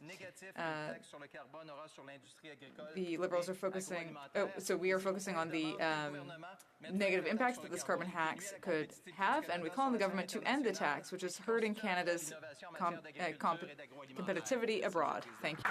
Introduction of private members' bills. Mr. Nader, seconded by Mr. McKenzie, moves for leave to introduce a bill entitled An Act to Amend the Criminal Code, Sexual Exploitation. This motion is deemed adopted. The Honourable Member for Perth Wellington. Thank you, Mr. Speaker, and it's an honor to rise today to speak at first reading introduction of my private member's bill, An Act to Amend the Criminal Code, Sexual Exploitation, and I thank the Honourable Member for Oxford for seconding this motion. I'm also pleased to be the first member to move a private member's bill in this new West Block House of Commons. This bill addresses the very real concerns of the people of Perth Wellington, particularly those in Stratford. Our community was angered when we learned last year that an individual who was employed to work with children and people living with disabilities was found to have sexually exploited a person with a disability in our community. This individual pled guilty to obtaining sexual services for consideration, but was sentenced to a mere monetary fine and probation. This lenient sentence sparked outrage in my community. This bill will prevent such situations from occurring again by adding a provision to the criminal code to make it an aggravating circumstance in sentencing when the victim of the crime is a person with a mental or physical disability. Further, it ensures that the sentencing guidelines for those who sexually exploit children or people living with a disability are consistent and appropriate for these terrible crimes. In short, this bill will provide stricter sentences for those who take advantage of the most vulnerable in our society, young people and persons living with a disability. Thank you, Mr. Speaker. Mr. Nader, seconded by Mr. McKenzie, moves that the bill be now read a first time and be printed. This motion is deemed adopted. First reading of this bill, première lecture de ce projet de loi. This will be read a second time at the next sitting of the House. First reading of Senate public bills. Mr. Morneau, seconded by Mr. Lametti, moves that S6, an act to amend the Convention between Canada and the Republic of Madagascar for the avoidance of double taxation and the prevention of fiscal evasion with respect to taxes on income, be now read a first time. This motion is deemed adopted. First reading of this bill, première lecture de ce projet de loi. Will be read a second time at the next sitting of the House. Motions.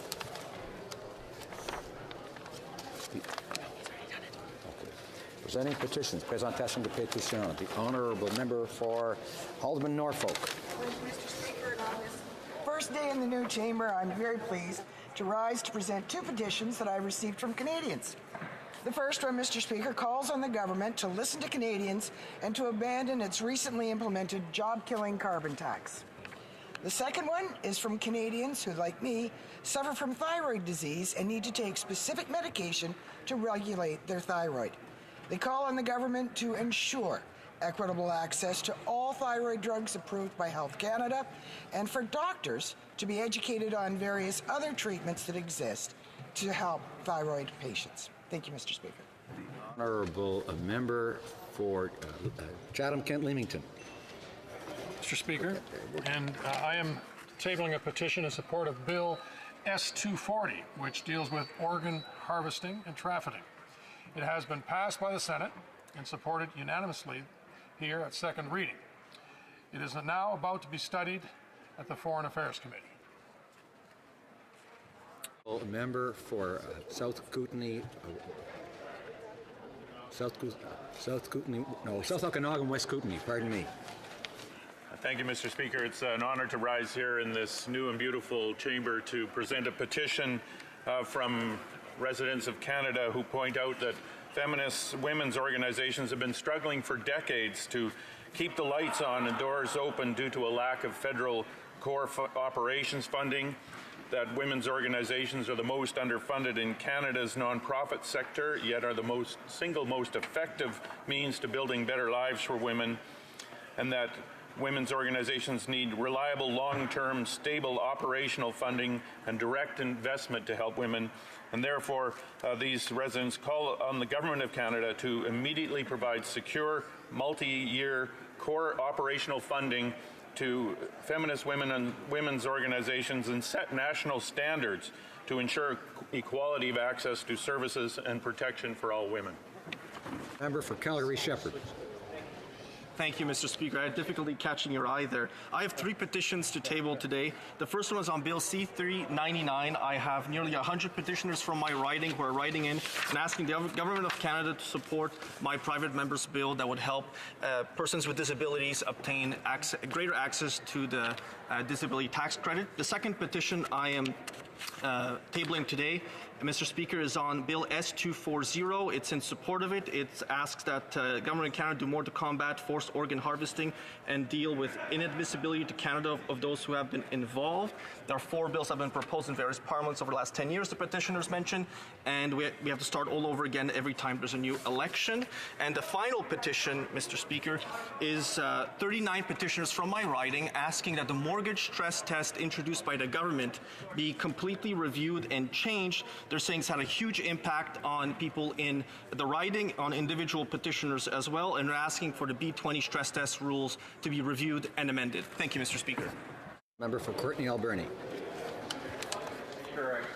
comes as no surprise, the first petition I'm tabling in this House on behalf of Vancouver Islanders is calling on the government to immediately create a national strategy to combat plastics in our ocean. My motion that was passed in this House unanimously, the government, these petitioners are calling on the government to develop this strategy in time for the budget, and in light of the recent announcements at the EU and also in India that they're going to ban single-use plastics, they're calling on the government to implement a strategy similar to those countries immediately. Thank you, Mr. Speaker. Member for Winnipeg North. Thank you, Mr. Speaker. It's with pleasure today I rise to table yet another petition from the residents of Winnipeg North, calling upon the Prime Minister and the government, in fact all sides of this House, to recognize the value of a national pharmacare program, asking that we work with the stakeholders to ensure that Canadians coast to coast would in fact have a national pharmacare program to deal with prescribed medicines. Thank you, Mr. Speaker. Presenting petitions, the honourable member for Carlton Trail, Eagle Creek. Madam Speaker, I am honoured to rise and table a petition on behalf of hundreds of residents in Saskatoon and across Saskatchewan who are calling on the Government of Canada to improve public safety by instituting stiffer penalties for impaired driving offences. Among other things, these concerned citizens want to see a mandatory minimum sentence for impaired driving, as well as a redefinition of impaired driving causing death to vehicular manslaughter. I trust the government will deal expeditiously with these citizens' concerns. Thank you. Presenting petitions, the honourable member for Oxford. Speaker, this petition supports Bill S-240, and it is hard to believe that there's currently no law in Canada which prohibits going abroad and taking a person's vital organs without consent. This bill would fill that legal gap and needs to be passed right away. Thank you, Madam Speaker. Presenting petitions, the honourable member for Renfrew, Nipissing, Pembroke.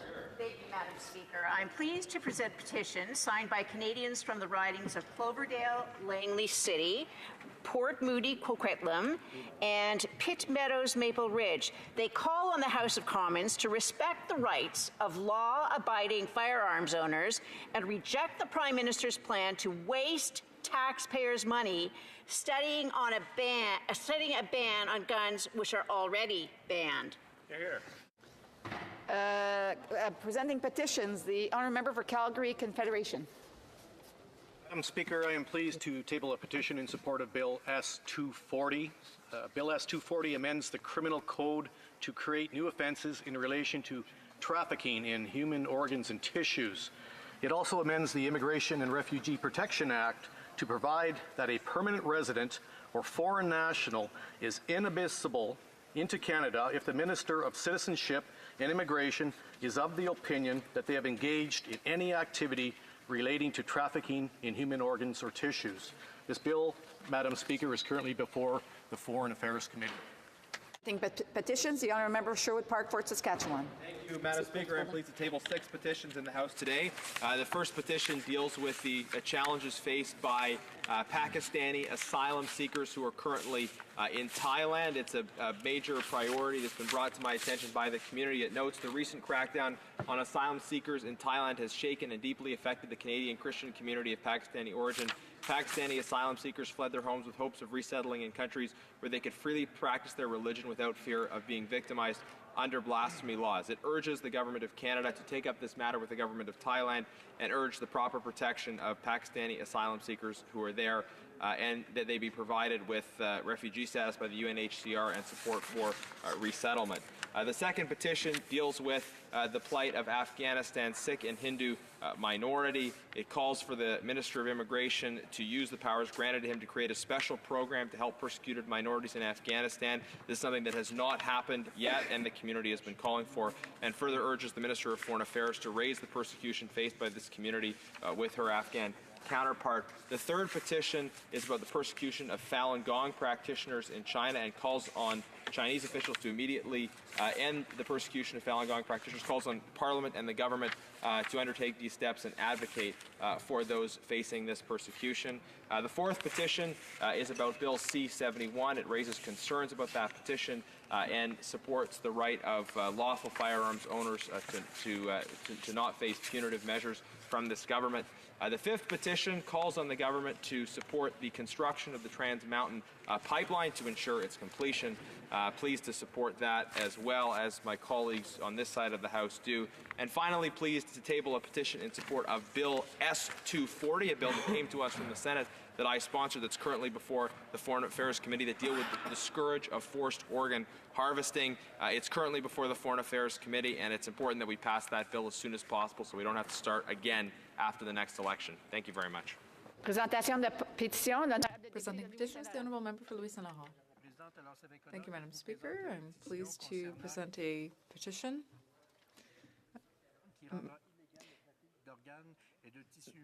concerning making the trafficking of human organs illegal, and that would give the Minister of Immigration power to ban people bringing back foreign organs from the country. Thank you, Madam Speaker. And it's an honor to table a petition today in support of Bill S-240. This bill would make it illegal to go abroad to obtain organs without the consent of the person donating those organs, and would be also possible to render someone inadmissible to Canada for someone who participates in that illegal trade of organs. Thank you, Madam Speaker. Petitions, the Honourable Member for Abbotsford. Well, thank you, Madam Speaker. I'm pleased to table a petition in support of Bill S-240. S-240 actually deals with the horrific practice of organ harvesting. Might surprise you and members of this House to know that that still happens in many places around the world. And this bill would finally deal with that scourge by making it illegal for Canadians to go abroad and receive an organ without the consent of the patient. And as you know, this bill is before the Foreign Affairs Committee right now. Petitions, the Honourable Member for Peace River Westlock. Thank you, Madam Speaker. And I too would like to present a petition of, endorsing Bill S-240. It is currently in front of the Foreign Affairs Committee. I ask for the committee to proceed quickly to get this bill passed. Organ harvesting that is happening around the world continues to happen, and we need all the tools that we can here in Canada to make sure that it no longer happens. Thank you, Madam Speaker. Presenting petitions. Présentation de pétition. The Honourable Member for Calgary Signal Hill. Madam Speaker, I too am pleased to table a petition supporting Bill S-240. As has been said, this would make it a criminal offence for Canadians to go abroad to receive an organ without the consent of the patient. I'm sure there isn't a member of this House who hasn't met with the members of this group who have told all of us about the horrendous stories. This bill is currently before the Foreign Affairs Committee, and we would ask that it be passed or studied, and hopefully we get it passed before this session of the House concludes this spring. I just want to remind members that they're to talk about the petition itself without having to go into the committee work and the support for the petitions. Questions on the presenting petitions? Présentation de pétition. Questions on the order paper. The Honourable Parliamentary Secretary to the Government House Leader. Thank you, Madam Speaker. The following questions will be answered today. Questions 2035, 2037 2041, 2044, 2055, 2065, questions 2070 to 2072, 2075, 2076, 2083, 2085, 2101, 2102, 2105, 2106, 2117, 2144. And then furthermore, Madam Speaker, if the government's response to questions numbers, question 2030 to 2034, 2036, 2042, 2043, questions 2045 to 2054, questions 2056 to 2064, questions 2066 to 2069, 2073, 2074, 2077 to 2082, 2084, questions 2086 to 2100, 2103, 2104, questions 2107 to 2114, 2116, 2118 to 2143, and questions 2145 to 2148 could be made for orders for return. These returns would be tabled immediately. Is it the pleasure of the House to have these questions made orders for return and for those returns to be tabled immediately? Is it the pleasure of the House to adopt?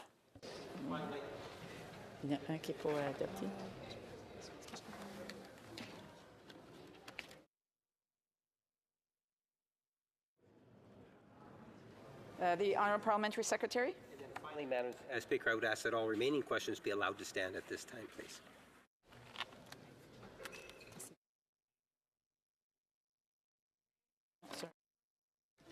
Agreed and so ordered.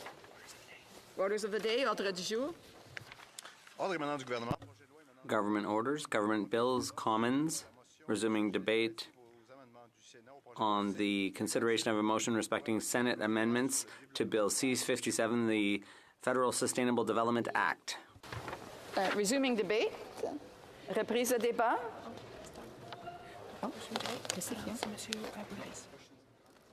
Questions and comments. Questions et commentaires. L'honorable député. The honourable member. Honourable Parliamentary Secretary, the Government House Leader.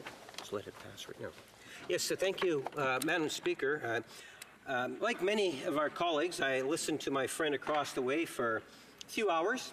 The conclusion of, I guess we were in the other place in the House of Commons when the member started his speech, and he's finally, to the relief of many, no doubt, concluded his remarks. And in his remarks, Madam Speaker, he covered a fairly wide spectrum of concerns. And so one could list a series of questions, but I'm going to limit it to one. Given the length and the tenure of the debate that came from my friend across the way, could he give his indication on what he believes the Conservative Party's approach on this legislation actually is, given that they seem to be of the opinion by the member across the way that there might not be very many members that actually want to speak to it, and maybe that's one of the reasons why he was so motivated to express himself. Honourable Member for Sherwood Park, Fort Saskatchewan. Thank you, Madam Speaker. I've just been accused, I think, of being verbose by the member for Winnipeg North. That is truly incredible. It's almost like when the Prime Minister accuses other people of standing by the wealthy. You know, this is, I think, a pattern of the Liberals that we see in so many areas. And then after being critical of the length of my remarks, he asked what the Conservative approach was to Bill C-57, as if he hadn't heard my remarks at all. So let me just say in summary of those remarks, that we believe in the importance of a sustainable approach across the board, an approach that involves thinking about the impacts that the decisions we take today will have on the future. That's why we believe in a balanced budget, because we know that this government's deficits will lead to further attempts by this government to increase taxes. And if they get a chance to do that after the next election, you can be sure, Madam Speaker, they will take every opportunity to raise taxes. Because all of the failures of this Prime Minister, when it comes to balancing the budget, when it comes to thinking ahead, those failures will have concrete costs on Canadians. On this side of the House, our approach to Bill C-57, our approach to sustainability, is to look for ways to ensure Canadians can get ahead over the long term. Questions and comments, questions et commentaires. The Honourable Member for, just a second here.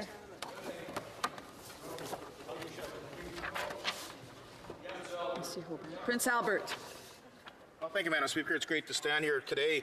You know, I listened to my colleague's speech relatively close because he talked about many things in that speech, and all of them are so accurate and so precise. But you know what? Our member across the aisle didn't hear it, obviously, so I'd like him to repeat some of these failures that this government's gone through and what it actually is going to cost the constituents in my riding and Canadians right across Canada. Park, Fort Saskatchewan. Thank you, Madam Speaker. Finally, a good question. There are so many failures we could talk about from this government. I spoke about many of them in my remarks, but I'll just focus on one, and that is the failure of their so-called environmental policy. This government doesn't have a plan for the environment. They have a plan to use the discussion of the environment as a tool to raise taxes. Right. They are imposing a carbon tax. They will continue to increase the level of that carbon tax. And we know that it will not improve the situation of the environment for the reasons in particular that I talked about. They are collecting GST on top of that. And this failure to have a real plan on the environment is costing everyday Canadians more. It's not costing everybody more because the government's given a break to the largest emitters. They've given a break to those with well-placed lobbyists who could advocate for one. But they have not given a break to everyday working people in your constituency and mine. And this is a clear mark of the failure of this government, something we need to change. We need to get rid of the carbon tax so that we can help Canadians who are trying to get ahead have more money in their pocket to do just that. Questions and comments? Honourable Parliamentary Secretary of the Government House Leader. Yes, thank you, Madam Speaker. You know, there is so much misinformation that has been provided by my friend across the way. He talks about sustainability, and a part of that sustainability, he talks a great deal about taxation.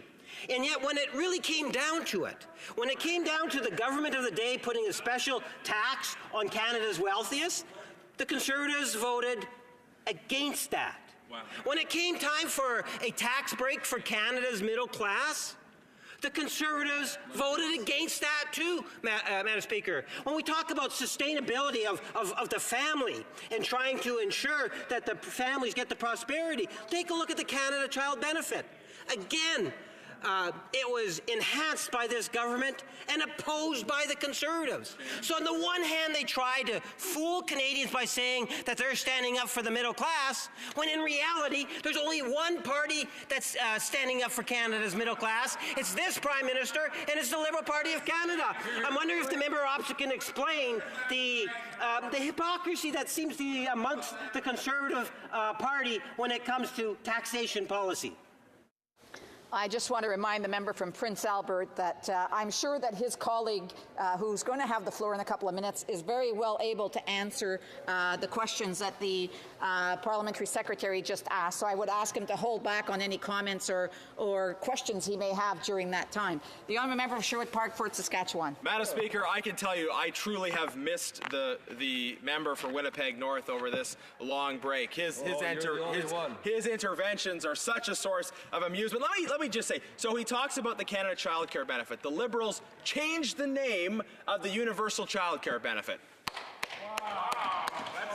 And they finally realized, though, that parents weren't going to use this money for beer and popcorn, which was progress for the Liberals. They had previously said, don't give money to parents because they'll use it for beer and popcorn.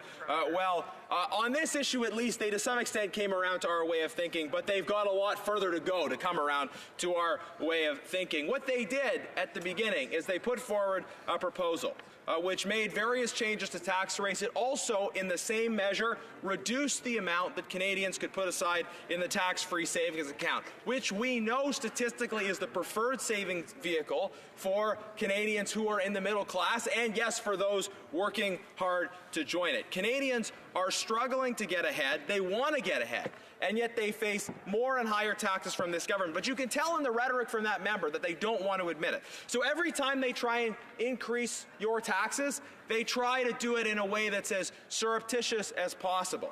They wanted to change the deduction so that you would have to pay more on benefits that you got in the workplace. They want to impose a carbon tax to increase the cost of everything you buy without being transparent about the cost of it. And they black out the information about how much the carbon tax costs, the carbon tax cover-up. I say to the member across the way, if he's actually proud of his approach to taxing Canadians, then will he end the carbon tax cover-up and tell Canadians how much it will actually cost them? Comments? The Honourable Member for Kingston and the Islands. Thank you very much, Madam Speaker. And on my 400th intervention in this Parliament, I just want to say how much of an honour it is to rise in this new place that we will call home for the next 10 years. You know, I had the opportunity to listen to this member, Madam Speaker, from the beginning of his speech, and he started off his speech quite a while ago talking about failures and the failures of this government. Well, you know, by his measure, you know, when we look at this, Madam Speaker, Canada now leads the G7 in terms of economic growth. We have the lowest unemployment that we've ever had since we started recording it. How is it possible that a Conservative member would judge that record and say that it's a failure? I just don't understand it. Can he explain what he means when he talks about a failure in light of the fact that we've had the best growth that this country's had in a long time and the fact that we have the lowest unemployment rate since we started recording it? The Honourable Member for Sherwood Park, Fort Saskatchewan has 1 minute to respond. Madam Speaker, under the Conservatives, at the time of the last election, Canada had the lowest unemployment, the highest rate of growth, the best job creation record in the G7, and a balanced budget. Madam Speaker, we were able to deliver the goods with a balanced budget. My colleague across the way is laughing. Well, let me tell you, Madam Speaker, his constituents aren't laughing because his constituents are struggling to get ahead, and they know that the out-of-control deficit spending by his government will mean higher taxes for them. It's already meaning higher taxes, and it's going to lead to further higher taxes.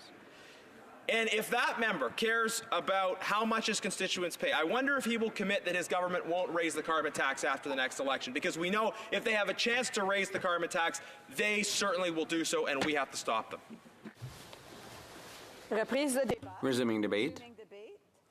The Honourable Member for Rosemont-La Petite Patrie. Thank you. Thank you very much, Madam Speaker. I'd just like to take a few minutes to say how happy I am to be back here in this new chamber and very glad to see all the work that's been done over all these years to create the new House of Commons. I just want to congratulate everyone who contributed to this because it is magnificent, and I hope we'll be able to have fruitful discussions and debates here and to serve our constituents. Today we're dealing with a bill that deals with the Federal Sustainable Development Act, and as the NDP critic, it's my job to stand up and talk about sustainable development, or SD, and talk about the environment, the future that we want to leave our children. As you know, Madam Speaker, we encourage the government to go forward with greater transparency, more coordination within government in order to provide for better planning and better accountability around SD in Quebec and Canada.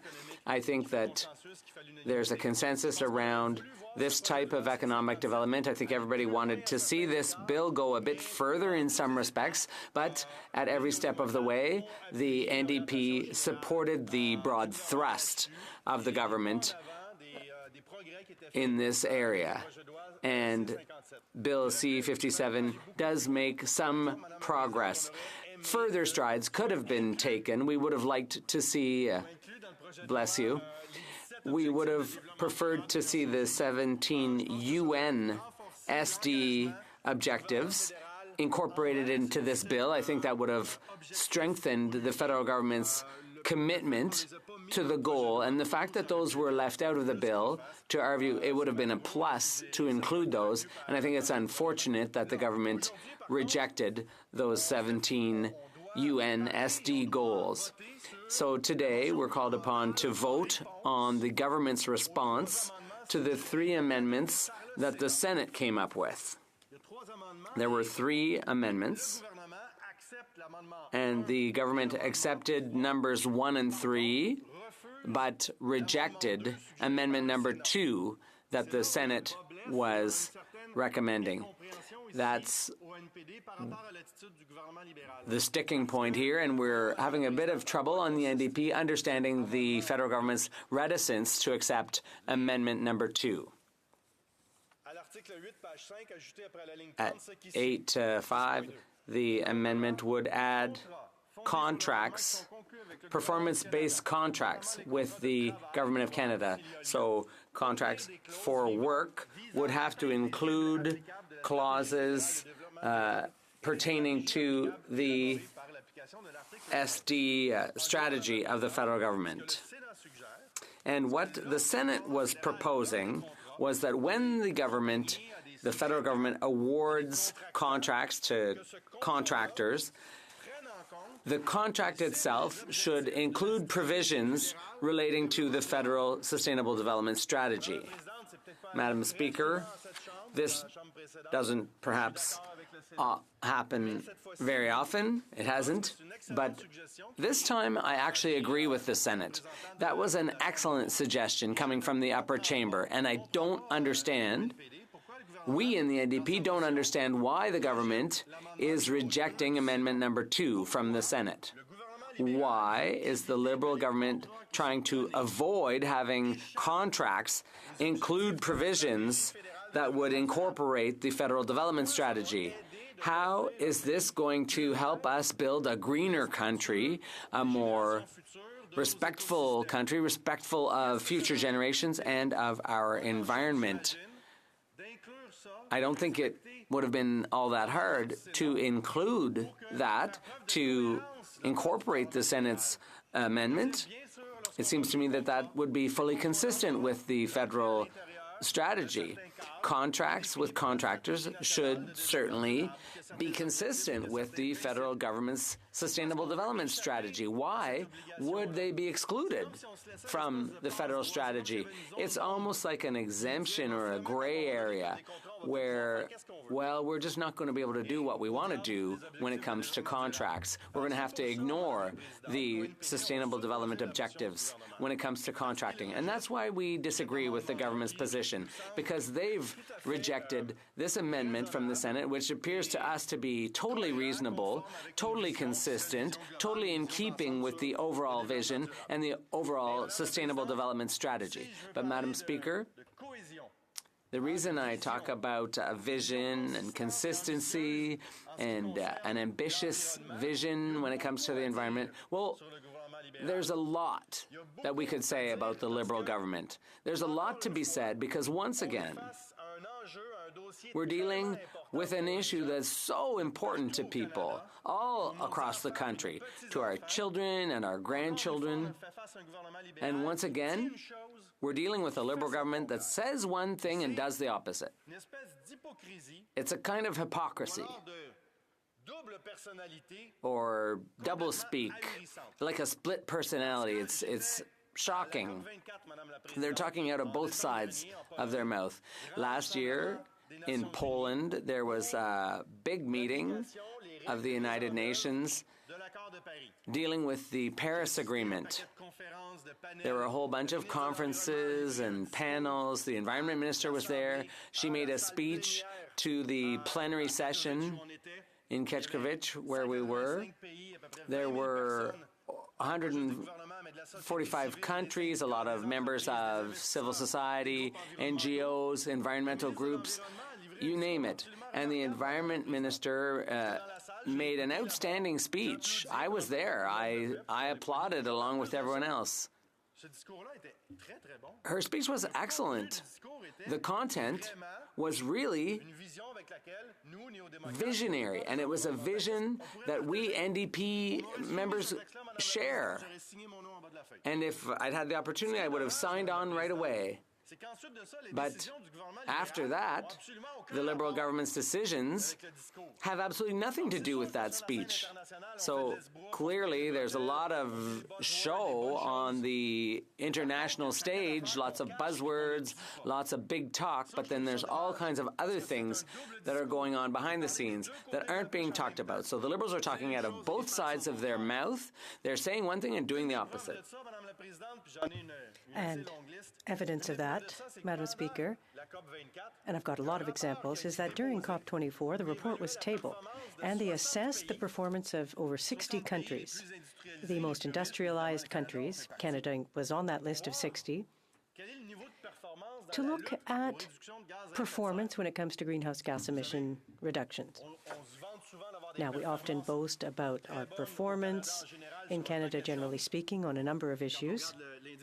And when we look at the UN Index for Development, generally, we rank quite well.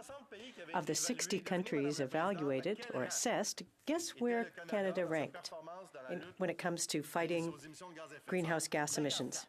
54th. 54th out of 60. Now, that's really not something we can be proud of, Madam Speaker, because we're not delivering the goods. The Liberal government isn't delivering the goods. Greenhouse gas emissions continue to rise. And, Madam Speaker, I saw an interesting statistic. The only year when greenhouse gas emissions declined in Canada was in 2008, and it was because of the recession, the economic crisis. Otherwise, they've gone up constantly. And, Madam Speaker, we're moving farther and farther away from our objectives. We were moving forward before, now we're moving backwards. We're supposed to be reducing, we were supposed to be reducing greenhouse gas emissions by 2030 to 500 and some odd megatons for 2030. And the Liberal government hasn't done much to set that target, this government. They simply cut and paste the Harper strategy. And they took the Harper strategy and said, we're so ambitious, we're going to do exactly the same thing as the previous government. And we're not even going to be in a position to meet that target. If we look at the report from the Environment Commissioner, we're going to miss the targets in 2020 and 2030. And each year, we realize that the gap with respect to the objective is even wider. According to a report dating to December 2017, the Liberal government will miss the 60 megaton target as well. And that was a report from 2017. And so this is just the Harper agenda. What have we learned? With the report from December 2018, it was just a few weeks before the holidays that it came out. We'll be missing our target by 79 megatons. 13 more than what was predicted the year before. So as the years go, the farther away we get from the target that we set for 2030. So instead of improving, things are deteriorating. The Liberal government is moving backwards constantly when it comes to our greenhouse gas reduction targets, the Conservative objectives. So there's really nothing to be proud about when it comes to this government's performance. The government says one thing, but it doesn't seem to realize how urgent the situation is. Antonio Guterres, the Secretary General at the UN, quoting a report from last year, said we have 12 years to take action. Otherwise, it will be too late. 12 years, that's it, Madam Speaker. When it comes to global warming and climate destabilization, means that it will be impossible to turn it around. It will cause disasters, environmental disasters, people who will be victims of situations due to climate change. There are areas that will be flooded because sea levels will rise, and these issues aren't being taken seriously. This is the most serious issue of a generation, destabilization of the climate. And when we look at the failures, well, just look at COP20. Some progress was made when it comes to transparency and information and comparisons among countries, when it comes to their greenhouse gas reduction objectives. But at the same time, we know full well that with the current working plans for countries around the table, we will not meet the Paris objectives, which was to prevent a 2-degree increase and to limit the global increase in temperature to 1.6 degrees. So with the strategies currently on the table in Western nations and developing countries, we already know that we won't meet that objective of 1.5. There were discussions that took place in Poland, Madam Speaker, that talked about increasing our ambitions. So we take our targets and say, even if we do meet them, it won't be enough. So let's be even more ambitious. So instead of 570-odd megatons, Canada needs to be at 480, for example, and say, this is the direction we need to move in. Otherwise, with what's on the table, it's going to be, there's going to be a 3 or 4 degree increase in the temperature by 2015, and it will be an absolute disaster, Madam Speaker, in many regards. When it comes to natural disasters, drought, floods, tornadoes, hurricanes, forest fires, and we saw that in British Columbia last summer. Look at the number of forest fires, higher than in the past. Heat waves. In Montreal, people died because it was too hot, because it was 35 and it was intolerable. So that type of phenomenon will occur more and more frequently, Madam Speaker. So our objectives are too low in comparison with what we wanted to achieve under the Paris Agreement in order to prevent destabilization of the climate. This will cause human suffering. It will cause people to have to move. It will diminish our economic prosperity, Madam Speaker. So we won't hit our targets, meet our objectives, and we can't sit down and say, well, we should aim higher, do more, be more responsible.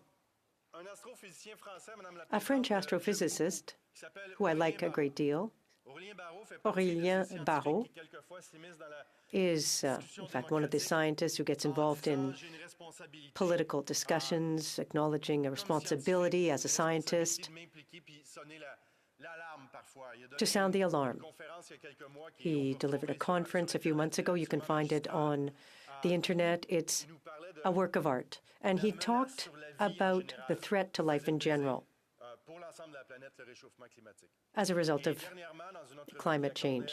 And in an interview that he gave to French TV recently, he said something, and it shocked me and struck me at the same time. And I think that Mr. Barraud is right in saying that in a few years, our children will look at us like as if we were criminals.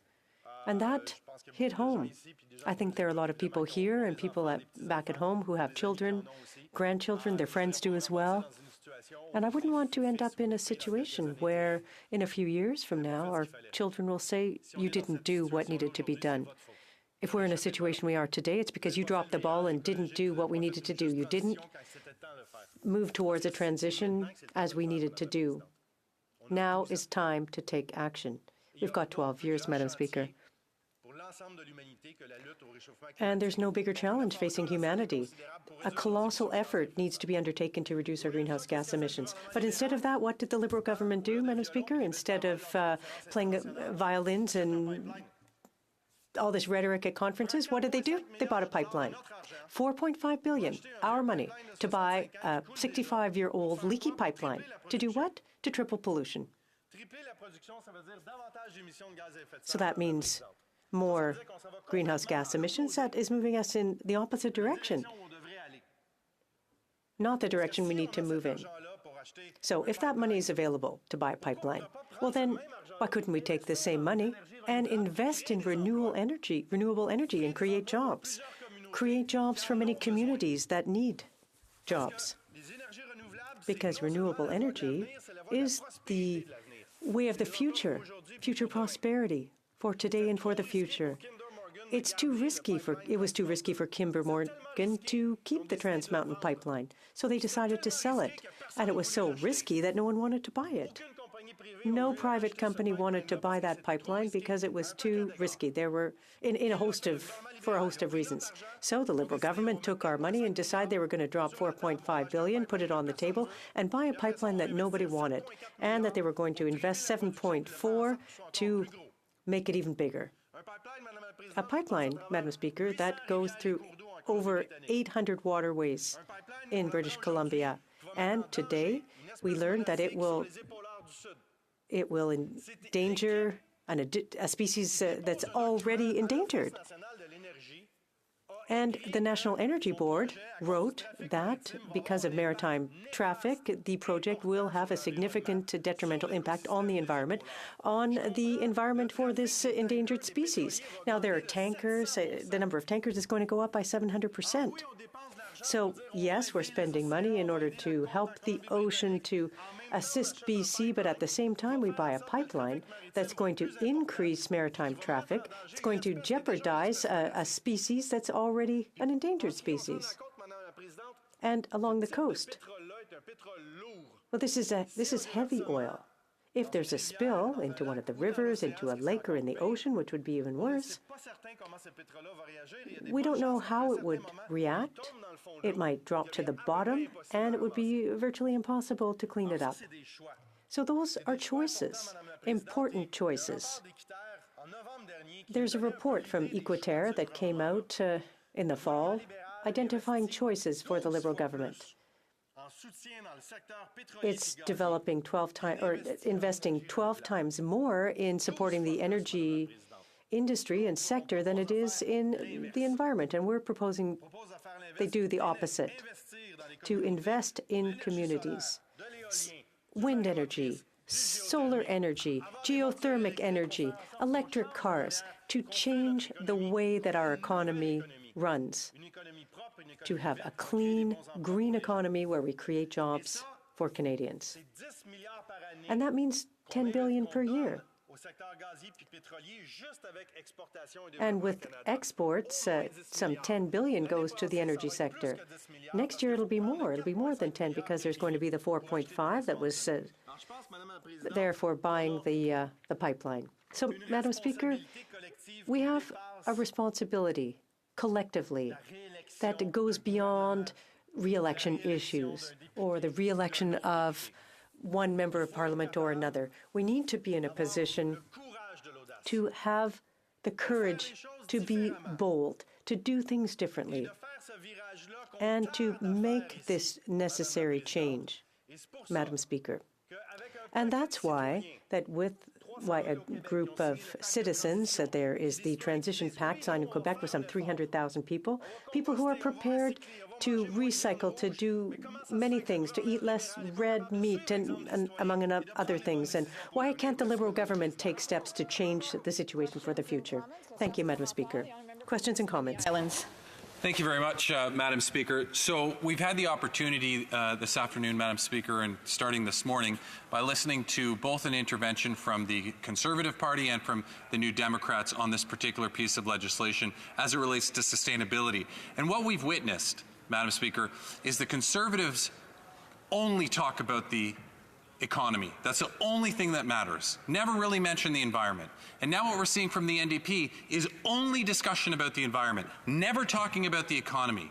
When the reality of this situation is if we're going to be successful, and I got up and spoke in the emergency debate that we had on that intergovernmental report on climate change, and I can't recall if that member was here, but we were, it was a passionate discussion. But what I think we all can come to the conclusion on is if we're going to be successful at this, it's going to be in a way that does not jeopardize our economy. And it sounds as though, based on everything that's come from the NDP, that they will jeopardize the economy if it means trying to get this right. But in reality, that's only going to put us back and not advance the issue forward. I'm wondering if the member can at least comment on whether or not he thinks that it is important to bring these two issues together.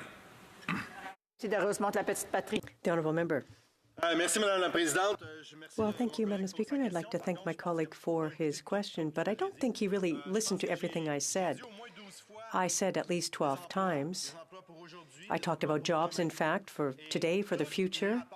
And all of the reports and estimates show that there are millions of jobs that will be created globally with sustainable development, with renewable energy. Investing in fossil fuels means that we're less competitive compared with other countries across the world. When we could be leaders in certain areas, we could create expertise and jobs here at home, but instead we're simply missing the boat, Madam Speaker, and that's what the Liberal government doesn't understand. They obstinately invest in energy of the past, and we're talking about investing in energy and jobs of the future. Secretary, the Government House Leader. Thank you, Madam Speaker. I think one of the problems with the New Democratic Party is they seem to send inconsistent messages. Let me give a tangible example. You have the NDP government of Alberta, and they are in support of many of the issues related to the expansion of pipelines, to take into also the considerations of Indigenous people, the environment, and the different stakeholders. So the Alberta NDP government supports that. You take a look at British Columbia, the LNG, the biggest private sector government investment that we've seen in the history of Canada. And you have, is it Sven Robinson, prominent New Democrat, saying it's a bad idea. You have the leader saying it's a good idea. It seems to me that the NDP just don't know what to say about the environment, especially if they happen to be in government in the province of Alberta or the province of BC. What is the consistency? Is Jagmeet right or is Jagmeet wrong? I think Canadians would like to know in regards to that particular issue on the LNG and his thoughts about the Alberta versus Rachel Notley. Great question. Député de Rosemont-la-Petite-Patrie. The honourable member. Jagmeet Singh is coming here. That's one thing I know. I'd like to thank the Parliamentary Secretary for his question, Madam Speaker.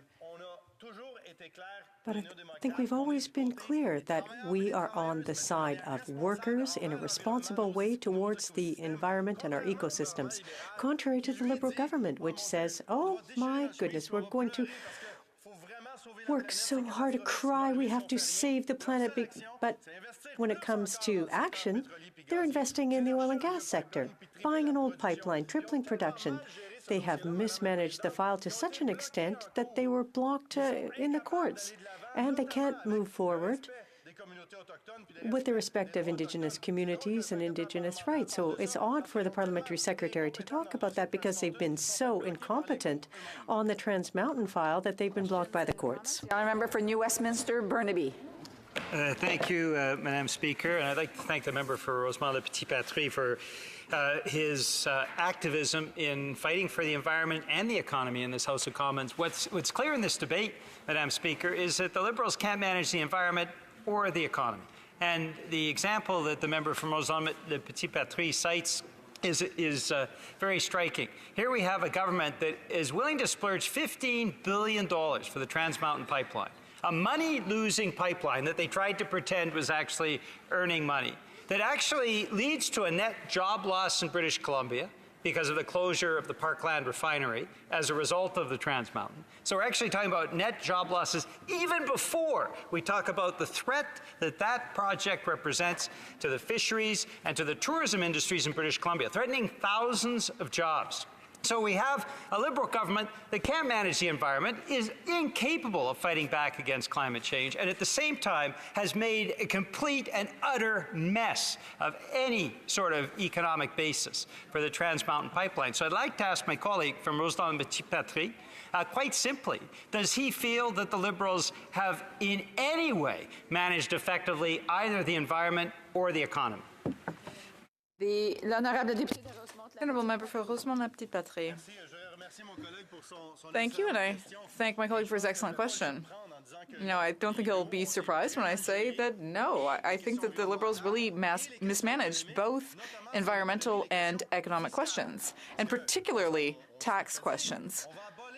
They said we're going to eliminate loopholes for CEOs, which cost tons of money, but 4 years later they're still there. They say, oh, you can't put money in tax havens, people aren't paying their fair share, but then they sign new tax agreements with even more tax havens. They say that big companies need to do their fair share, like Netflix and the web giants. Are they paying their taxes? No. So it's just been a total disaster when it comes to tax management, and when it comes to environmental management, it's really just empty rhetoric. They have lots of nice words, but it's not really making a difference. Now, when it comes to the Trans Mountain purchase, I would even say that some habitats are already threatened or have already been destroyed, including salmon habitats. Now, Mike Person, the environmentalist, said that even before the court decision, there were already salmon habitats that had been damaged by this government. Questions et commentaires. L'honorable député de Hochelaga. The Honourable Member for Hochelaga. Thank you, Madam Speaker. Now, coming back to Amendment number 2 from the Senate, which the government rejected, but which the NDP supports. Now, let's imagine that I am the Government of Canada, and I want to award a working contract. These are big contracts, so I want to be careful with that. And I could say, I'm going to award the contract to the person with the best submission, or I could say, I'm going to give the contract to the person who's providing the best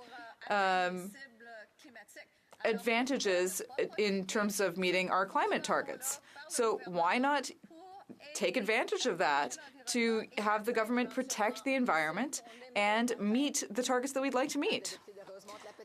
The Honourable Member. Thank you, Madam Speaker. Now, I'm not an inspector or an auditor, I'm not a police officer, but the question always is, who benefits? Who benefits from these crimes? Why are there loopholes? And why do you have people signing contracts with the government who don't have to meet our national sustainable development targets? It would be logical for those people to have to meet the same requirements so that we can all move in the same direction together. But instead, the government seems to be giving carte blanche to subcontractors and companies. Now, it's not me saying this, Madam Speaker, it's people from the Senate, and they are saying we just need a simple amendment. We just need to change Section 10.2 so that all companies have to be subject to the same requirements. So then, no company or subcontractor would have an advantage over any other. They would all have the same obligations, the same requirements. They would all have to meet the same expectations. And they would have to meet this government's sustainable development goals. Why don't they do this? I don't know. The Honourable Parliamentary Secretary has a point of the Honourable Leader of the Government House, the Honourable Government House Leader has a point of order. It was a long time in the writing, and as you can see. Well, welcome to the House, Madam Speaker. It's a new House. I just wanted to quickly rise to confirm that tomorrow, Tuesday, January 29th, 2019, shall be an allotted day. Thank you, Madam Speaker. Thank you. Resuming debate, reprise de débat, the Honourable Member for Whitby. Thank you, Madam Speaker. It gives me great pleasure to stand in our new chamber to speak to Bill C-57 and continue to represent the people of Whitby who have graciously allowed me to be here and who I know are very interested in the environment and the issues that relate to the Sustainable Development Goals. And I will like to inform you, Madam Speaker, that I will be splitting my time with the member from Rivière des Mille-Îles. Madam Speaker, the bill responds to a number of recommendations from the Standing Committee on Environment and Sustainable Development, and I'd like to thank committee members from this place and the other place for ensuring that we have a piece of legislation in front of us that focuses on ensuring that there's increased accountability from departments and agencies for setting and achieving very ambitious and sustainable development targets, one that promotes close collaboration with all the agencies and through a whole of government approach and sets a higher bar are in terms of transparency with improved reporting and oversight and continued conversations with Indigenous people and Canadians right across, and individuals right across Canada to respect the diversity and gender parity, and really to provide improvements as we look to getting to having a really robust and wholesome look at our federal sustainable development strategy, making sure that it incorporates the different views from Canadians across our country. And with that, I would say that we've released the draft 2019 to 2022 federal Sustainable Development Strategy. It's open for comment. It's open for commentary from Canadians until April 2nd, 2019. And we want Canadians to help make the strategy stronger. So I'd invite individuals to go and provide their commentary on that.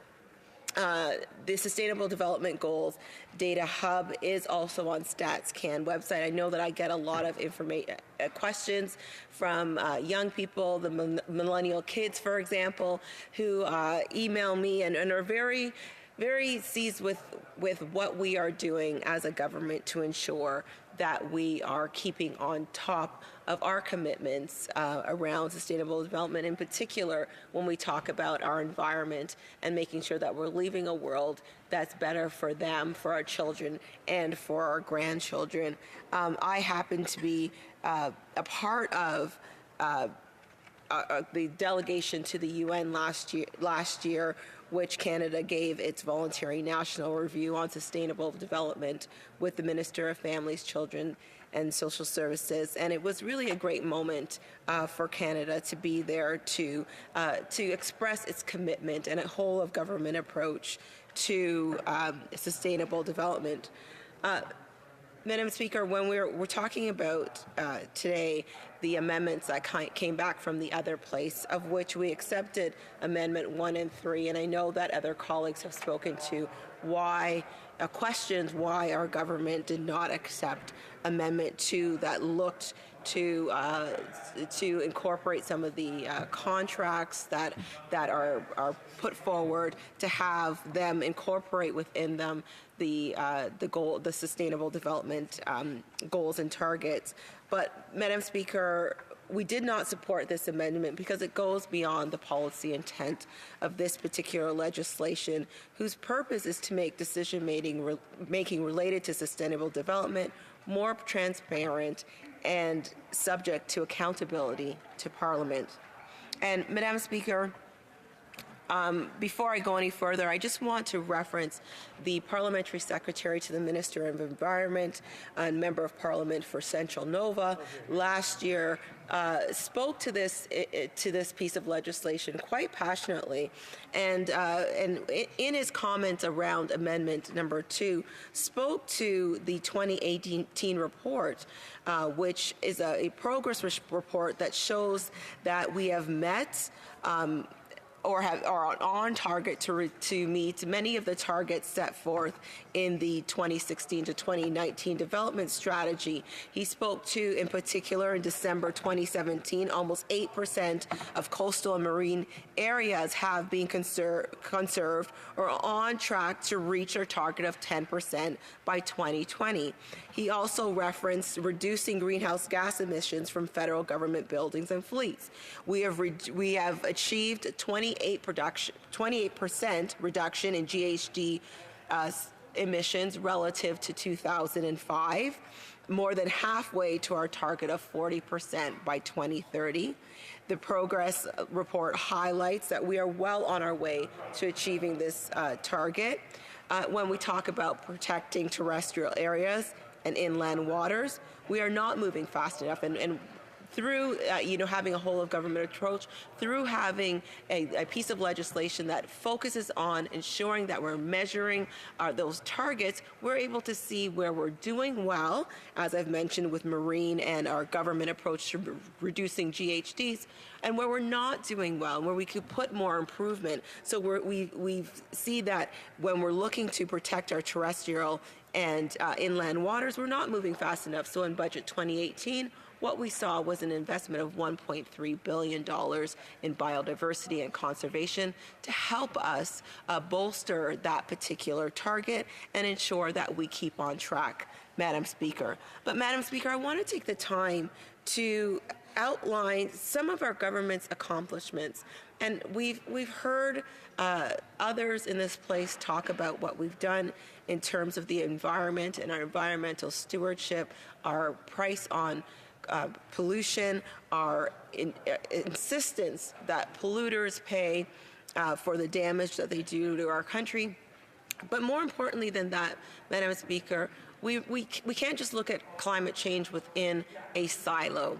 Again, this piece of legislation, one of the principles is to ensure that there is a whole of government approach, and there's some other initiatives that we have taken on to ensure that when we're looking at climate change and how it impacts or negatively, disproportionately impacts individuals in our society who may not have a lot of means. So we've introduced Canada's first ever poverty reduction strategy, Madam Speaker, that was based upon or built upon previous investments from the Canada Child Benefit, from our national housing strategy, our public transit investments, our investments in a Canada Workers Benefit. Madam Speaker, we know that individuals who are working to become part of the middle class, they tend to be more negatively impacted by climate change. And so we have to put in buffers, we have to put in means to ensure that those individuals are well protected. Madam Speaker, when we talk about gender equality, of course, again, we know that women and children are often the first to feel the brunt of our climate impacts. And you'll see we have a strategy around gender equality, making sure that we're looking at through a gendered lens the legislation that goes before us. We're looking at ensuring that women are given the opportunities that they need to be able to thrive in Canada and do so successfully. When we were talking about our Indigenous population, Madam Speaker, getting rid of long-term water advisories, making sure that we're working towards ensuring that they're lifted by March of 2021. We're well on our way to doing that, Madam Speaker. There's a number of different initiatives that need to be put in place to ensure that we're not looking at the impacts of climate change from a silo. We have taken leadership around ensuring that our climate plan is secure, but also put in different initiatives that ensure that all Canadians, no matter their means, no matter their diversity, are able to have a sustainable future in this country while we look to protect our environment, but also have the capacity to grow our economy and have good, well-paying jobs, not just now, but in the future. Thank you, Madam Speaker. Questions and comments? Questions et commentaires. The honourable member for Abbotsford. Well, thank you, Madam Speaker, and I thank my colleague for her speech. Now, the Sustainable Development Act actually articulates a policy, a principle of intergenerational equity. Effectively, what intergenerational equity is that you don't deprive future generations of prosperity and wholesomeness by spending money wildly for the current needs of the nation. Intergenerational equity is about understanding that future generations have a right to supply and serve their own needs without the burden being imposed upon them by previous generations. However, what we've seen this government do, Madam Speaker, is, of course, embark upon huge deficits when they had promised small deficits. When they promised that they were going to balance the budget, they've now said, no, we're not going to balance the budget by 2019 as promised. We're going to do it in 2040. And by doing so, we impose a tax burden on future generations, a debt burden on future generations. And I'm asking the member, how does she square her government's performance on this file, an appalling performance, with the intergenerational equity principle articulated in the Sustainable Development Act? Whitby. Madam Speaker, I'd like to thank my honourable colleague for his intervention. If nothing was more important to the Conservative members, they would understand that climate change is real and it impacts our generation now and it will impact future generations. And if we don't take it seriously, they will be living with the repercussions of our inaction. And if they were really taking this question seriously, they'd have a plan, Madam Speaker. They'd have a plan, and it's 200 plus days where they said that they would have a plan, but they don't. Madam Speaker, when it comes to ensuring that we are looking after our children and our grandchildren, we have put in place a number of different initiatives, including our price on pollution, to ensure that polluters pay, ensuring that we're looking at a national poverty strategy to ensure that we are lifting children out of poverty with our CCB, with ensuring that we have a plan for them, ensuring that it's comprehensive, it's holistic, it's whole of government, and it allows our children and our grandchildren to have a prosperous future in this country. Honourable member for Rosemont-la-Patrie. Thank you, Madam Speaker, and I want to thank my colleague for her speech. Now, it's clear that the Liberal government is going to miss their greenhouse gas emissions targets. But now, concerning the government decision to accept Amendments 1 and 3 but reject number 2, and number 2 says that the government should respect the objectives of the National Sustainable Development Strategy, then my question is why? Why can't the Liberal government accept that those contracts should be given with requirements to meet their own Sustainable Development Strategy? The honourable member for Whitby. Madam Speaker, as I've mentioned in my speech, we did accept Amendments 1 and 3. We rejected number 2 because it fell outside the policy intent of this particular piece of legislation. But Madam Speaker, what we are achieving with this particular piece of legislation is to ensure that across governments, through a whole of government approach, we have a collaborative and coordinated effort toward ensuring that we have improved oversight and reporting, continued conversations with Indigenous people and Canadians about how to ensure that our strategy is one that's robust. It's one that will look to improve the lives of Canadians now and in the future. And it's one that has increased accountability of departments and agencies in setting and achieving the very ambitious sustainable development targets, and one that ensures that we have leadership and come to reach our goals. Thank you, Madam Speaker. Reprise de débat. Resuming debate. Honorable député de The honourable member for Rivière-des-Mille-Îles. Thank you very much, Madam Speaker. Good afternoon, colleagues. I'm happy to be back here in the House, and I feel very privileged to be able to speak in this new building, which is our temporary home. So thank you. I'm speaking today about proposed amendments to Bill C-57 concerning sustainable development. I'd like to thank the honourable senators for their time and effort as they studied this bill. I'd like to take the opportunity to give an overview of how this bill is aligned with the government's commitments when it comes to getting concrete results, to renewed collaboration, and having higher standards in terms of transparency. I will then talk a little bit more about the Senate's proposed amendments.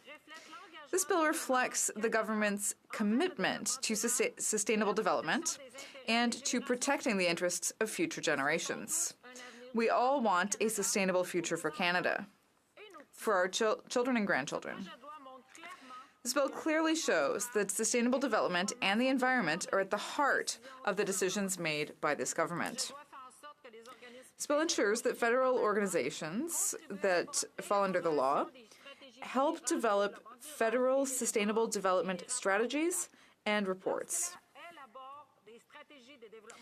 When they develop sustainable development strategies, federal organizations need to take a certain number of principles into account, including the principle of intergenerational equality.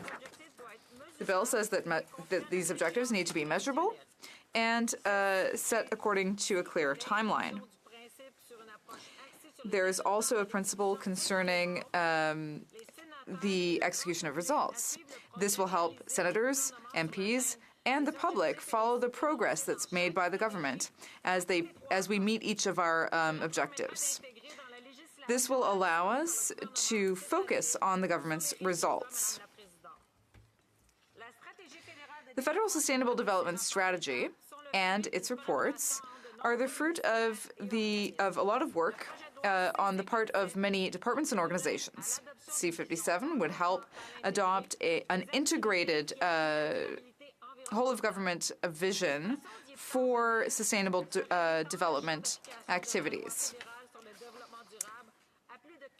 For example, the bill would apply to over 90 federal organizations and would allow us to even broaden that over time.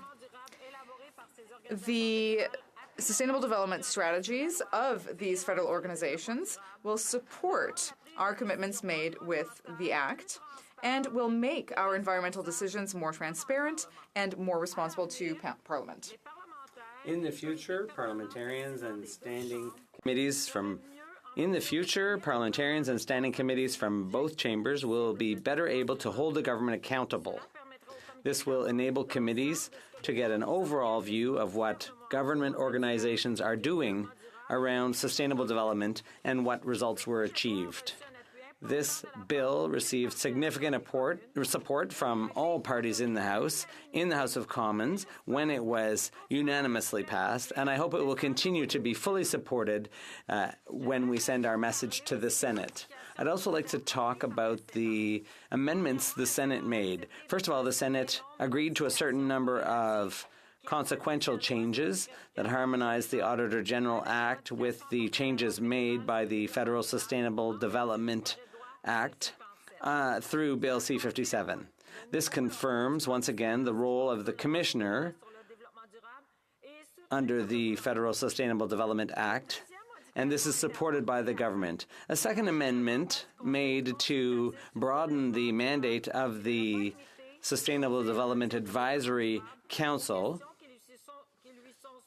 so that it is not limited to just those questions put forward by the Environment Minister was made, this second amendment, and before that the bill provided that members of the Council would have to advise the Minister on any questions submitted by her. It is typical for advisory committees to provide advice on questions referred to the committee or council by the responsible minister. The definition of the mandate of the Advisory Council on Sustainable Development set out clear parameters on the Council's work. And although this amendment went beyond our original intent, the government can live with it. The third amendment would reintroduce a provision of the Act that was scrapped. The current wording of the bill calls for contracts based on performance-based contracts with the Government of Canada to include provisions in order to meet the applicable targets under the Federal Sustainable Development Strategy.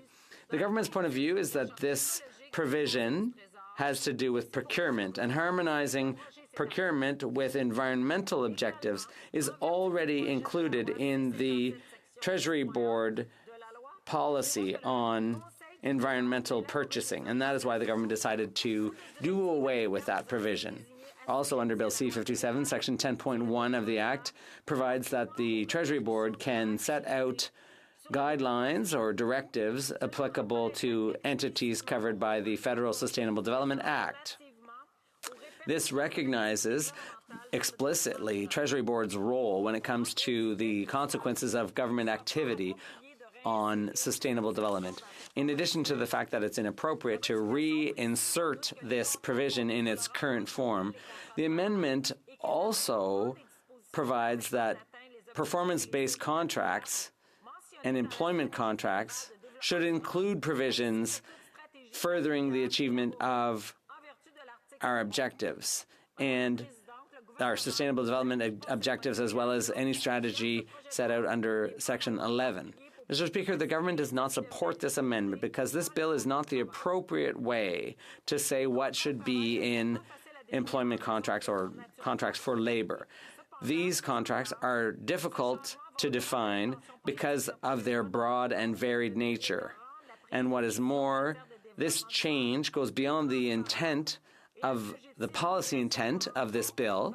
The purpose of this bill is to make decision-making around sustainable development more transparent and accountable to Parliament. In addition, all of the provisions of this bill that strengthen other accountability measures, including the designation of a minister responsible for each target under the Federal Sustainable Development Strategy, these provisions clearly state that the Treasury Board Secretariat can set policy or issue directives applicable to one or multiple departments when it comes to their sustainable development activities. And the government doesn't see the point of this amendment. Extra transparency and oversight mechanisms in the bill will make it possible to improve accountability around the results achieved. For this reason, I agree with the Minister and support sending a message to the Senate accepting 2 of the amendments and not the 3rd. Mr. Speaker, I'm delighted to participate in this debate around these amendments and await your decision. Thank you very much. Since we're talking about sustainable development here and Canada's environment, I'm wondering if my colleague opposite can tell us what price elasticity assumptions the government used in calculating its carbon tax and by how much it will reduce Canada's emissions by the end of this year. And I'd also like her to talk about how that compares to the opportunity cost that many Canadians are incurring by taking on a carbon tax that does nothing to reduce Canada's emissions but makes their lives more expensive. And if she can explain to Canadians why she thinks it's fair that Canadians should pay for the mistakes of this Prime Minister. The honourable member for Rivière-des-Mille-Îles. Thank you very much, Madam Speaker, and I'd like to thank my honourable colleague for her question. She surely knows that I'm from Quebec, and in Quebec, putting a price on pollution is something that's broadly accepted, and people don't even understand why we haven't gone further in pricing pollution. And we've just come back from our ridings, and we know that the environment is probably the single greatest issue that people are talking about. How can we do more to help our children and our grandchildren so that they're not done a disservice? I did some consultations with my colleague responsible for international trade, and when people came from the far north, they said that their main concern was climate change. It's already here. It's already affecting them. So we need to start already going a little further. Thank you very much, Madam Speaker. Questions and comments? The honourable member for Trois-Rivières. Thank you, Madam Speaker, and I'd like to thank my colleague for her speech. If I understood what she said correctly, I don't want to interpret them, but this is the thrust of my question. She said that amendment number 2, which the government rejected, the Senate's amendment, was rejected because, according to her explanation, they didn't come under the right piece of legislation. So my question is a simple one. What about the spirit of that amendment? Does the member opposite agree with the spirit of the amendment but simply think it's in the wrong place? And if so, where will they include that so that it does become a part of this evolution that we want in our approach to climate change? The honourable member for Rivière-des-Mille-Îles. Thank you very much, Madam Speaker, and I'd like to thank my honourable colleague. I'm happy to see that he really listened to what I was saying. So it's already in the Procurement Act, and that's why we don't need to go any further with it here. Questions and comments? Honourable member for Louis Saint Laurent. I'm sure my colleague learned last week of the announcement made by the leader of the official opposition, and that was that the Conservative government would make a clear commitment to the environment and my colleague said that the carbon tax would probably be hiked. Could my honourable colleague tell me by how much the carbon tax will go up if, unfortunately, those people opposite are ever re-elected? The honourable member for Rivière-des-Mille-Îles. Thank you, Madam Speaker, and I'd like to thank my honourable colleague. I see he doesn't look all that well rested after his 6-week break back in his riding, but he's from Quebec like me, and he knows that Quebecers agree that we have to do something about climate change. We have to put a price on pollution. Madam Speaker, my colleague is from Quebec. He knows that we've been trying to get green for a long time, like they do in BC, and that we need to go further. So I wonder whether the Conservative Party has a plan to address climate change. I still haven't seen one. There's nothing coming. I think my children and my granddaughter, I'm thinking of them. And I'd like to hear what my colleague has to say, but I guess he'll have to ask me another question. Thank you, Madam Speaker. The member for Louis Saint Laurent had an opportunity to ask his question. He should wait for another opportunity, if there is one, to ask another question. Before I go to resuming debate, à l'ordre, conformément à l'article 38 du règlement. Order. It is my duty, pursuant to Standing Order 38, to inform the House that the questions to be raised tonight at the time of adjournment are as follows. The honourable member for Saint-Hyacinthe-Bagotte on health. Malahat Langford International Trade, and the honourable member for Essex International Trade. Resuming debate, reprise de débat, the honourable member for Calgary-Nose Hill. Thank you, Madam Speaker.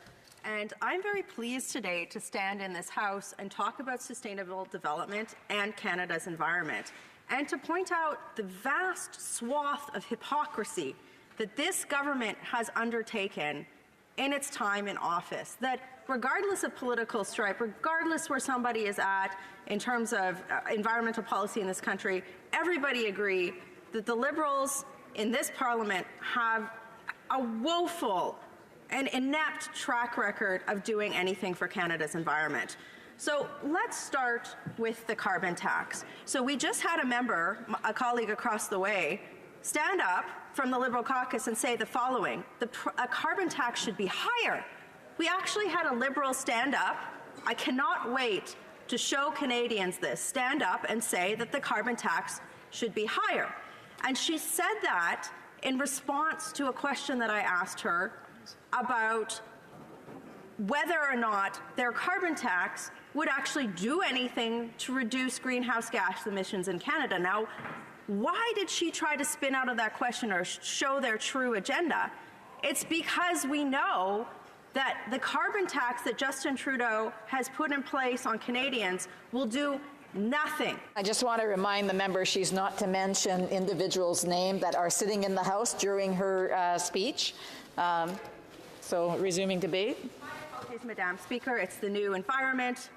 You know, one gets very excited about a carbon tax and fighting it and fighting the perpetrator of the carbon tax. You know, I hope Canadians will forgive me for that slip of the tongue. But we know that this carbon tax that has been imposed by this disastrous Liberal Prime Minister, Canadians are having to pay for his mistake of putting in place a carbon tax and not reducing greenhouse gas emissions. So let me explain this to you, Madam Speaker. If somebody in Canada wants to reduce greenhouse gas emissions, they have to first realize that Canada is a place where we have an agricultural-based economy, we have a natural resource-based economy, we have a manufacturing-based economy, and all of those things are what? Carbon intensive. They take energy to run.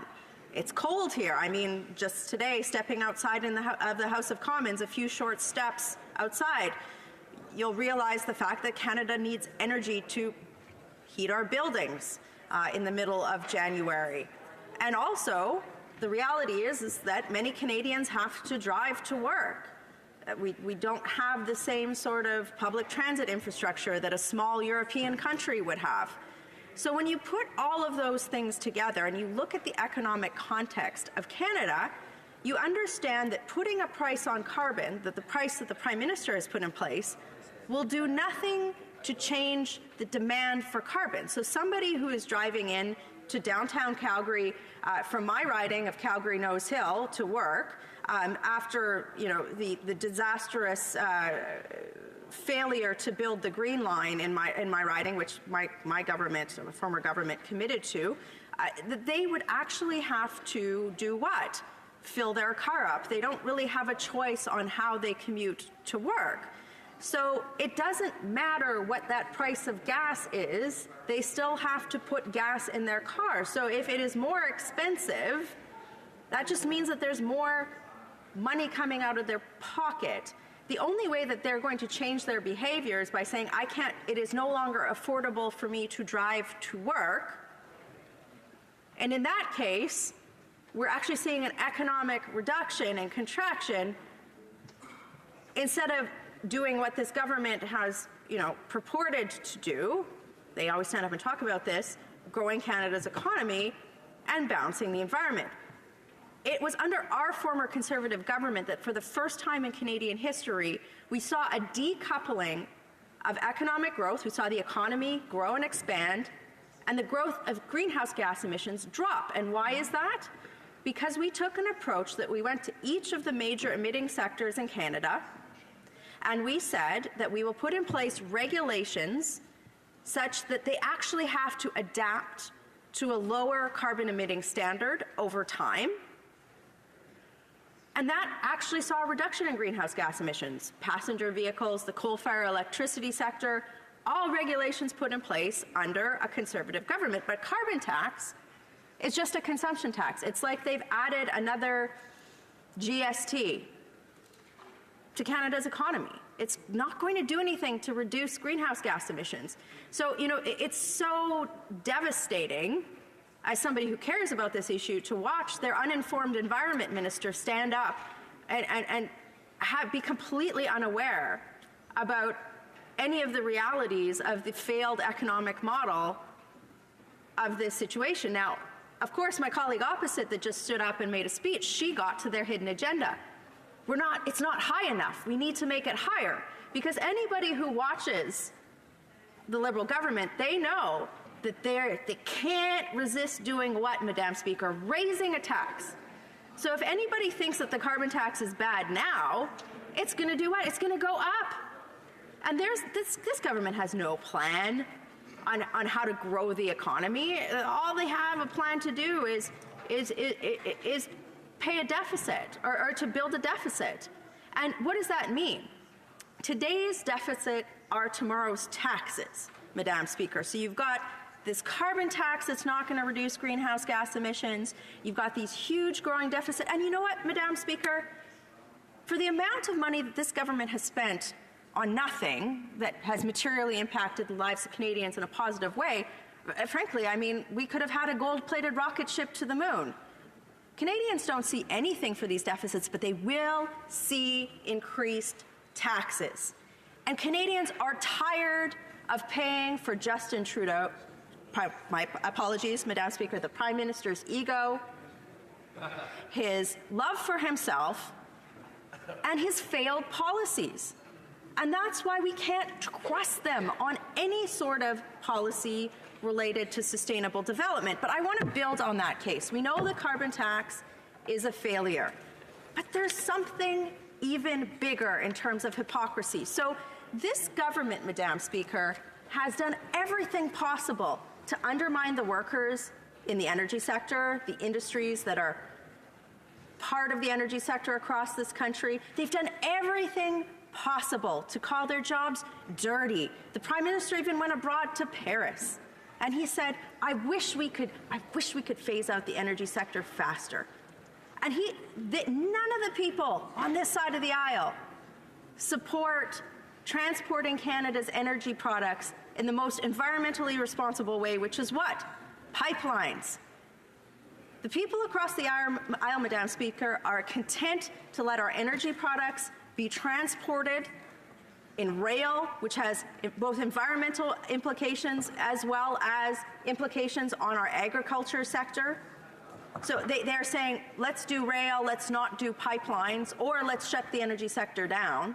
But at the same time, what are they doing? let's talk about a pipeline, Madam Speaker, one of the few pipelines that the Liberal Party loves, and that's a pipeline of fecal matter. That's right.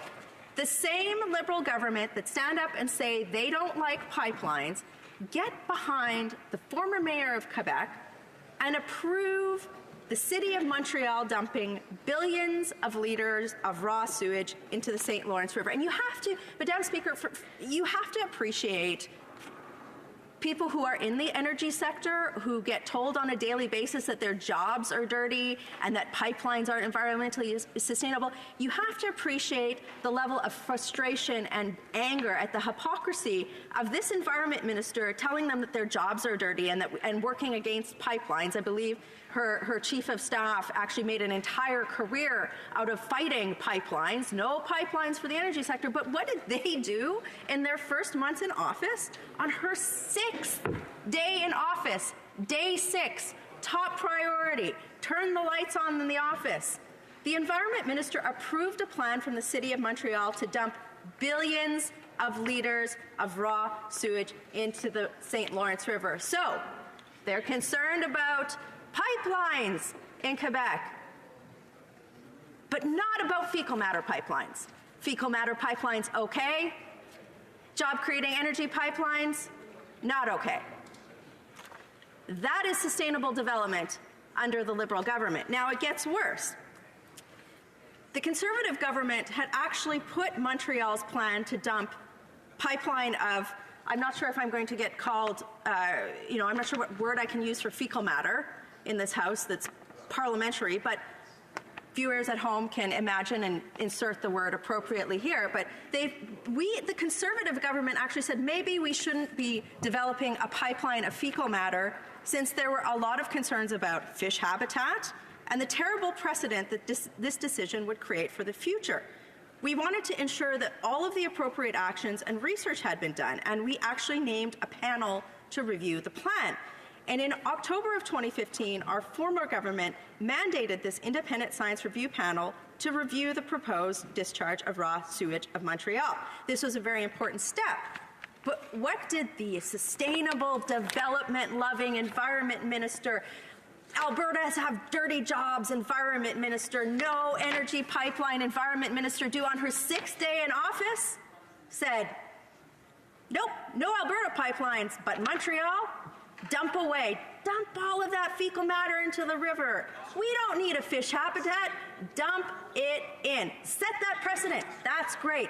That's sustainable development under the Liberal government. So we have a carbon tax that won't reduce greenhouse gas emissions. We have the Minister of the Environment jetting around the world to climate action panels and cocktail receptions, fully understanding that this government is never going to meet their own self-imposed greenhouse gas emissions target, while at the same time calling the people in my riding their jobs dirty, telling the rest of Canada that we can't put in place energy infrastructure that is one of the most sustainable ways to transport energy products around the world, and signing off on a plan that had no review to just dump billions of liters of fecal matter into the St. Lawrence River. Baby beluga, I wonder how he felt about that.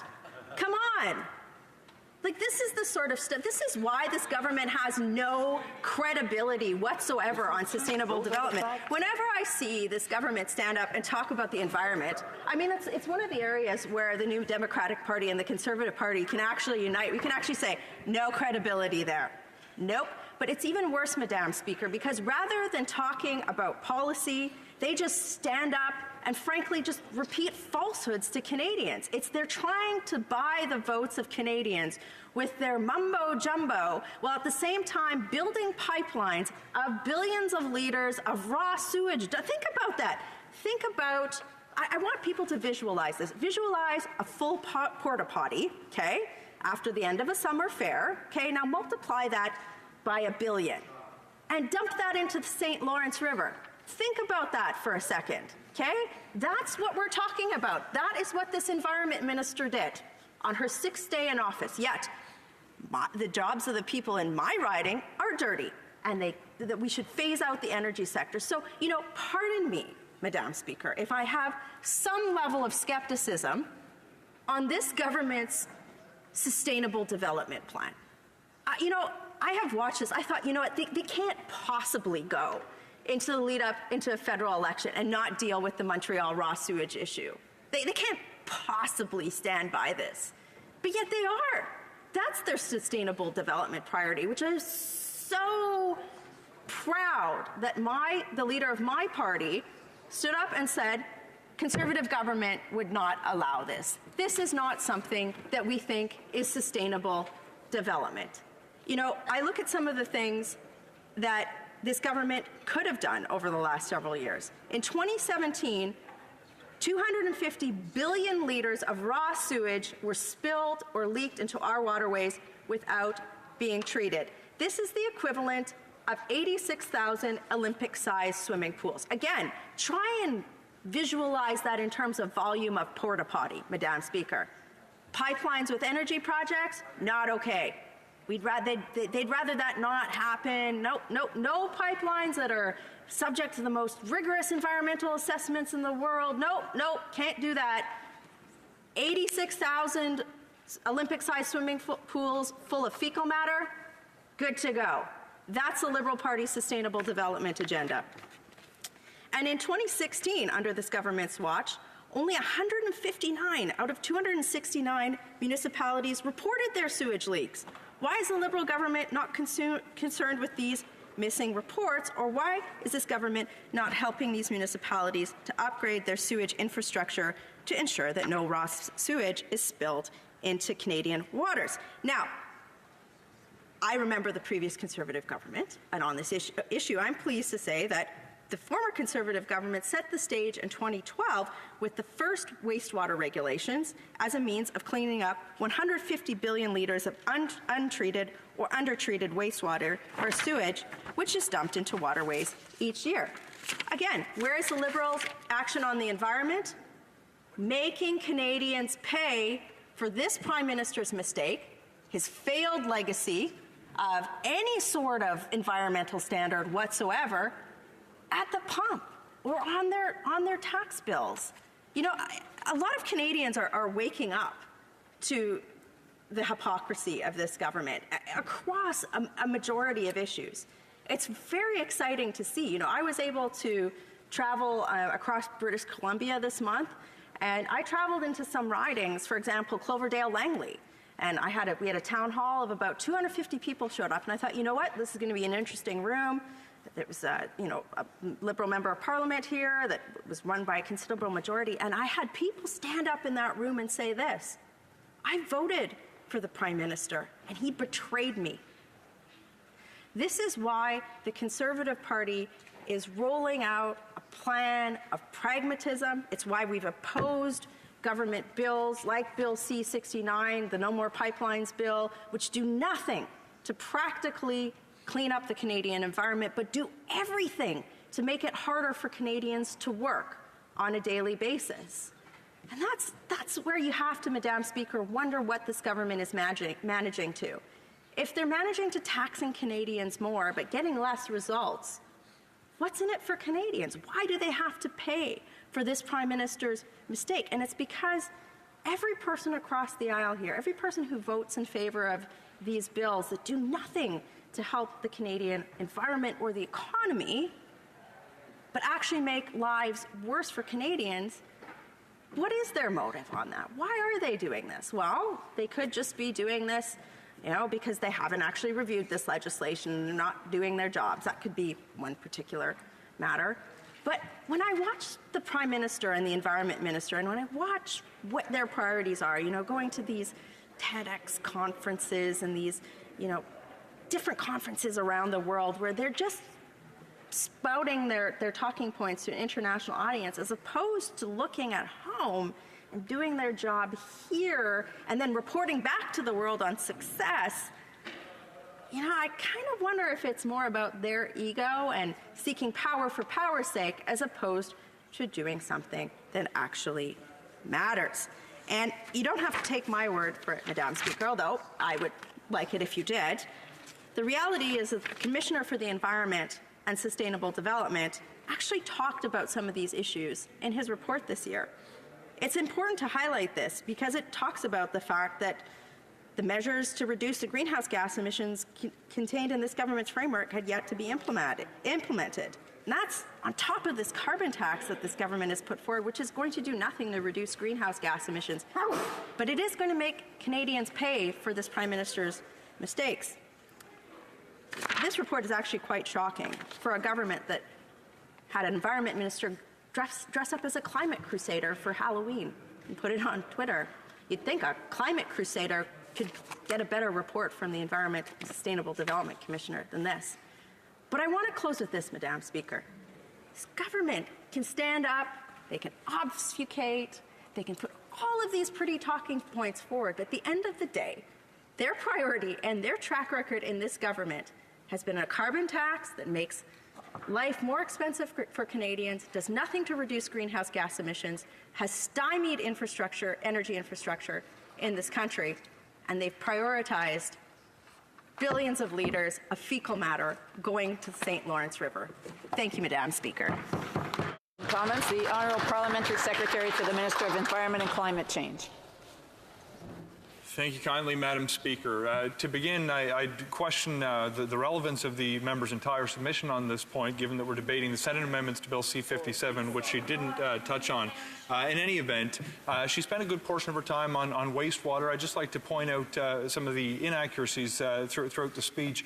She indicated they took a regulatory approach. What they didn't have was an infrastructure plan to actually allow municipalities to deal with the wastewater problems that we're actually doing right now.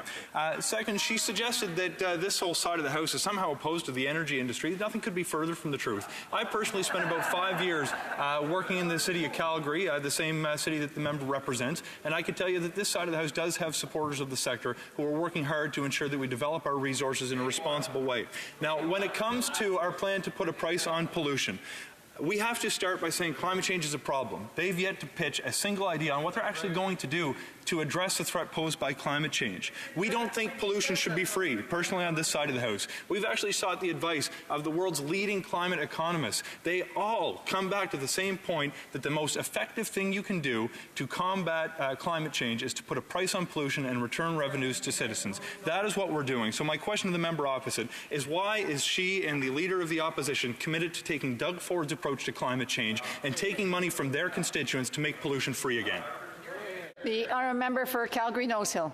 My colleague mentioned relevancy, Madam Speaker. I think it's fairly relevant to talk about billions of litres of fecal matter being poured into the St. Lawrence River under the watch of this Environment Minister as relevant to the sustainable development of Canada. He talks about infrastructure. The only infrastructure dollars that have been prioritized by this government is the Infrastructure Minister's office renovations at the front of this Parliament. Canadians have seen virtually no movement of the billions of dollars of deficit on infrastructure across this country. And for a man to say that he worked in Calgary's energy sector and then vote time and time again on bills to support the Trans Mountain Pipeline or to get energy workers back to work, we have one word for that in Calgary, and that's traitor.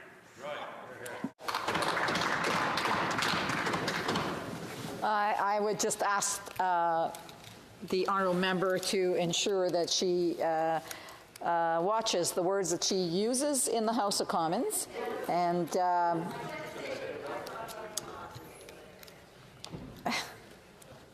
I just want to remind that there are words that shouldn't be used in the House of Commons, and we need to be respectful of other members. We may not be in agreement as to what they're saying or what their positions are, but we should be respectful of the words that we should be very careful on the words that are being used. Questions and comments? The honourable member for Kingston and the Islands. Thank you very much, Madam Speaker.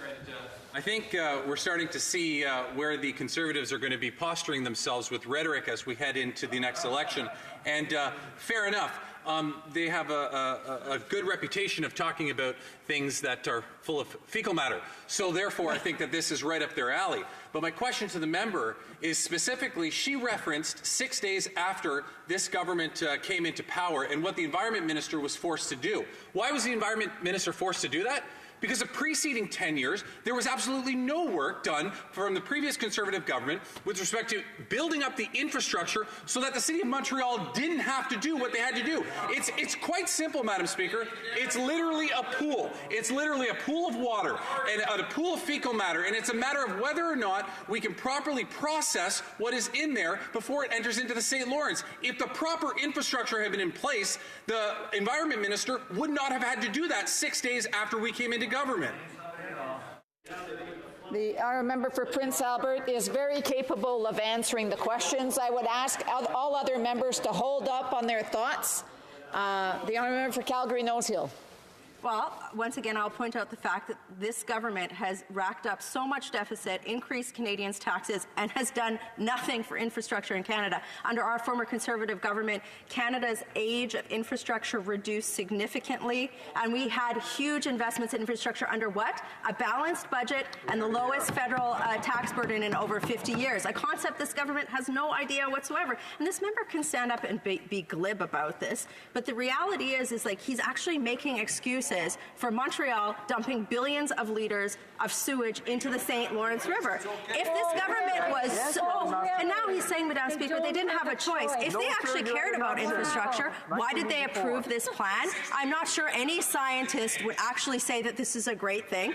And where was their infrastructure support? That's the problem, Madam Speaker. This government has had 3 years to do anything on any of these files, and they've done nothing except spend money and raise taxes. And now they have to account because Canadians are tired for paying for this Prime Minister's mistakes and failed policies. And I just want to remind members again that when somebody has the floor, to be respectful. The honourable member Kingston and the Islands had the opportunity to ask his question, and I would just ask him to allow the person that has the floor to have the opportunity to respond without being interrupted. Questions and comments? The honourable member for Edmonton, Strathcona. Thank you very much, Madam Speaker. And it's great to see you again in the chair. A question I have to the honourable member, fellow member from Alberta. When the Conservatives were in power, much to their credit, they brought back in the Eco-Energy Retrofit Program, which is a great program which actually gives money to families or small businesses so that they can retrofit their buildings so that they can save in their energy bills. And in fact, when I was in the Public Works Committee, I actually brought forward the idea, why don't we take a look at how much taxpayer money could be saved if the federal government invested majorly in energy efficiency? And in the end, we had a fabulous report, and by the way, from a majority Conservative committee. So my question, Madam Speaker, through you to the member, the Conservatives brought in this plan. It was oversubscribed. People loved it, and they killed it. Why did they kill it? Because they wanted to bring down their deficit before the election. So does the member not believe that a good initiative for sustainable development is support Canadian families so they can do their part too and reduce their energy costs through a home energy retrofit program? The honourable member for Calgary-Nose Hill. Madam Speaker, one of the primary responsibilities we have in this place is to be wise stewards of taxpayer dollars. And unfortunately, that's a principle that's sometimes lost on parties that are to the left of the Conservative Party of Canada. And we actually should be looking at ways to, when we are in a deficit situation, return the budget back to balance. And that's something that this government has no intention of doing. That's quite clear at this point in time. I think that when you look at the record, the words that I twigged into with my colleague's question were doing things to help Canadian families make ends meet. I look at some of the things that none of the parties in this place support, common sense tax initiatives like income splitting that allowed people to value labor, to value the labor of people that might have lower income in a relationship. You know, I just think about all of those measures that many Canadians use to get by that were cancelled, that aren't supported by any other party in this place. And I look at the fact that nobody, I will give her party credit. I do think that her former leader probably would have governed to the right of this Prime Minister, but that said, nobody here ever talks about balanced budgets or deficit. And to me, that's walking away from the principle that we have on managing taxpayer dollars efficiently and effectively. Sometimes we have to talk about the fact that we have to live within our means, even here in government. And I'm very proud to say that our government left Canadians with a balanced budget, the lowest federal tax burden in over 50 years, and that's a good thing. Questions et commentaires? Questions et commentaires? Questions and comments? The honourable member for Louis Saint Laurent has a quick question. Madam Speaker, we often hear people say that the best way to reduce greenhouse gases is to impose a price on pollution. That's what I call the liberal tax. The problem is, Madam Speaker, for 2 years in Quebec, we did a study on the cap and trade.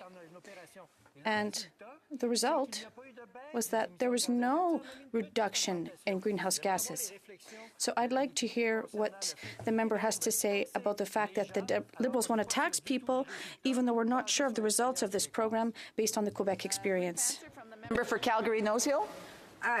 The reality is that carbon in Canada is a good that is relatively inelastic. There aren't a lot of substitute goods for it, and therefore when you increase the price of carbon, you're not going to see a lot of behavior change, but you are going to see a restriction or a constriction on economic growth, as well as Canadians' ability to make ends meet. So that's why this will not work. The $40 price on carbon, although one of my colleagues from Quebec boldly said that they really want to increase this tax, they haven't been able to show at what price behavior would change in Canada, and they haven't been able to show that how at this carbon tax that they've introduced, at what point that would actually meet their emissions targets. That's why the carbon tax is such a fallacy, and it's something that the Liberal government should be walking away from. Reprise de débat. Resuming debate. Honourable Parliamentary Secretary of the Government House Leader. Yes, thank you. Madam Speaker, actually prior to resuming debate, if I can just rise on a point of order. Point of order? The Honourable Parliamentary Secretary of the Government, yes, Madam Speaker, the Government House Leader. Yes, Madam Speaker, I rise today to respond to the question of privilege raised by the Honourable Member from Perth Wellington on December 11, 2018, with respect to an answer to an order paper question. In his argument, the Honourable Opposition Member argued that the Government's response to question 2001 was not a response and, as such, breached his capability to access information. Question 2001 asked, and I quote, Madam Speaker, with regard to the Government's decision not to provide costs associated with the legal assistance to Vice Admiral Mark Norman, A, who made the decision to deny legal assistance cost, B, was the decision in, A, supported by the Minister of National Defence, C, on what date was that decision in, A, made, and D, which ministers, exempt staff or other government employees have or will receive taxpayer-funded legal assistance in relation to the case, end of quote. As mentioned by the Honourable Member, the response tabled states, and I quote, Madam Speaker, with respect to legal assistance provided to specific individuals, a response could disclose personal and solicitor-client privileged information. Therefore, the government must respectfully decline to respond, end of quote. If we look at page 510 of the House of Commons Procedure and Practice, 3rd edition, we will find the following quote. And I quote, if a question to the minister touches upon the matter that is sub judice, it is likely that the minister will have more information than the speaker concerning the matter and can determine whether answering the question may cause prejudice. The minister may refuse to answer the question, as is his or her prerogative. Consequently, Madam Speaker, I believe that you will find that the response to the honourable member is perfectly acceptable, considering the circumstances surrounding question 2001. As such, I respectfully submit that this is a question of debate, and as such does not constitute a prima facie question of privilege. Now I'm ready to give my speech, Madam Speaker. Additional information that has been provided, we'll take it under consideration, and we'll get back to the House with the decision.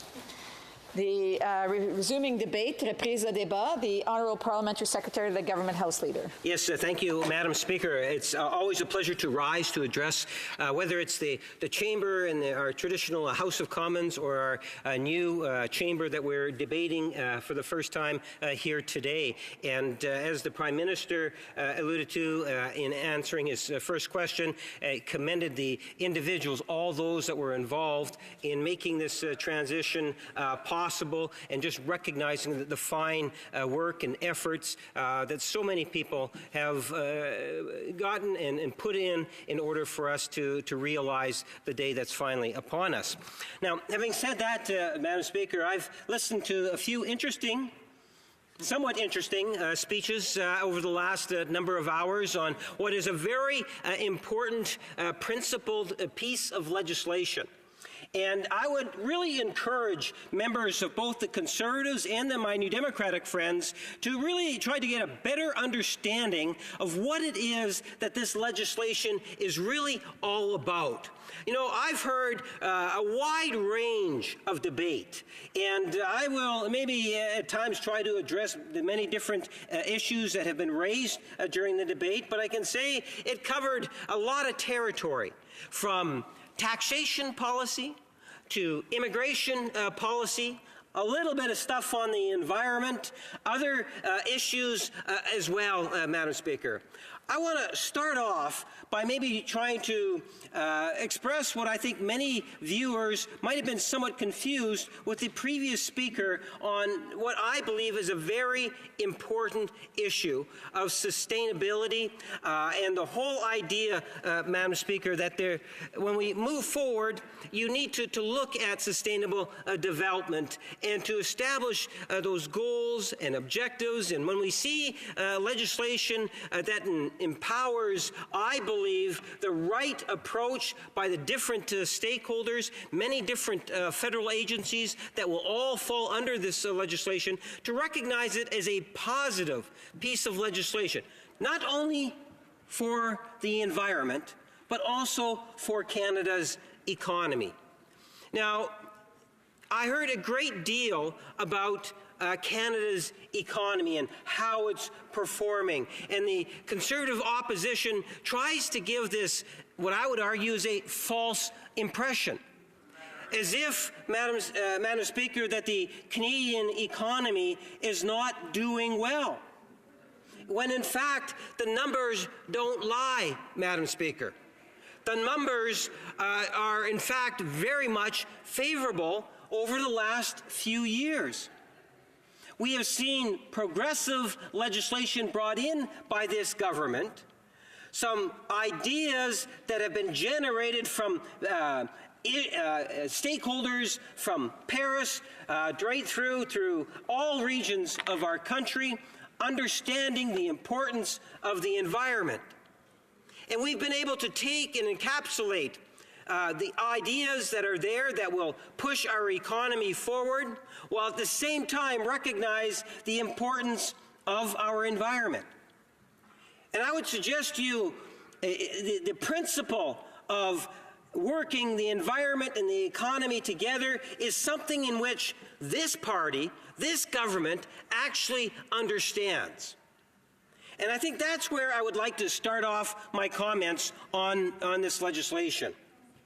Because if you take a look at it, you have the Conservative, who are the official opposition, who tend to want to forget about the environment.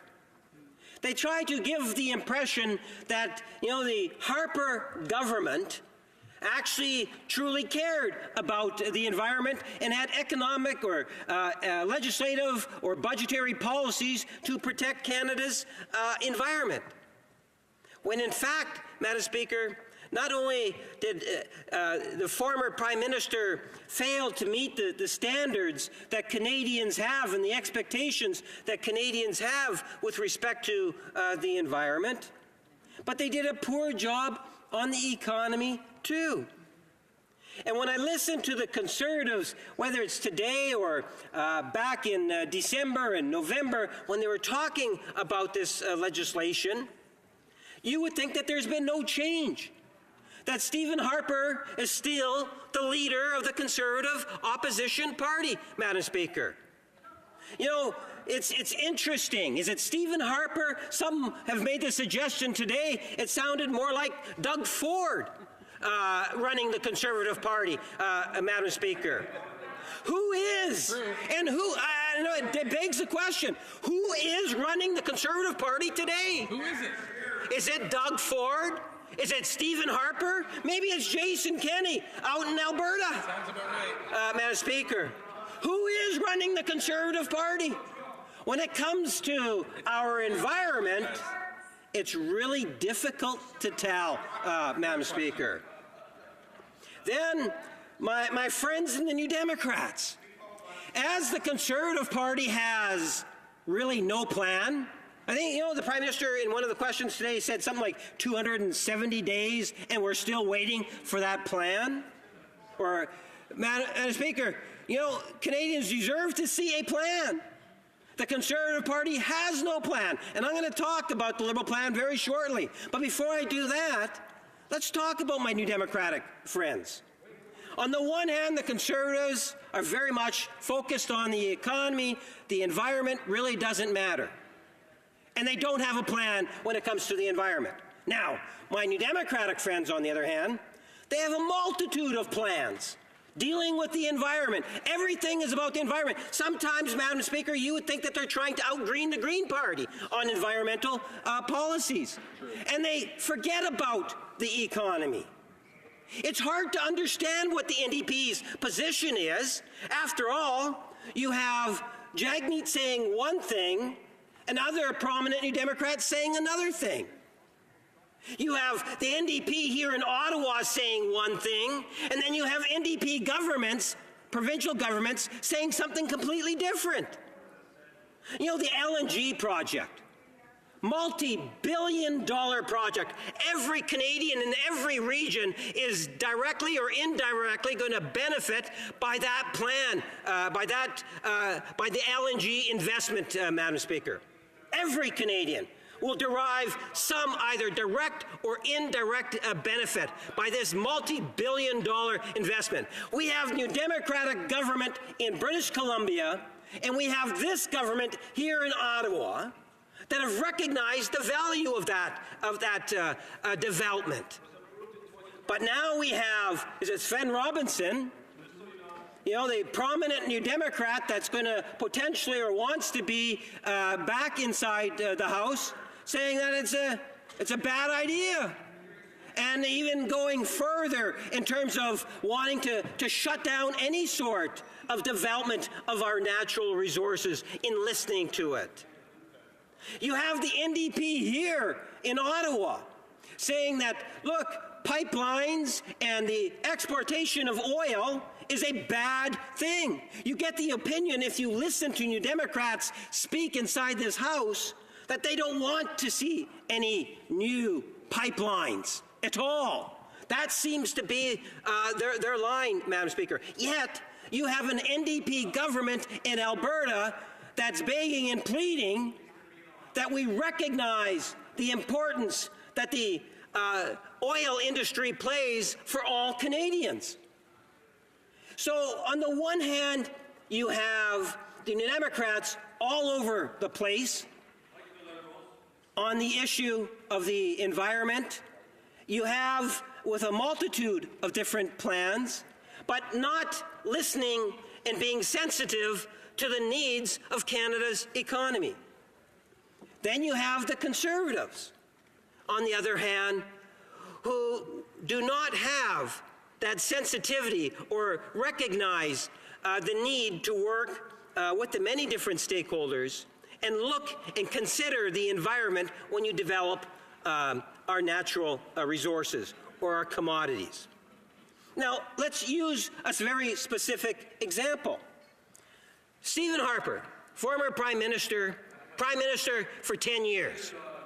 How many pipelines did Stephen Harper actually construct or provided the opportunity to see those pipelines move forward that would have taken our resources to Asian markets, Mr. Speaker? Going to the coastline, Madam Speaker.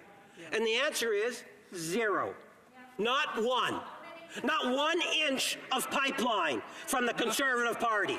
Nothing. Mr. Speaker, if you listen to the Alberta members of Parliament here, you would think that they were building them 4 or 5 a year, as if they really truly cared about the pipelines. But when they were in government for 10 years, they didn't build 1 inch of pipeline. Within months of this government taking office, this government put into place, that is the truth. Madam Speaker, when you take, or Mr. Speaker, I'm sorry, when you take a look at the first few months of this government after being elected back in 2015, we started to put into place a process that respected the environment, that ensured Indigenous people would have a voice, that there would in fact be a process that would allow for the expansion of being able to get our resources to market. That is something that the Conservative Harper government failed at doing. So why should we listen to the Conservative Party when it comes to pipeline when they failed so miserably on it, Mr. Speaker? We don't need to be lectured from our Conservative members about the jobs in the province of Alberta. This is a government that truly cares about what's happening in all regions of our country, including my home province of Manitoba and the province of Alberta as the province of Quebec and all the different provinces in Atlantic Canada, all provinces and territories, Mr. Speaker, we are concerned about. And we watch and we encourage that economic growth wherever we can. And we have been very successful. Very successful. Mr. Speaker, you know, Stephen Harper was Prime Minister for 10 years. And I believe they created somewhere in the neighborhood of about 1 million jobs. Just over 1 million jobs. In the last 3 years and a few months, in working with small businesses and Canadians in all regions of the country, we have seen 800,000 plus new jobs here, Mr. Speaker, created in Canada. And in good part, it has a lot to do with the budgetary announcements that we have brought forward. So when you talk about sustainability, and that's why when the member from Sherwood Park, Mr. Speaker, was talking about the issue of taxation and brought the whole issue of how taxation was having an impact on sustainability here in Canada, referring to the Canadian economy. Well, this government has done more to cultivate and encourage the growth of our economy because from day one, we have been a government focused on Canada's middle class and taking policy initiatives that would enhance and give strength to Canada's middle class. Because we understand and we appreciate the stronger and the healthier Canada's middle class is, the healthier our economy will be, Mr. Speaker. Not to mention the many different social aspects. The previous speaker talked about, waste and talked about the environment.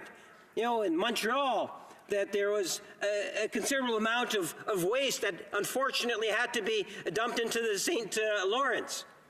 There's a reason why it had to be dumped. But before I go into that reason, let me assure members opposite, it's not the first time, unfortunately, that waste has been dropped into a waterway. Even under Stephen Harper, it was dropped in the waterways. And what did Stephen Harper do in order to deal with that issue? Unlike this government, who has invested and made commitments into the billions of dollars to build Canada's infrastructure. And by building our infrastructure, Mr. Speaker, we are going to be in a better position in the future to be able to prevent the dumping of sewage of any form, ideally, Mr. Speaker, into our waterways. That is a very difficult decision, but to try to give an impression that it's this government that caused it in any fashion, I think is somewhat disingenuous and misleading, Mr. Speaker. Because for the first time, we have a government in Canada that is committed to building the infrastructure of our country, recognizing that if you want to have sustainable development into the future, a part of that sustainable development is investing in our communities, our capital infrastructure. And you will see that this government in the last few years has invested millions into water treatment centers, Mr. Speaker, in different areas of our great nation. Because not only do we talk about it, Mr. Speaker, you will find that this is a government that has taken specific actions. Many of those actions can be found in the budgets that have been presented by this Minister of Finance on behalf of the Government of Canada. Other initiatives, like the one that we're talking about today, are brought in through ministers to make changes to legislation. And the process that has been involved in bringing in this legislation, Mr. Speaker, whether it's the consultation that the minister and the staff of the minister had conducted prior to even its introduction into first reading, to the debate process, to the committee stage proceedings, and ultimately even through a third reading, and ultimately it went to the Senate, where again we received more feedback, and some of my colleagues have commented specifically on the amendments, so I'll step aside the amendments, but express, Mr. Speaker, that this legislation has had a great deal of background work, a great deal of consultations, Mr. Speaker. And what we have before us today in terms of the legislation itself is very positive. It's something in which all members should reflect on, and I would suggest to you support. Federal Sustainable Development Strategy, objectives, reports, these are all positive things. Expectations that Canadians have of government are to look at ways in which we can encourage that sustainable development into the future. And this piece of legislation that we are debating today, at least in part, is a part of what we talked about in the last federal election, Mr. Speaker. So I would suggest to you it's just yet another piece of legislation that fulfills a commitment that this Prime Minister made to Canadians, that our party, the Liberal Party, made to Canadians. And recognize that there is always room to improve in ways in which we can do better. Now, I see you're telling me my time is quickly running out, Mr. Speaker. No. I did want to pay some attention to the issue because the Conservatives in particular have raised a great deal about the price on pollution. And, you know, again, I'm going to go back to the fact that we've had so much direction, not only from within Canada, but outside of Canada. Countries around the world have actually recognized the importance of assigning a price on carbon. You know, the first jurisdiction in Canada to actually move forward on that was in Alberta Progressive Conservative Party. They were the first to move in this direction, Mr. Speaker. But the Conservative Party here in Ottawa still doesn't understand it, Mr. Speaker. I think this is where actually their current leader falls behind Stephen Harper. Even some of the people that Stephen Harper had around him recognized the value of having a price on pollution. But not this Conservative Party. Patrick Brown, another individual that talked about the price on carbon, Mr. Speaker. I'm sure my colleagues remember that individual who was a part of the Stephen Harper government.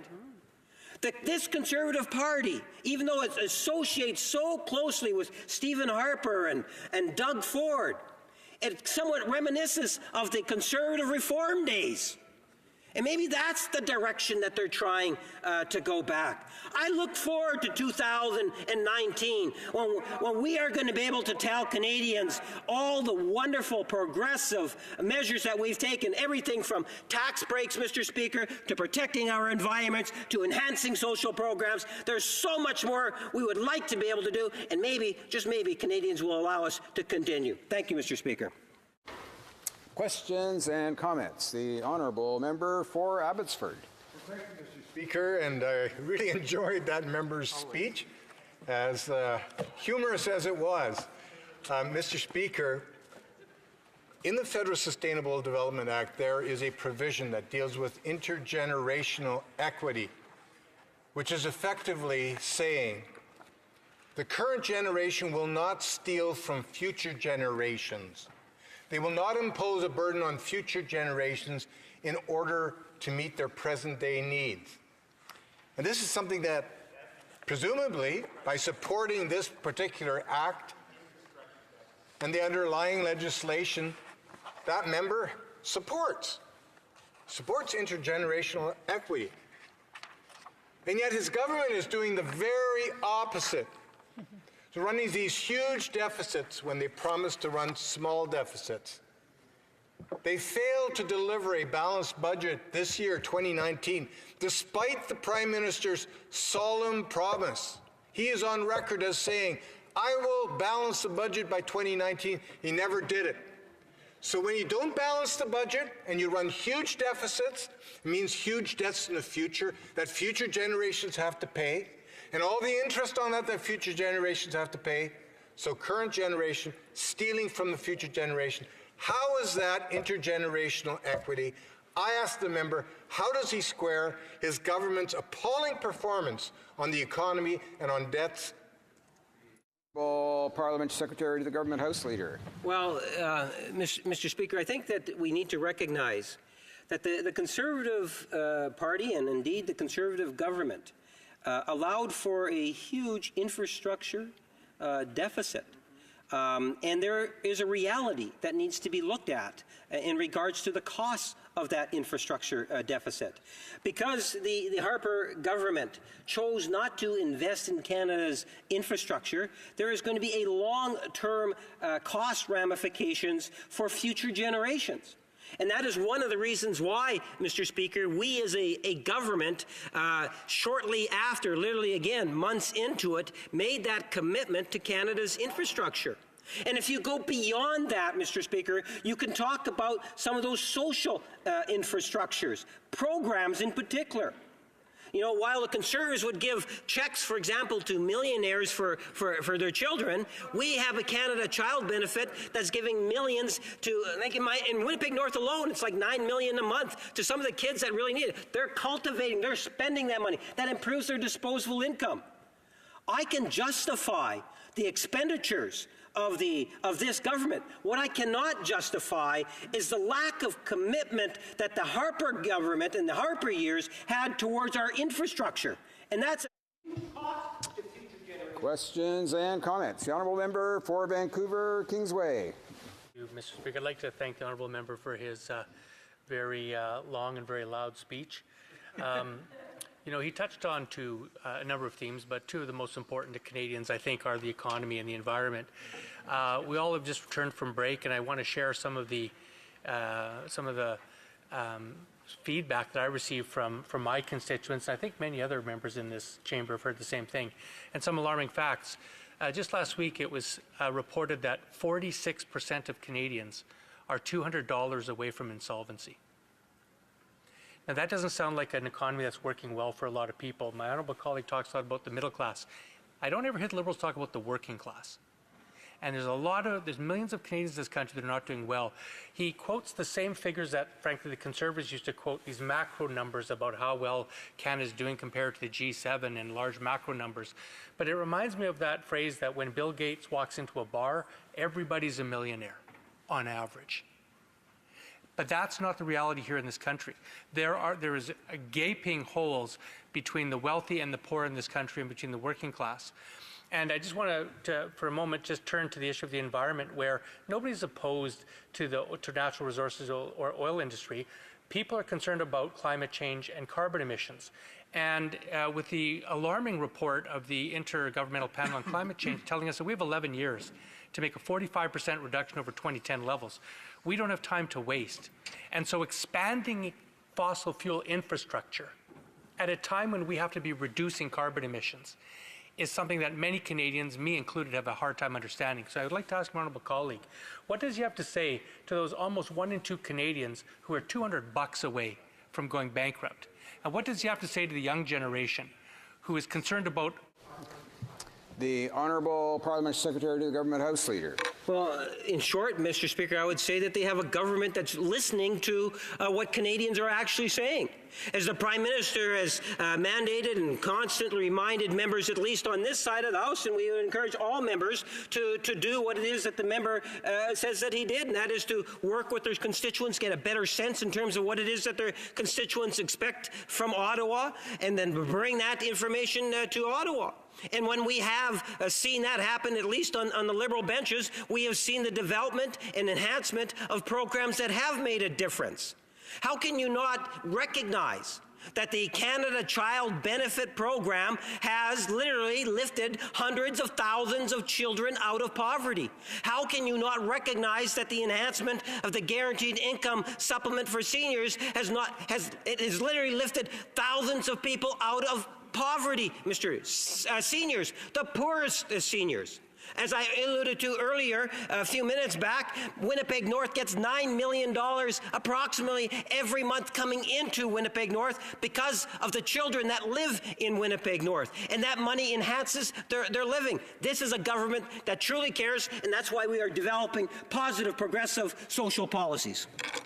Questions and comments. The Honourable Member for Northumberland, Peterborough South. My colleagues' remarks.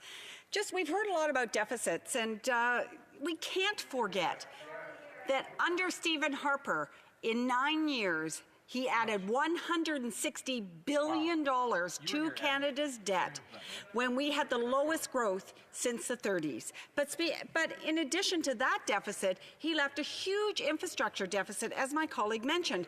I happen to, in my riding, as the minister announced today in question period, there are over 4,000 projects, infrastructure projects underway in this country. My riding happens to have 2 of those in wastewater treatment, one just completed and the other underway.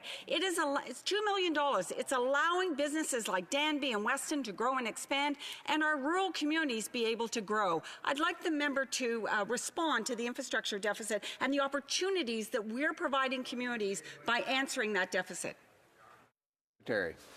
Thank you, Mr. Speaker. And my colleague and friend is right on in regards to the importance of infrastructure and cites some very specific files within her own riding. And you will find that infrastructure has been enhanced in all regions of our country. Again, because this government, even going into the election, recognized the serious infrastructure deficit that Canada is facing, primarily as a direct result of the policies of Stephen Harper. And that's the reason why we had to make the type of investment and commitment that we have made, Mr. Speaker. And, it's something in which if you invest in the infrastructure, and you invest in Canadians, we will, in fact, have a much healthier environment, Mr. Speaker, for all. For one more short question and response, the Honourable Member for Richmond Centre. Thank you, Mr. Speaker. I do not agree to whatever our member opposite has said about seniors. Yes, they increased something, but they took away a lot from them. The seniors no longer have the credit for the past to take the bus. Yeah. And also, the carbon tax increased their grocery, their heating, and everything. Yeah. So when I visited the seniors' home last week, the very important thing they told me is their grandkids and their kids are going to suffer because of this government, because they make them pay all the debts and all the mistakes the Liberal government has done. Thank you, Mr. Speaker. Parliament Secretary to the Government House Leader. Yes, thank you, Mr. Speaker. A few quick points. First and foremost, recognizing that it was this government, again, within months of being in government, increased dramatically the guaranteed income supplement, literally lifting tens of thousands of the poorest seniors in all regions of Canada out of poverty.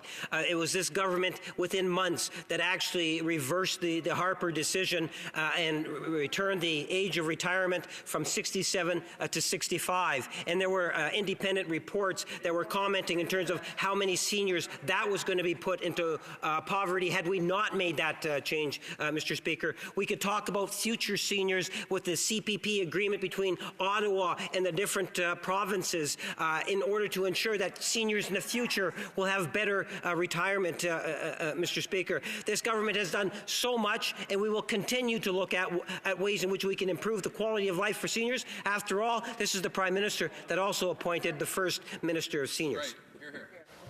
Resuming debate, the honourable member for Abbotsford.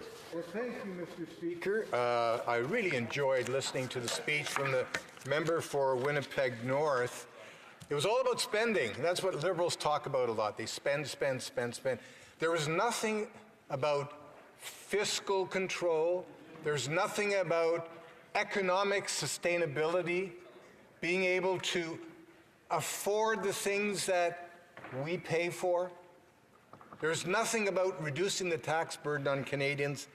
And so it's a real pleasure to talk about the Federal Sustainable Development Act and the amendments that have been proposed, because when you actually compare the provisions of the Act and what the Act requires against the performance of this Liberal government, you will find that this Liberal government, tax and spend Liberal government, has been found wanting. This Act, the underlying purpose of it, is to find the appropriate balance between our natural environment, our social environment, and our economic environment. And unfortunately, our current Liberal government does not understand where that balance should lie. In fact, if they went to the Section 5B of the Act, they would find there's a notion of intergenerational equity that requires current governments to take into account the welfare of future generations. And intergenerational equity, one of the key principles of this Act, requires governments not to steal from future generations to pay for their current needs or demands. And yet when you look at the performance of this Liberal government, what do? They praise the Sustainability Act, and then they incur huge deficits when they promised not to. Remember in the last election, Mr. Speaker? Prime Minister went across the country saying, I'm going to run small deficits of $10 billion. And by the way, on top of that, Mr. Speaker, he went on to promise that he was going to balance the budget by 2019. That happens to be this year. And we know that today, in 2019, there is no balanced budget, and we know that it's going to take over 20 years to balance our budget based on the direction this government is going. And that doesn't take into account additional spending that this Liberal government is going to undertake during an election year. So what happens? There's no intergenerational equity. What the Prime Minister is asking for us to do is to pay for his mistakes. And then we have a Liberal government that is hell-bent on phasing out Canada's oil and gas industry. The Prime Minister has deliberately wiped out projects like the Northern Gateway Pipeline, the Energy East Pipeline. He's imposed additional regulatory burdens, upstream and downstream impact requirements that foreign oil doesn't have to comply with. And so, these investments are fleeing the country. Over $100 billion of investment has fled our country over the last couple of years. So, Mr. Speaker, again, the Prime Minister is asking us to pay for his mistakes.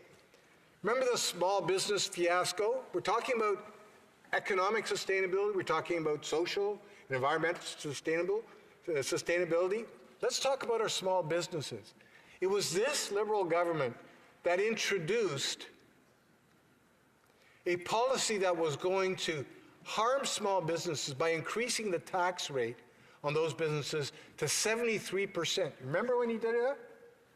No apologies in this House for suggesting that that is what small businesses could bear. In fact, it got so bad that the Prime Minister referred to our small business sector as tax cheats. We have 1 million small businesses across this country, and all the Prime Minister could do was to call them tax cheats. And I've spoken to hundreds of them, Mr. Speaker, and they are angry at a Prime Minister that is asking them to pay for his mistakes. Now, let me talk a little bit about trade policy, because trade policy is about sustainability. It's about providing an environment in which Canadian companies can thrive within the global marketplace. So when our Conservative government finally left office in 2015, we turned over the reins to this Liberal government. At that time, Canada had strong diplomatic and trade relationships around the world. As Trade Minister, I could pick up the phone, call my counterpart in pretty well any country, say, hey, we've got a problem here. Can we sit down and fix it? And we could have that discussion. Well, what does that look like today? Today we have a trade agenda wasteland. We have our diplomatic relationships around the world in tatters. So where did it start? Well, let's talk about it. Vietnam, where the Trans-Pacific Partnership was supposed to be signed. 12 countries agreeing to expand trade. And so 11 countries showed up in Vietnam. Everybody had it promised they were going to sign that agreement there. Who didn't show up? There were 2 chairs that were empty at that meeting. Canada's Trade Minister didn't show up. Canada's Prime Minister didn't show up. What an embarrassment. Can the Prime Minister go back to Vietnam? Very difficult. They don't want him back there. None of the partners in the TPP want him back. And then we see the Prime Minister traveling to China. He was going to start trade negotiations with China. You remember that? But unfortunately for Canada, Prime Minister went there with a bunch of preconditions that had nothing to do with trade and said, China, you're going to have to comply with these preconditions, otherwise we're not interested. And China said, really? They were very upset. They basically gave him a swift kick in the rear, sent him packing with his tail between his legs, Mr. Speaker. What an embarrassment that was. And it didn't stop there, Mr. Speaker. Remember when he traveled to the Philippines? He was invited. See, Canada is not a member of the East Asia Summit. The East Asia Summit was taking place in the Philippines, and our government asked to be invited, so the Prime Minister got an invitation from the President of the Philippines. He arrives on the ground there, and the first thing our Prime Minister does is embarrass the Philippine President in his own country, rather than using traditional diplomacy to raise very serious issue of human rights. Embarrassing the president of that country in front of his own people. Do you think he's welcome in the Philippines now? Diplomatic relationship is torn asunder. And it goes on. Remember the Twitter diplomacy that founded our relationship with Saudi Arabia? At that time, we had tens of thousands of Saudi Arabian students studying in Canada, many of them for 4 and 5 years. And while they lived here, what did they do? They would pick up many of the principles of freedom and democracy and human rights. And when those students would go back to Saudi Arabia, many of them became great proponents and champions of human rights and democracy and freedom.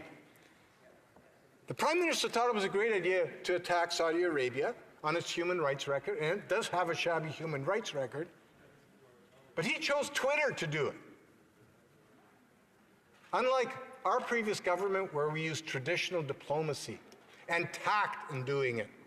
Mr. Speaker, that relationship is torn asunder. It's costing our economy billions of dollars a year of lost revenue. This Prime Minister wants to make us Canadians, you, Mr. Speaker, and all the other Canadians across this country, he wants us to pay for those mistakes. Mr. Speaker, it got worse. Remember NAFTA, the NAFTA negotiations? The Prime Minister, he embraced Donald Trump's offer of renegotiating NAFTA, when in fact, Donald Trump's ire was directed at Mexico, not at Canada.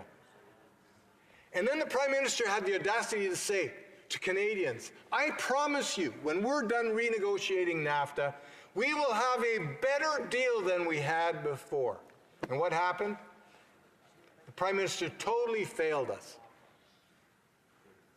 All the experts now acknowledge that the NAFTA deal that we have today is a much lesser deal than we had before the Prime Minister got started. Another failure, another mistake that the Prime Minister wants us to pay for. And the sad thing is, the Prime Minister had an opportunity to address the steel and aluminum tariffs that Donald Trump had imposed on Canada through these negotiations on NAFTA.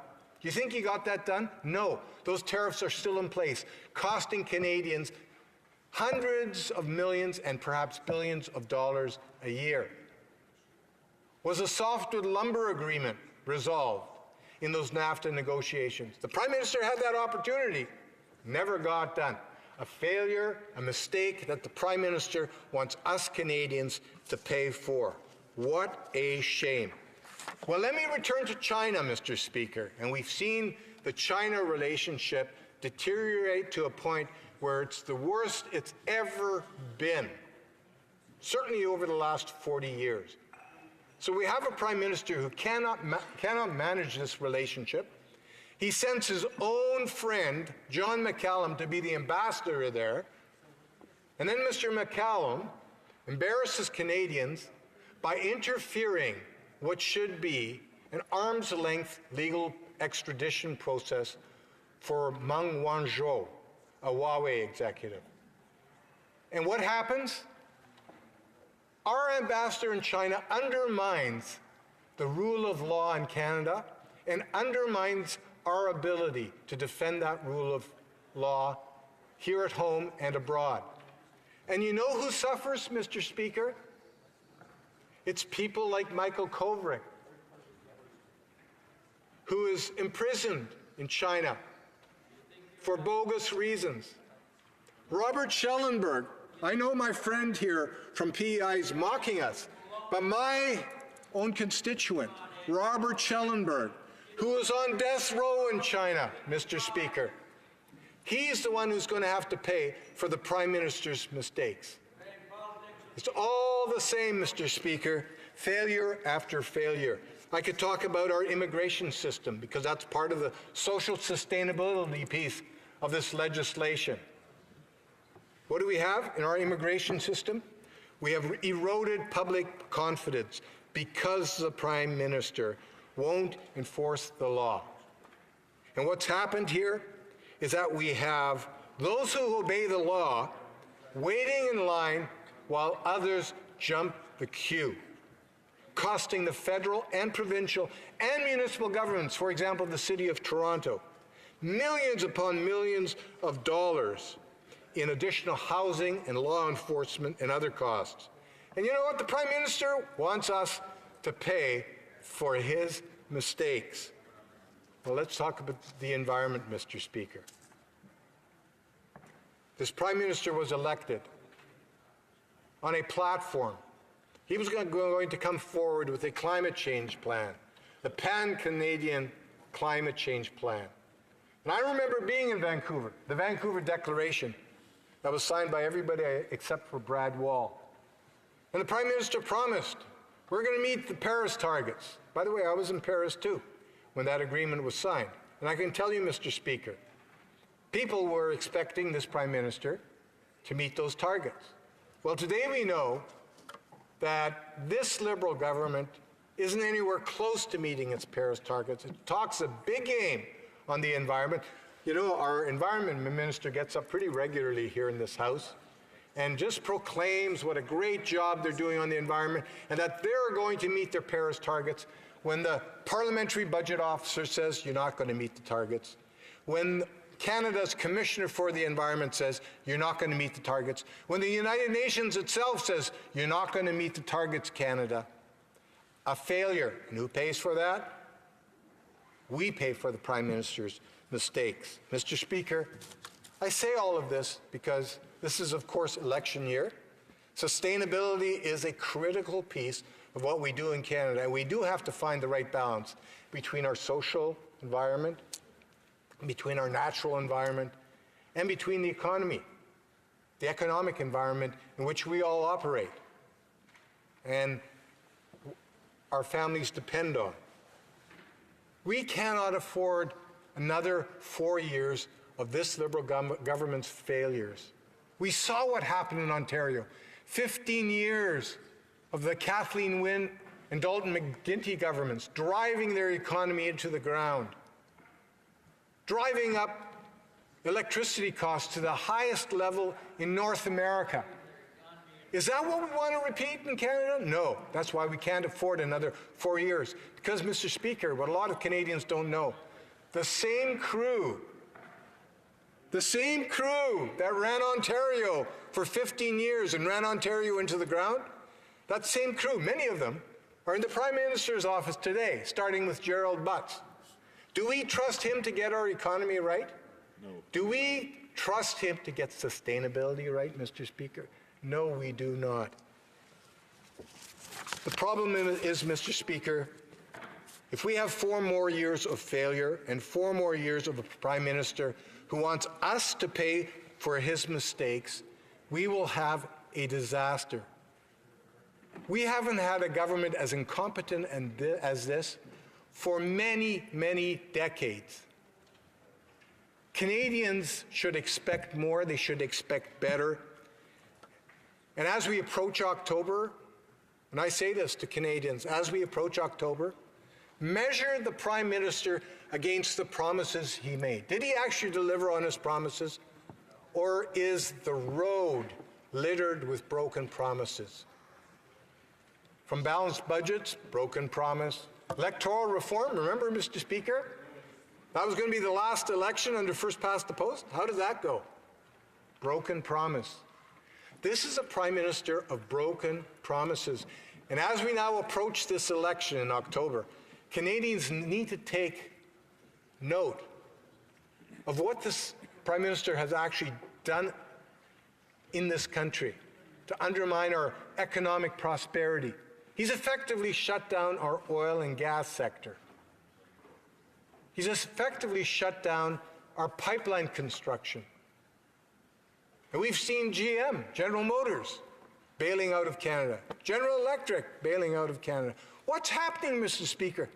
Why doesn't the rest of the world have confidence in Canada the way they used to under our Conservative government? Yeah. We had lots of investment coming into Canada. Today, as I said earlier, today we've lost about $100 billion of investment just over a period of a couple of years. And that flow of investment out of Canada into places like the United States and elsewhere around the world is going to hurt job creation in this country. We're going to see that happen. It's going to require governments to raise taxes. And who pays those taxes? It's not only this generation. If you've got deficits and you've got debts, future governments are going to have to continue to raise taxes to pay those debts and deficits. And the interest on those debts, Mr. Speaker, I'm coming right back, full circle, to the notion of intergenerational equity. Something that's basically the linchpin of the Sustainable Development Act. It ensures that future generations will continue to have the opportunities for prosperity, for a clean environment that our current generation has had. And this Prime Minister is undermining all of that through high taxes, high deficits, high debts. And who's going to pay for those mistakes? The Prime Minister wants us to pay for those mistakes. I hear some chirping from the corner here from PEI. And you know, Mr. Speaker, they continue to do this. But at the end of the day, who suffers from all this heckling on the Liberal side? It's Canadians. It's future generations of Canadians. And that is the sad choice that we have before us. So, Mr. Speaker, let me wind up by saying this. Canadians do have an opportunity to get sustainability right. They won't get it right under this Liberal government. But they will have an opportunity to make a decision in October whether they want to elect a government, a Conservative government, that is going to take seriously the fiscal challenges, the economic challenges, the competitiveness challenges that face our companies, including our small businesses, that take seriously the environment challenges that face our country and face the globe, and the social challenges that this government, this Liberal government, is not addressing in any way. So, Mr. Speaker, I thank you for the opportunity to share those thoughts, and I welcome questions if there are any. Questions and comments. Question commentaire. The Honourable Member for Malpeque. Well, listen, Mr. Speaker, we heard, you'd think that was an election speech because what we heard from the Conservatives was a lot of misinformation. They want to talk about facts. $150 billion Stephen Harper added to that party on the other side. In terms of small business, Mr. Speaker, just look at the last fall economic statement, whereby we faced head-on the challenges by the United States and increased the capital cost allowances so that businesses in this country could move ahead. And Mr. Speaker, I have only one question. I don't want to take up a lot of time because we heard the member talk about the CPTPP. I would ask the member opposite, who signed, who negotiated at the end of the day? Who did the final agreement on the CPTPP to accept that agreement and negotiate a good agreement in the end of the day, which the Conservatives failed to negotiate? It was the minister on this side of the House that did that. So, Mr. Speaker, if we're going to have a future in this country, it's as a result of the Liberal government on this side of the House. So just don't listen to the malarkey, Mr. Speaker, we hear from that side, because they're just playing politics and false information, which I'm surprised from that member to hear. For Abbotsford. That's pretty rich, Mr. Speaker, coming from the member for Malpeque. Mr. Speaker, I was the trade minister when the TPP was negotiated. And I can tell you, all of the key elements of the TPP, the original TPP, were incorporated into the final agreement. When the United States bailed out, the other 11 parties said, it's worthwhile moving ahead and finalizing this. But I will tell you this, Mr. Speaker, they want to challenge us on trade? When our former Conservative government was elected in 2006, how many trade agreements did we have with countries around the world? We had trade agreements with 5 countries, the United States, Mexico, Israel, Costa Rica, and Chile. When we were finished 10 years later, we had completed the most ambitious and successful trade agenda this country had ever seen. We were at trade agreements with 51 countries around the world, including CETA, and yes, including the TPP, which was a conservative negotiation that took place successfully. So, Mr. Speaker, we won't take any lessons from the Liberals on trade. Hear, hear. Questions and comments. Questions and comments. Resuming debate, the Honourable Member for Edmonton, Strathcona. Mr. Speaker, great to see you in the chair again. Mr. Speaker, I've been following this debate, and the level of hypocrisy is over the top. I mean, Mr. Speaker, I recall all those trade deals that the Conservatives signed, and what did they erase? All of the environmental provisions. I worked for the original Environment Commission in Montreal, and I will note that in the new trade deal with the U.S., the Liberals undermined that deal too. So there's a lot of hypocrisy here about genuinely acting on the words. Mr. Speaker, I actually would like to speak to Bill C-57. I know it might come as a surprise, everybody's doing their electioneering here. But what I think is important is, it's one thing to bring forward a bill, and it's another thing to enact it, but it's another thing to actually deliver the mandate and responsibilities under that bill. And Mr. Speaker, both the previous Liberal government and the previous Conservative government and this Liberal government have abjectly failed to deliver on the responsibilities of sustainable development. It's not me saying this, it's the Commissioner for Environment and Sustainable Development that is appointed and is retained in that position by the current Liberal government to review how well this government is delivering its responsibilities. And Mr. Speaker, I think it's also important to point out that in addition to the Sustainable Development Act, there is a second law, and I do remind this place that a cabinet directive is binding law. We proved that with the Friends of the Old Man decision, which was a directive by cabinet on environmental assessment before we had the Canadian Environmental Assessment Act. And we proved in the Supreme Court that cabinet directives are legally binding. So there has been in place a cabinet directive on environmental assessment of policy plan and programs for decades. But successive, both conservative and liberal governments have abjectly failed to deliver on that as well. And that comes in the reports from the Commissioner on Environment and Sustainable Development. Now, Mr. Speaker, the Liberals, of course, signed on yet again. They love to go to these international meetings, and they signed on to the Sustainable Development Agenda 2030, 17 goals. They signed on to that September 2015. Are they in power then? Maybe it was the Conservatives that did that. Committing to 169 targets and 230 indicators. There are a lot of goals in that international agreement.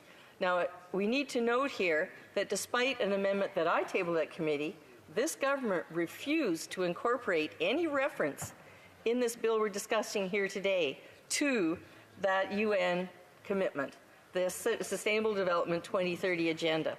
So there is so much for the commitment. Now, Mr. Speaker, I had wanted to raise this with a number of the speakers who stood up, the Conservatives criticizing the Liberals criticizing the Conservatives. Since 2015, and I'm only starting at 2015, the Commissioner has delivered failing grades in her audits of government's commitments to actually deliver on their responsibilities, both under the Sustainable Development Act and the Cabinet Directive. In the fall of 2015, she found abject failure by 4 departments audited to even apply the Cabinet Directive, and 0 assessments delivered for 488 proposals to the Fisheries Minister. Only 1 out of over 1,000 proposals to the Minister of Agriculture. 2016, she found only 23% of proposals had submitted the required strategic environmental assessment. 2017, she found a mere 20% compliance by federal departments. Last year, 2018, the Commissioner's latest report, she found that the Government of Canada, the Liberal government, had failed to even develop a formal approach to implementing the 2030 Agenda and the goals. A very narrow interpretation of sustainable development. You heard that today in the debate. Pretty narrow discussion of what's actually in there. No federal government structure. You're not going to see that in the bill either. Although, interestingly, this bill continues to give responsibility to the Minister of Environment, and yet it's another minister that goes off to the UN and is speaking to the bill as if it's his responsibility. Lots of confusion out there among Canadians about who in this government is actually responsible for delivering on the responsibilities for sustainable development. Very limited national consultation and engagement, she found. No national implementation plan, few national targets, no system in place to measure, monitor, or report on national targets for sustainable development. So we hear a lot of blathering on here today about how important the environment and the economy is that we hear from the Liberals. But where is the commitment to actually deliver on those responsibilities? So fine, eventually we're going to have a debate on this bill.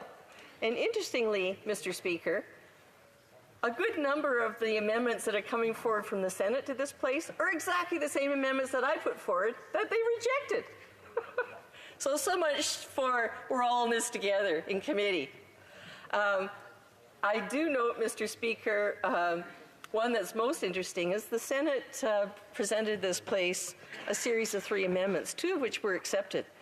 The third one was one that the Green Party representative and myself actually tabled as an amendment to the bill, because this government, in its wisdom, they talk about being environmentally thoughtful when they're spending, environmentally thoughtful in procurement.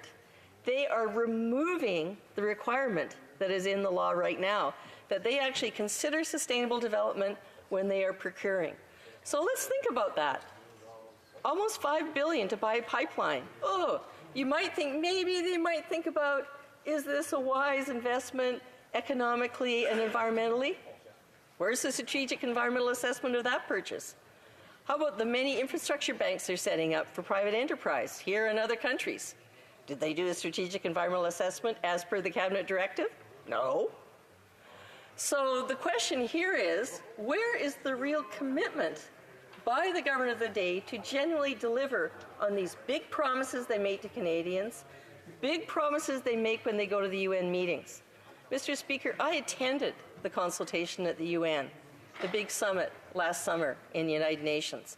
And the government sent a big delegation. At the last second, they invited youth, and so there was only a handful who could come because they could afford to come.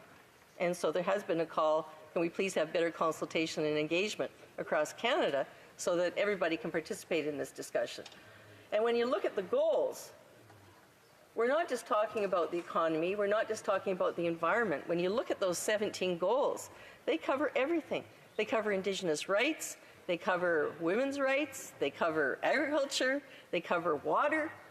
And I'm not hearing any debate in this House about the whole breadth of what we have committed to in the 2030 goals. Well, they refuse to reference those in this bill. There's a second matter that they have refused to reference despite the amendments that I tabled at committee. They have refused to incorporate into this bill the United Nations Declaration on the Rights of Indigenous People.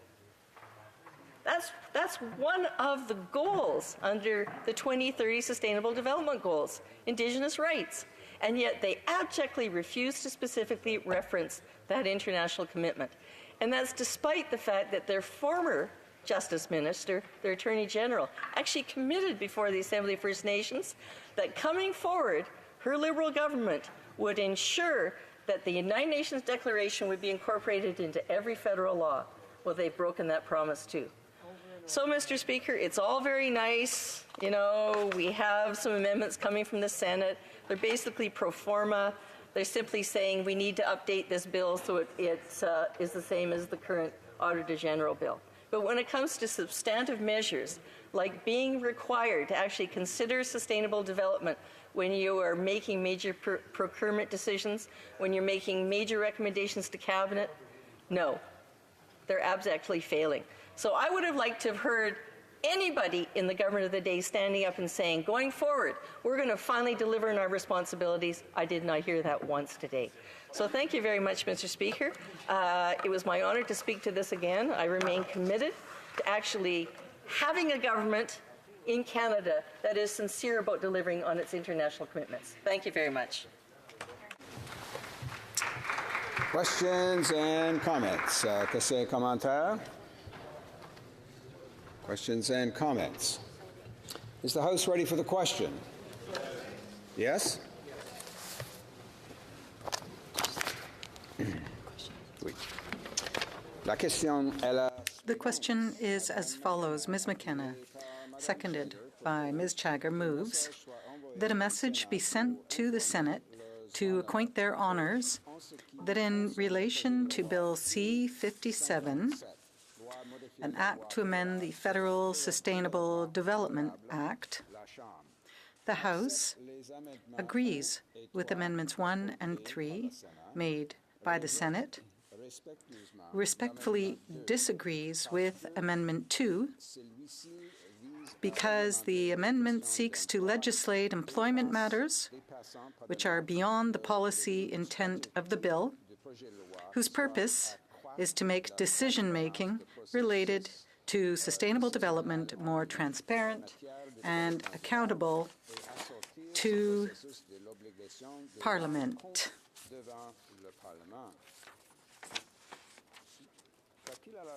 Is it the pleasure of the House to adopt the motion? All those in favour of the motion will please say yea. All those opposed will please say nay. In my opinion, the yeas have it.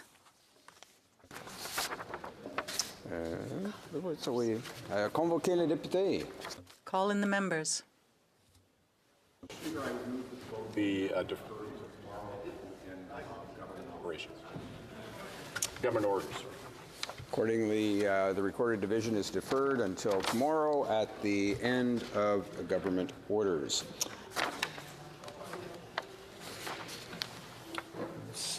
see the Honourable Parliamentary Secretary, the Government House Leader, rising perhaps on a point of order. Mr. Speaker, Inspector here at Canvas House, you'd find unanimous consent at this time to call at 6:30 so we can get on to after-hour shows. Pleasure of the House to see the clock at 6:30 p.m. Yes? Agreed? Agreed and so ordered. Pursuant to Standing Order 38, a motion to adjourn the House is deemed to have been made and seconded at this time. And therefore, the question is that this House do now adjourn. The Honourable Member for Saint-Hyacinthe-Bagotte.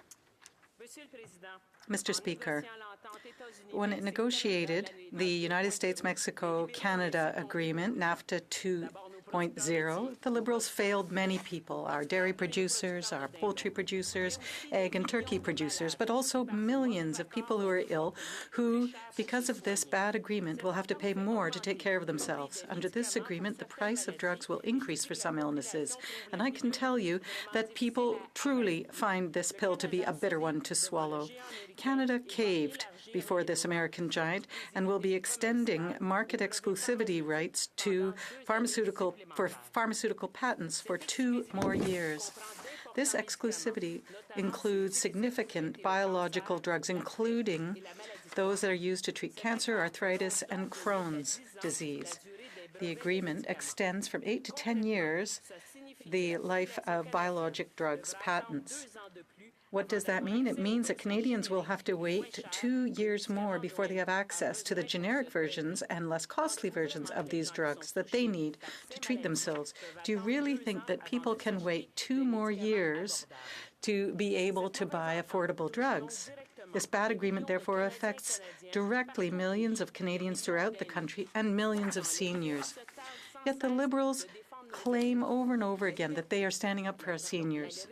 But the reality is that they often have trouble in paying for their drugs, and under this bad agreement, they now have to carry an additional burden.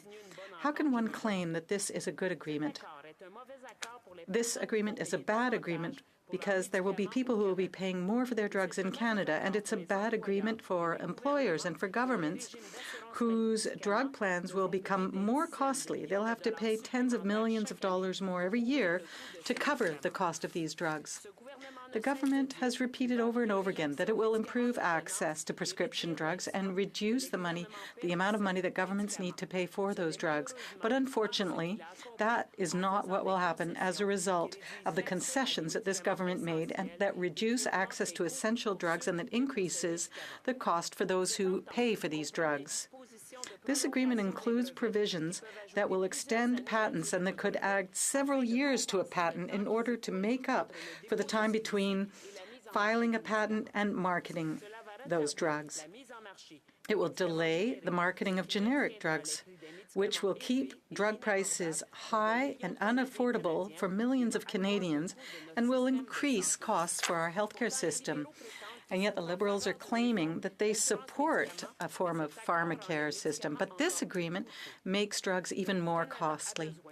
Canada needs now more than ever a universal pharmacare plan in order to reduce the cost of drugs and ensure access to those drugs for all those people who need them. We're the only country in the world with a universal health care plan that does not include health insurance, that does not include prescription drugs. 1 person out of 10 is not able to obtain their medication for financial reasons. Every year, more than 3.5 million Canadians have trouble paying for their drugs because they are becoming more and more costly. These people cannot buy the drugs that they need. And what is this government doing? Well, it's studying what has already been researched. The Parliamentary Budget Officer's report shows that a universal pharmacare plan would save a lot of money, not to mention the benefits for those people who need to take those drugs. It is not normal that our seniors should have to choose between paying their rent or paying for the drugs they need. A national pharmacare plan would reduce inequality and ensure that Quebecers are no longer have to pay for private insurance often out of their own pockets, and that is too costly. 90% of Canadians support a universal pharmacare program. Canadians want this, and the government could save billions of dollars. What is the government waiting for? In conclusion, Mr. Speaker, once again, what will the government do something concrete for families, seniors, and businesses and bring in a universal pharmacare plan? The Honourable Parliamentary Secretary to the Minister of Health. Well, thank you, Mr. Speaker, and I'm pleased to be here today to participate in the important discussion on prescription drugs. Our government is committed to strengthening health care and to supporting the health of Canadians. This includes taking concrete action to improve the affordability, accessibility, and appropriate prescribing of the medications that Canadians need. Our government recognizes that affordable access to prescription drugs is a challenge for some Canadians. For too many, existing drug coverage programs are not working. Our government welcomed the report of the Parliamentary Budget Officer on the federal cost of a national pharmacare program and the Standing Committee on Health's extensive study of this issue. Budget 2017 provided $140.3 million over 5 years and $18.2 million ongoing annually for Health Canada and other federal agencies to lower drug prices and improve access to prescription drugs. As part of that work, the government is proposing amendments to the patented medicine regulations, which will give the Patented Medicine Prices Review Board the tools and information needed to protect all Canadians from excessive patented drug prices. Our government has also worked to lower the drug costs through the Pan-Canadian Pharmaceutical Alliance. By combining the bargaining power of federal, provincial, and territorial governments, the Pan-Canadian Pharmaceutical Alliance saved over $1.3 billion in 2017 through price reductions for patented and generic drugs. We have worked to improve access to orphan drugs by launching the Regulatory Review of Drugs and Devices Initiative. This is a major effort to improve the availability of prescription drugs, including drugs for rare diseases. Our government also recognizes that inappropriate prescribing of medications creates risks and unnecessary waste in the healthcare system. To remedy this, we are working with partners to promote best practices in prescribing and use of drugs. Finally, Budget 2018 announced the creation of the Advisory Council on the Implementation of National Pharmacare. Chaired by Dr. Eric Hoskins, this council will evaluate a range of options and provide recommendations on how to implement national pharmacare in a manner that is affordable for Canadians and their families, employers, and governments. It will report to the federal ministers of health and finance and is expected to deliver its advice in the spring of 2019. Mr. Speaker, the measures I have outlined here today in regard to the Council and improving affordability, accessibility, and appropriate prescribing are significant. They have the potential to move Canada towards a more sustainable and responsible pharmaceutical management system, no matter what form in the end it takes. Thank you, Mr. Speaker. The Honourable Member for Saint-Hyacinthe-Bagotte. Mr. Speaker, on the 15th of January in Saint-Hyacinthe, I had a breakfast, or held a breakfast, in order to have a discussion about the 15 weeks.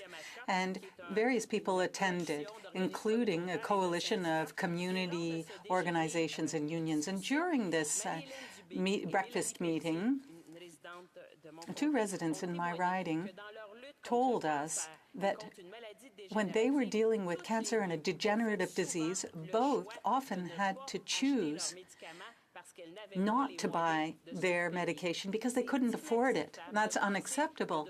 It's unacceptable that our fellow citizens right now have to do this because we're not acting fast enough. They're choosing not to buy the medication they need. Mr. Speaker, we have to act now. I heard what the Parliamentary Secretary said, but the government is not moving fast enough and it's not going far enough. So I'm going to ask again, when is there going to be a universal pharmacare plan? Thank you, Mr. Speaker. The Honourable Parliamentary Secretary. Thank you, Mr. Speaker. Mr. Speaker, our government has demonstrated its commitment to improving the accessibility and affordability of prescription drugs, including joining with provinces and territories to negotiate drug prices through the Pan-Canadian Pharmaceutical Alliance, but we recognize there's an opportunity to do even more. The Advisory Council on the Implementation of National Pharmacare is engaging with Canadians and assessing options to provide our government with independent advice on how best to implement a national pharmacare program in a manner that is affordable for Canadians, employers, and governments. The work of the Council will be fundamental in ensuring that Canadians have access to the drug therapies they need at an affordable cost. I look forward to the Council's final report next spring, which will guide the government in moving forward on national pharmacare. Thank you. The honourable member for Cowichan, Malahat Langford. Thank you very much, Mr. Speaker. I would like to wish you a Happy New Year, and that to all of my colleagues as I stand in this brand new chamber here at West Block. And very pleased to be starting off fulfilling my role as the critic for agriculture to follow up on a question that I brought up in Centre Block last year. During that time, I was asking about the USMCA agreement and its effect on our supply managed sectors, and I did have the Honourable Minister of Foreign Affairs stand up to give me an answer. I was asking about whether the Liberals, they had consistently talked about not making any concessions in the negotiations on supply management, but unfortunately, when the details of the deal were announced, we did get our response or the answers, and we did find out that there were some notable concessions made. And this has been a thorn in the side of the supply managed sectors throughout all of the trade agreements. If you go back to the CETA, to the CPTPP, and now the USMCA, time and time again, whether it's been conservative or liberal, they've been told, like, we will be standing up for you, and then we get the details and they're let down. And Mr. Speaker, just how much are they being let down by? Well, let's take a look at the individual sectors. The egg farmers of Canada under the USMCA have to allow an intake of 10 million dozen eggs in the first year, and the export number will gain 1% for every year for 10 years. The chicken sector is going to see double the previous concessions. It's going to result in an increased access of more than 12 million kilograms of chicken coming into Canada. Turkey is going to see additional access equivalent to 3.5% of the previous year's Canadian turkey production. And of course, the dairy sector is going to see an additional 3.6%. In fact, the dairy farmers of Canada have now estimated that once all three trade deals come into effect, the total dairy imports will make up 18% of the Canadian dairy market. Now, Mr. Speaker, when I speak to farmers in my riding, and I have no doubt that this happens right across the country, when you speak to Canadians and you speak to farmers, there is an inherent interest in many Canadians in buying local goods. Time and time again, we will see answers within the 80 to 90% affirmative rate that Canadians want to buy local, and supply management is that system that allows us to not only control price, control production, but it depends on that third very important pillar of import controls. And if we don't have that, then we are undermining the entire system, because it is like a three-legged stool. It cannot stand unless all three pillars are stable and strong. And so when we continuously undermine this system, you can stand in this House and say that you are supporting supply management, but we judge a government not on its words, but by its actions. And time again, these farmers have been let down. And, the word they've used to describe it, Mr. Speaker, is pawns. They felt they have been pawns in the negotiations. And, Mr. Speaker, for those of us who like to play chess, we know that the pawn is the unit that is most often sacrificed at the beginning of the game to advance a player's interests. And that is precisely what has happened to our supply-managed farmers time and time again. So, Mr. Speaker, just to follow up on the general theme of what my question was last year, I'm just wondering, with regards to our supply-managed sectors, I was wondering if the Parliamentary Secretary can go into a little bit more detail on this compensation package. Why is it that the Liberals have continually promised one thing and then done another? Are they not seeing through the hypocrisy that their own government is guilty of? And have they not been listening to supply-managed farmers who have had it up to here with this government's false promises and leading them down to the garden path? Thank you. Secretary Parlementaire, the Ministre d'Agriculture. The Honourable Parliamentary Secretary to the Minister of Agriculture. Thank you, Mr. Speaker. I'd also like to thank the Honourable Member for Cowichan Malahat Langford. I'd like to thank him for having raised this very important question. The Canadian government fully supports Canadian milk, poultry, and egg producers, as well as our supply management system. This is a system that producers themselves chose, and it's been working for many years. It is great for the Canadian economy, and I can assure you that we have protected and defended it, and we shall continue to do so. Supply management is seen as a model of stability everywhere in the world. It ensures fair income for our producers, our farmers, stable supply, and superior quality of products. Producers and processors in Canada play an essential role in ensuring the prosperity and sustainable growth of our nation and are an integral part of Canadian agriculture. They contribute to many services and industries which support local economies. The USMCA has maintained the three pillars of supply management: control of production, prices, and imports. The government understands the importance of the agricultural and agri-food sectors for Canada, our trade, and jobs. Our negotiators worked hard to stand up and defend Canadian agricultural interests all along the negotiation process. The promotion of trade and the maintenance of our supply management system are not mutually exclusive. Canada has always negotiated advantageous free trade agreements with its main trade partners, and none of these agreements has ever jeopardized the pillars of this system. Quite the contrary, our government has defended the system of supply management against strong attempts by the Americans to dismantle it. Through CETA, the CPTPP, and the USMCA, the most important trade agreements in Canada's history, we have defended, protected, and maintained our supply management system. To this end, the government has created working groups with producers, dairy producers, poultry and egg producers to discuss new trade agreements and to cooperate in order to develop strategies that will help them to adapt, innovate, and remain competitive. These groups meet regularly and have been progressing extremely well. We are eager to talk about future results of their work. Thank you, Mr. Speaker. Langford. Thank you very much, Mr. Speaker. And with respect to the Parliamentary Secretary, I enjoy his company. I sit with him at the Agriculture Committee. The message he just delivered in this House about import controls and defending supply management is completely at odds with what supply-managed farmers are telling me directly. They have seen a total failure in this Liberal government's ability to stand up for them in negotiations. You know, Mr. Speaker, we are a nation of 35 million people. Our farmers can easily supply the Canadian domestic market, and we are such a minuscule market compared to the United States.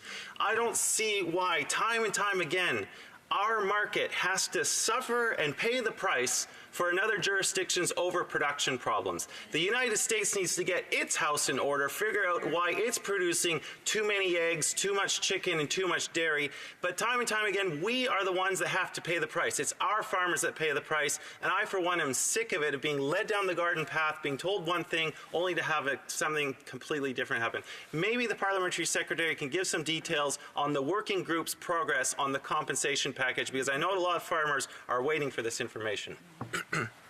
Secretary Parliament. The Honourable Parliamentary Secretary.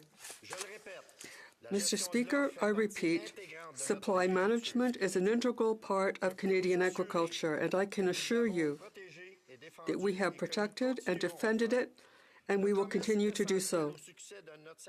Trade is critical to the success of our agricultural and agri-food sectors. This is why the government continues to seek new markets and to promote the interests of Canadian farmers and to negotiate new trade agreements and modernize actual trade agreements. The government is resolutely committed to working with the milk, poultry, and egg industries in order to help ensure that these industries remain strong, stable, and competitive. The government's support for supply management is unwavering, and we will continue to be unwavering in our support. The working groups are helping to develop strategies that will help people to adapt, innovate, and remain competitive. They meet regularly and are advancing in a positive way. Thank you, Mr. Speaker. Thank you, Mr. Speaker. I'm pleased to rise for the first time on this historic day, the first day inside the new chamber here inside the West Block. It's quite a stunning, beautiful building, and I'm very thankful to all who had a hand in creating this space for all of us to come and serve in. Mr. Speaker, as international trade critic, I rose in the House months ago to ask the Prime Minister where the Liberal progressive trade agenda had gone. In signing the new NAFTA, we have given up so much, including damaging hits to supply management, increased cost of drugs, and our possible only chance to get rid of the steel and aluminum tariffs, which are crippling. The new NAFTA is not the win-win-win that Liberals promised. And I can't get a straight answer from anyone on how they think this deal, in which we gave up so much, is going to benefit Canadians. Farmers in Essex know that the Liberals, like the Conservatives before them, have thrown them under the tractor when it comes to trade. Dairy farmers have become the loser in every trade deal that we are signing. CETA, CPTPP, and now the new NAFTA. After being told repeatedly by Liberals that they would defend supply management, how can any farm family in Canada believe anything this Liberal government has to say to them? Not only did we give up market percentage, which we know will continue to be cracked open with the sunset clause, another thing the Liberals promised they wouldn't agree to, but the Liberals somehow have managed to tie hands of dairy farmers from exporting too. The new NAFTA actually sets export levels lower than last year's levels. How much more can farm families take from this Liberal government? You know, it's shocking the way that Liberals have sold out our farm families. I know that the Liberal member will stand in this House and want you to believe that after selling our supply-managed farmers down the river, they will now provide them with some form of compensation. Well, Mr. Speaker, as farmers across Canada are saying, we don't want your money for selling our farms. We want to keep our farms healthy and thriving. This model isn't working, and Canadians are not happy. People in my riding of Essex want safe, local milk products, and they take pride in knowing where they come from. They know that farming is the backbone of rural economies. Without successful, thriving farms, we risk not just our food security, which is enough of an issue on its own, Mr. Speaker, but the livelihoods of our small towns, like the ones I represent in Essex, that have become economically tied to farming communities and families. They also know that we're talking about the quality of milk products. We're looking for the little blue cow and making sure that the choices we make for our families are ones that we can trust. Canadians don't want to wonder if the milk products have bovine growth hormone or antibiotics. They want to know that they're choosing safe local food. I want to talk about auto for a minute, Mr. Speaker, because I'm sure that the government member will stand up after me and talk about how amazing this deal is for the auto sector. And we have to look no further than Oshawa right now to know that no matter the language in a trade agreement, corporations will continue to do as they please, keeping the tilt of jobs from Canada and the United States towards Mexico. After the devastating announcement at GM in Oshawa, Canadians are learning that no amount of language in free trade deals, including the new NAFTA, will stop corporations from leaving Canada and heading to Mexico, where they're taking advantage of a low-wage economy and, quite frankly, a country that's not respecting the environment. So, Mr. Speaker, workers are left to fend for themselves, despite the fact that the Liberals will say that this agreement is so good for auto. Where are the Liberals when auto workers are fighting for their jobs in Oshawa? They're certainly not on the front lines. There's absolute crickets from them. And as proud as they say they are about the new NAFTA, where is that pride in standing up for auto workers today who are out on the line fighting for their jobs, fighting for the community of Oshawa, and all of the impact that it will have across the province of Ontario? Mr. Speaker, these are just a few of the reasons why this deal is not the win-win-win that was promised, and why working people and farm families families continue to be an afterthought in trade agreements that are nothing more than corporate sweetheart deals. So my question is, why do the Liberals and Conservatives keep signing trade agreements that hurt the working class and farmers? All Parliament Secretary to the Minister of Health. Thank you, Mr. Speaker. Mr. Speaker, our priority since the beginning of NAFTA negotiations has always been to get a good deal for Canadian workers, businesses, and families. I'm proud to say that with the new Canada, United States-Mexico agreement, our government stood firm and secured that good deal for Canada. This agreement will be good for our economy, good for Canadian families, and good for the middle class. It will safeguard more than $2 billion a day in cross-border trade and tariff-free access for more than 70% of Canadian exports. The new NAFTA agreement reinforces the strong economic ties between Canada, Mexico, and the United States, while also recognizing the importance of inclusive trade by including key outcomes in areas such as labor and environment, as well as gender and Indigenous peoples. It preserves Canada's preferential access to the U.S. market, while updating and modernizing the old NAFTA agreement in areas such as digital trade, telecommunications, and anti-corruption. Importantly, it means Canadian workers and their families will enjoy greater opportunities than ever before. Now, the member opposite will be happy to know that with the new NAFTA agreement, we have the strongest labor chapter of any trade agreement that Canada is party to. The agreement's labor chapter aims to level the playing field on labor standards and working conditions in North America and contains commitments to ensure that national laws and policies provide protection for fundamental principles and rights at work. The new agreement also contains enforceable provisions that protect women's rights and minority rights, Indigenous rights, and environmental protections that are the strongest in any Canadian trade agreement to date. The comprehensive environment chapter includes ambitious environmental provisions, including core obligations for parties to maintain high levels of environmental protection and robust environmental governance. It also introduces new commitments to address global environmental challenges, such as illegal wildlife trade, illegal fishing and depletion of fish stocks, species at risk, conservation of biological diversity, ozone-depleting substances, and marine pollution. Moreover, for the first time in a Canadian free trade agreement, the outcome incorporates a general exception that clearly confirms the government can adopt or maintain measures it deems necessary to fulfill its legal obligations to Indigenous peoples. As Perry Bellegarde said, the provisions address Indigenous peoples in the deal, make it the most inclusive international trade agreement for Indigenous peoples to date. As constituents in Essex can also appreciate, the new NAFTA is a great deal for Canadians' car sector and Southwest Ontario. The new rules of origin will work in favor of Canada's high-wage auto workers. We also have a gold-plated insurance policy that protects our auto industry from U.S. tariffs. Not only will it level the playing field for auto workers in cities such as Windsor and Oshawa, it can help secure their future. The new NAFTA deal is good for Canada's economic prosperity and good for middle-class Canadians. We're moving forward on a deal that works for the middle class and people working hard to join it. We are proud of the good deal that was achieved for Canadians. The honourable member for Essex.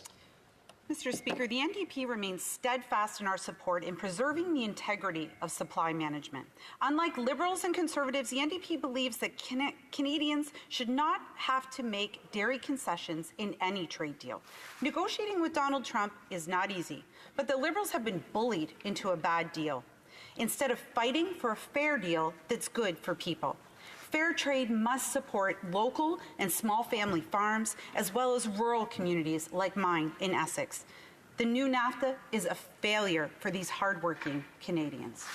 To the Minister of Health. Mr. Speaker, we said that we would stand up for Canadian values and protect our national interest, and that's exactly what we did.